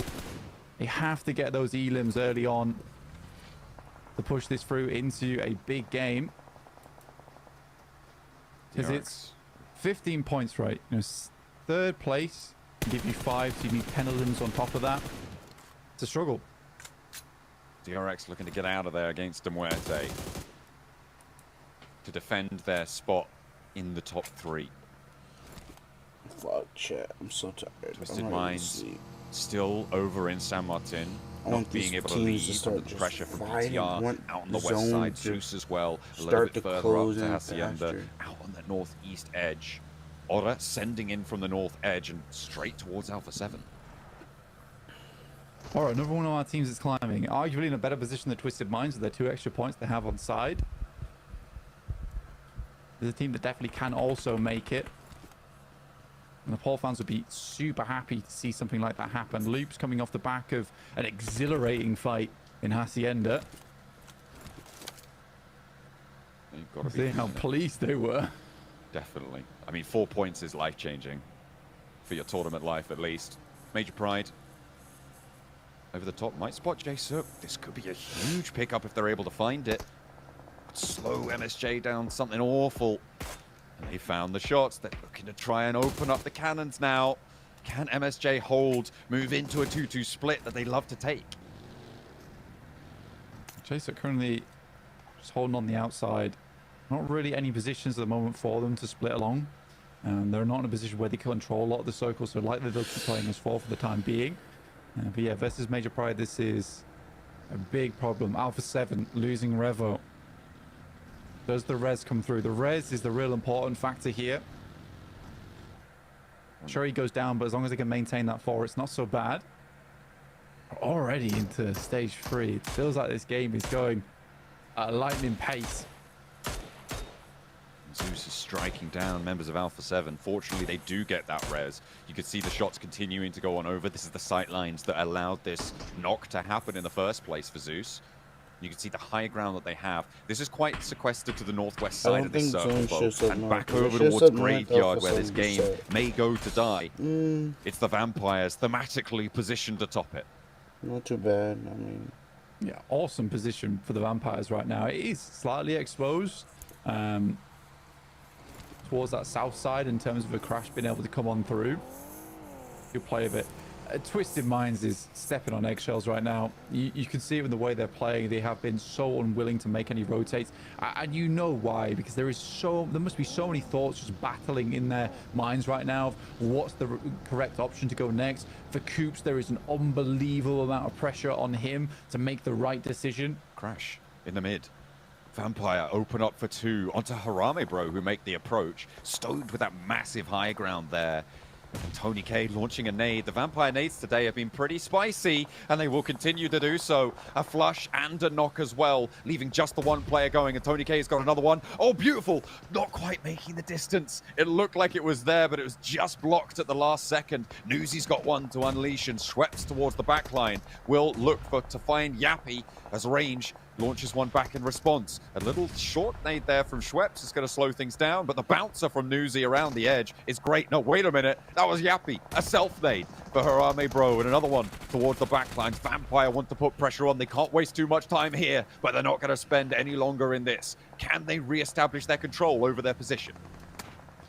So for Harame Bro and RSG, that is their last game of the day, and they will not be joining us for the remainder of PMGC. BTR holding off versus Inco. Good amount of points for them, 3, setting themselves at 109. Horror and Twisted Minds falling further and further behind here. With those 3 extra points, they may be able to seal this one away. Vampire continue to take shots out, and it's towards Zeus this time, but Aaron's there. Vicious bite back towards Tony K.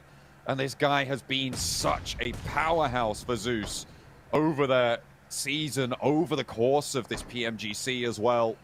The nade will fell him, however, and BTR looking to re-establish. Unfortunate bounce on the pillar there for him. Rita in the back line is getting tagged up. Zeus has the potential to get their players back up on their feet because BTR is being pretty slow on this one. It's a nice nade. Now BTR will finish up. This is what I wanted to see from him, is to get a little bit more aggressive, flex out from position, and that's 5 elims for BTR, securing their spot over towards 10th and 11th place. For Horror, Twisted Minds, massive game required.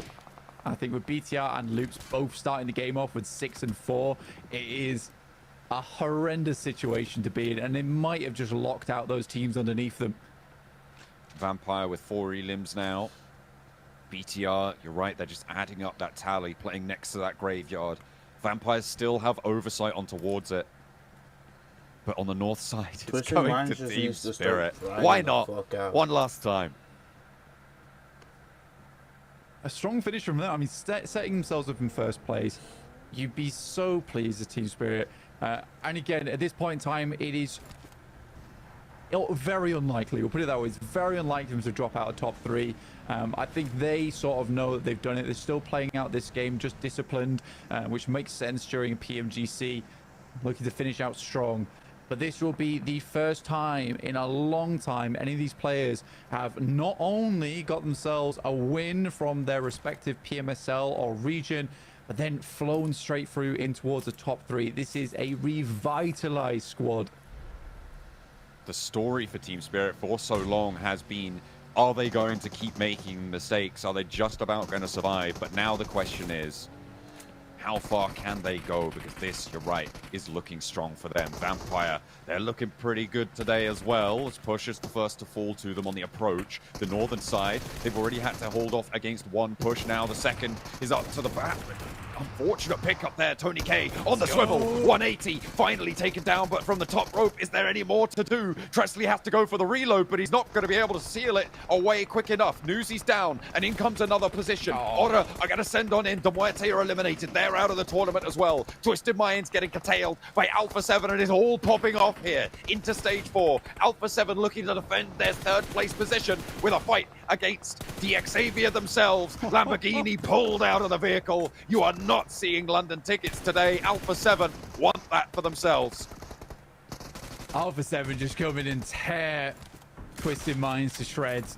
Although they had a fantastic match that last game, it is most likely game over here for them. You go up against the Kings of Miramar after taking a chicken dinner here. They are looking for revenge, and that is Twisted Minds out. What a wonderful game they had on Game 5, but it's not what they needed to take this on to the next level. Again, their gameplay here felt very panicked. And it makes sense. It's suddenly they're in a position where maybe there's a chance, and it really can affect your own gameplay. Loops finding one from Miran Sejong and also eliminating Seiwu, putting Miran Sejong in a very difficult situation to climb above Alpha 7, who just picked up 4 eliminations. Loops and BTR both adding a lot of points to their tally. Nenebete likely the next to go on to that point score total for BTR. And Ora is having their horizon slip further and further into the distance. It's all done and dusted basically at this point for them. And the conversation has to turn to the top 3.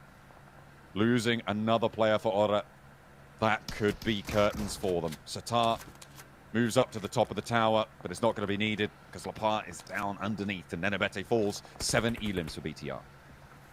And they're celebrating as well, and as they should. Very good early game from BTR. They knew what they needed to do. Of course, they were in a slightly more comfortable situation where they were already on that bubble, but Loops and BTR have done exactly what teams need to do when you are 10th and 11th. It's you just need to basically go into this game and just run with it as far as you can and take it to the next level. Team Spirit get the circle once again, but BTR and Loops have cemented their position in towards survival stage before Horror or Twisted Minds barely got a chance to get into the conversation. And the circle itself cements Team Spirit into this one as well. They found 1 point, but how much further can they go? DXavier, they've lost Lamborghini. Alpha 7 were able to extract that point from them. But they still have 3 players, and they can shimmy in. Not too much contest on this side of the circle. In fact, the entirety of the south is completely unoccupied right now, Blank, and that could be a big opportunity to take control of some of these rich sides. Alpha 7 going to contest for it. They're sending forwards. They're taking the fight to DXavier, looking to defend their spot in the top 3 with an open engagement towards Levi's. The 2 players for DXavier still left at the back as Levi's regroups. They're pulled back behind the headland and use terrain cover. Yeah, they know they can't play his position anymore. They're terrified when Alpha 7 starts going. It's very difficult to keep them down, and they know better than anyone that they want to remain in that top 3. They know that survival stage is not an easy battleground to play on. It's so important getting into that top 3 more than anything. It's unbelievable because this really does mean that for the rest of the tournament, you can now just study, do your homework, hit up the scrims, and not worry about what's coming in your future, which can drastically change your performance going forward. So now we look to Major Pride and Alpha 7. Miran Sejong with an outside chance here, actually in the foothills underneath Major Pride. If they can rack up some eliminations, start to gain momentum, that could be it. With Ora taking another knock, we're getting so much closer to locking in our top 11. As much as it might seem done and dusted, you can never say never. It's never over until it's over. that will ring true right until the final moments of this game, because the top 3 is so tight here. DXavier, I mean, with 3 players, they could also still do it with a big game. Alpha 7, though, they have stretched their lead up into 1-8-3 right now. They're only 1 point behind DRX. Which is unbelievable. Start of the game. I mean, it's been back and forth between DRX and Alpha 7 the entire time. I think a lot of people thought that the one South Korean representative that would be definitely going through, at least from yesterday and the day before, was Murin Sejong, but DRX has put a stop to that plans. Though I'm pretty confident that Murin Sejong should be able to do quite well during the survival stage. Off the back of some good rotates. Where was this BTR earlier, though? This is what I want to know. They needed that mental reset, but unfortunately for Zuxi, you can't mental reset on a nade. Satar in a really important position for them, as Lapan needs to find this res. A Molotov, that will slow things down in the Loops camp. Over Neil Sada goes. He hops in, and the speed is going to take down the backlines of BTR, but what can Satar do about it? It's a 1v1 now across the way for the 2 teams on the bubble. And an opening maybe, but it's so unlikely. The stunner goes out wide, finding the blind here, but in pushes BTR yet again for more of the action, and it's Loops to fall under the shotgun of Satar on the north side. He scythes through them, and Loops close their tournament on the bubble. Really, really well done to BTR. Honestly, 9 elims apiece for both Loops and BTR, keeping themselves in the limelight of the survival stage. I want to see a little bit more of this from BTR, though. A bit more aggression. They're certainly still struggling when it comes to the team fights, but they look way, way better than they did a couple of days ago. Major Pride on the outside. Murin Sejong prepared for a crash coming through, but Major Pride learned from that last game. They opt not to go for this. It's not worth it. There's a compound down towards the south. It's been spotted out by AZ. They'll happily pick up that position. This is way better for the long run. The difficulty is that Major Pride have only found 1 elim in this game, and 23 players remaining. There's not a lot of points left to siphon from this lobby. It's really starting to get desperate now. I think DXavier may just be out. They're 24 points behind, 23 when you consider that point that they've gotten so far. And I think with a chicken dinner, maybe DXavier could move up, but it requires everyone to go down now and to go down to DXavier as well. This is their chance, though, to find Alpha 7. Team Spirit close out Aura's game, and we have locked in our top 11. The last player from Aura falls, and now there is no chance that that changes. But the question, as it always has been, is which of these teams will make it to the top 3? Blank, our top 5 are all still in it, and all with a decent chance. Yeah, fighting for that position. It's incredible that it comes down to this. The top 5 teams that have dominated throughout the entirety of Group Yellow, all battling out to remain in that top 3, and it is close.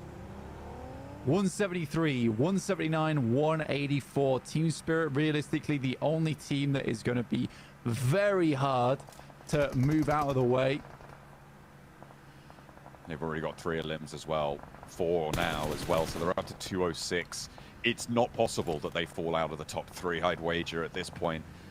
Given the number of points left in the lobby, it would take 2 teams to go past them. I think mathematically it's impossible at this point for them to drop out the top 3. Maybe to get taken over in the top spot, but even then, that's so unlikely. It would require DRX to blast out of their minds, Alpha 7 maybe to sweep through the rest of it as well. DRX, 3 players left alive. Craig say a little bit further in. Soez is lucky to live that first one. Unfortunately, it's Major Pride from behind to pick up that shot. And there's hits from the high ground again here. Now Alpha 7's sort of trapped a little bit as DXavier took that opportunity from earlier on to take control of that high ground. Every point that Major Pride can steal is a massive benefit. If you can take it from Alpha 7, that's a 2-point swing in your favor as well on your overall situation in the standings. Major Pride at distance, if they can ping off Zoas, that would be huge for them, but they have to shift forwards. DRX now looking to fend off everybody. Our second place team with their first place Big Bros on the north side as well will look to stop the encroaching hordes. McGrellin leads the charge for Alpha 7. in their last hurrah. Can they take that second place spot away from DRX with this? Revo goes down to Team Spirit. Paragin also knocked on the high ground. But Major Pride is not having a whole lot of influence over this, and they need those points. They need those eliminations. Grellin steps out. There's Hyunbin. Misses the first shot, but immediately will recover. Major Pride picking up huge points over towards MSJ. That's a 4th elim found. One last player from MSJ there as well. This is what they've been waiting to clear out on their northern side. 4 points moving in, leading that gap now back at 6. And with Alpha 7 starting to wane on the western side, this could be their opportunity. But Alpha 7 find a pick over towards Team Spirit. Major Pride rollout. Hoxie looking for the spray down. The biggest player on the roster by far.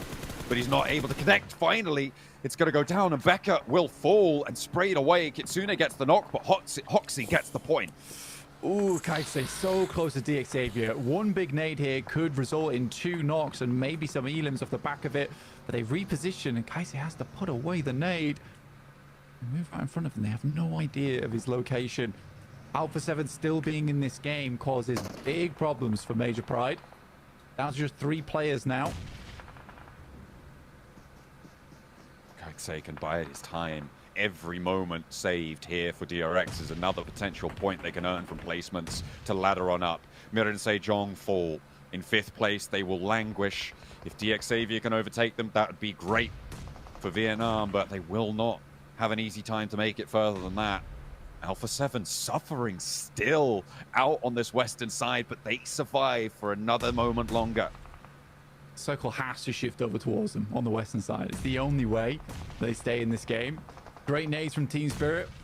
Oh, we'll take down a ton of players there from DX Xavier. I think you lads have done enough. But this is huge. The fact that Team Spirit are getting these points. Paragin goes down, and they're not going to Major Pride. They are not going to Alpha 7. It's still undecided. Major Pride at this point kind of need the chicken dinner, but somewhat doubtful whether they'll be able to pick it up or not. Good shot from Carrillo over towards Team Spirit. That gives them potentially the opportunity to move out. They head on forward. They know the res is coming through. This is their go time. They're going to make that maneuver. Revo charges forwards here. Mafioso and Carrillo bringing them up, and Kaise goes down. DRX are out. Alpha 7 could push past them and make DRX the team in danger. Major Pride and Alpha 7 together could take South Korea out of this game with these final circles. Major Pride needs to win and pick up more eliminations. Looking over towards the teams in the distance. Major Pride, Team Spirit, DX Xavier, and Alpha 7. With DX Xavier going down to Major Pride. That's one elim that they desperately needed. Elementrix, who has been so phenomenal for the squad, will open up onto Revo. Confirms the elim too. A massive pickup for Major Pride. With the right concoction here, Blank, all 3 of these teams could be our 3 survivors from Group Yellow to move through directly to London. All it's going to take is the right numbers to go in at the right time. Team Spirit need to go down first, going over probably towards Major Pride, and then Alpha 7 need to wipe across and get some of those back as well. It would be crazy to think that this last game could come down to our 3 champions, but DRX now with a tie-breaking winner position. They have 4 chicken dinners, Blank, which is currently more than both Alpha 7 and Major Pride, but that could change if one of these 2 teams can take this one home. Zone 9, final moments of Group Stage Yellow. Carrillo drops up this minor ditch that they've got going on, being the only thing keeping them alive. AZ gets hit by a fat nade. And that's Major Pride down to 2. Team Spirit looking over towards a team that is so wanting for this 3rd place. Team Spirit decide who they face in those finals directly. Do they want Major Pride to qualify here? Do they want Alpha 7 to find their way through as well? And the fact that Alpha 7's on the line, the defending PMGC champions in this final game, have to prove themselves once more. I don't see Team why Spirit with 4 players alive, a revitalized, refreshed, those fucking reinvigorated nades, bro. roster, with Matic growing into his position.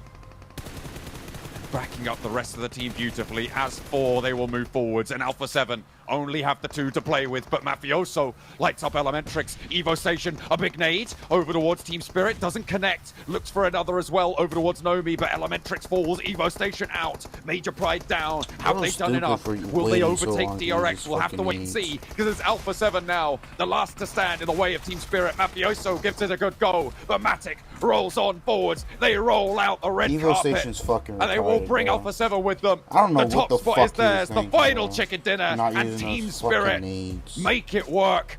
Yet again, they evade the survival stage. A first place in PMSL EMEA in the finals to a first place here in Group Stage Yellow. The group of death, yet Team Spirit are the Reapers on your screen. An unbelievable performance. And finally, they get that direct invite they've been looking for so long. And Kitsune still seems chilled. Hey, it ain't no big thing, but have Alpha 7 done enough to hold on? DRX, are they still in? Major Pride, where did they end up? It's all to play for on those overall tables. If you've been crunching the numbers, you may be ahead of us on this one, but over to the desk to see who's made it. Our top 3 awaits. I cannot believe Team Spirit bringing in Matic, coming to the fall season at PMSL EMEA to win the fall season, and now to win the group here in Group Yellow. What a way to start off PMGC. I cannot wait to see what red and green have to show us, of course. But gentlemen, what a fantastic way for Team Spirit to finish with the chicken dinner as well. Oh, man. One of the most intense finishes, Hotrix, it has to be. One of the most crazy finishes we've had in the group stage of PMGC, period. You had Alpha 7, you had Major Pride, you had Team Spirit, all competing for something different going into this tournament. But Alpha 7, they were really trying to just get as many points at the end as they possibly could to secure their spot in the top 3. I think it would have been enough, but Major Pride definitely gave it a good try this match. Yeah, they gave it a good try. The thing is, though, I think Major Pride just played this like a regular match, you know? Like, they were just kind of going for just a regular chicken dinner, and it kind of frustrates me quite a bit because, I mean, they should know exactly how many eliminations they needed, you know? And if they're looking at the feed, they would realize that, okay, Alpha 7 is still in this, you know? So it would have paid dividends for them to be a little bit more active, you know? And, unfortunately, they, like I said, they just played it regular, and Alpha 7 made it happen. Looking at Team Spirits, man, 5 elims, 3 elims, 4 elims. Jason, it feels so good because we talked about it a bit earlier, right? We used to see Team Spirit back in HVVP or even G Gladiators playing Edge when they had this insanely talented team when it comes to fragging power.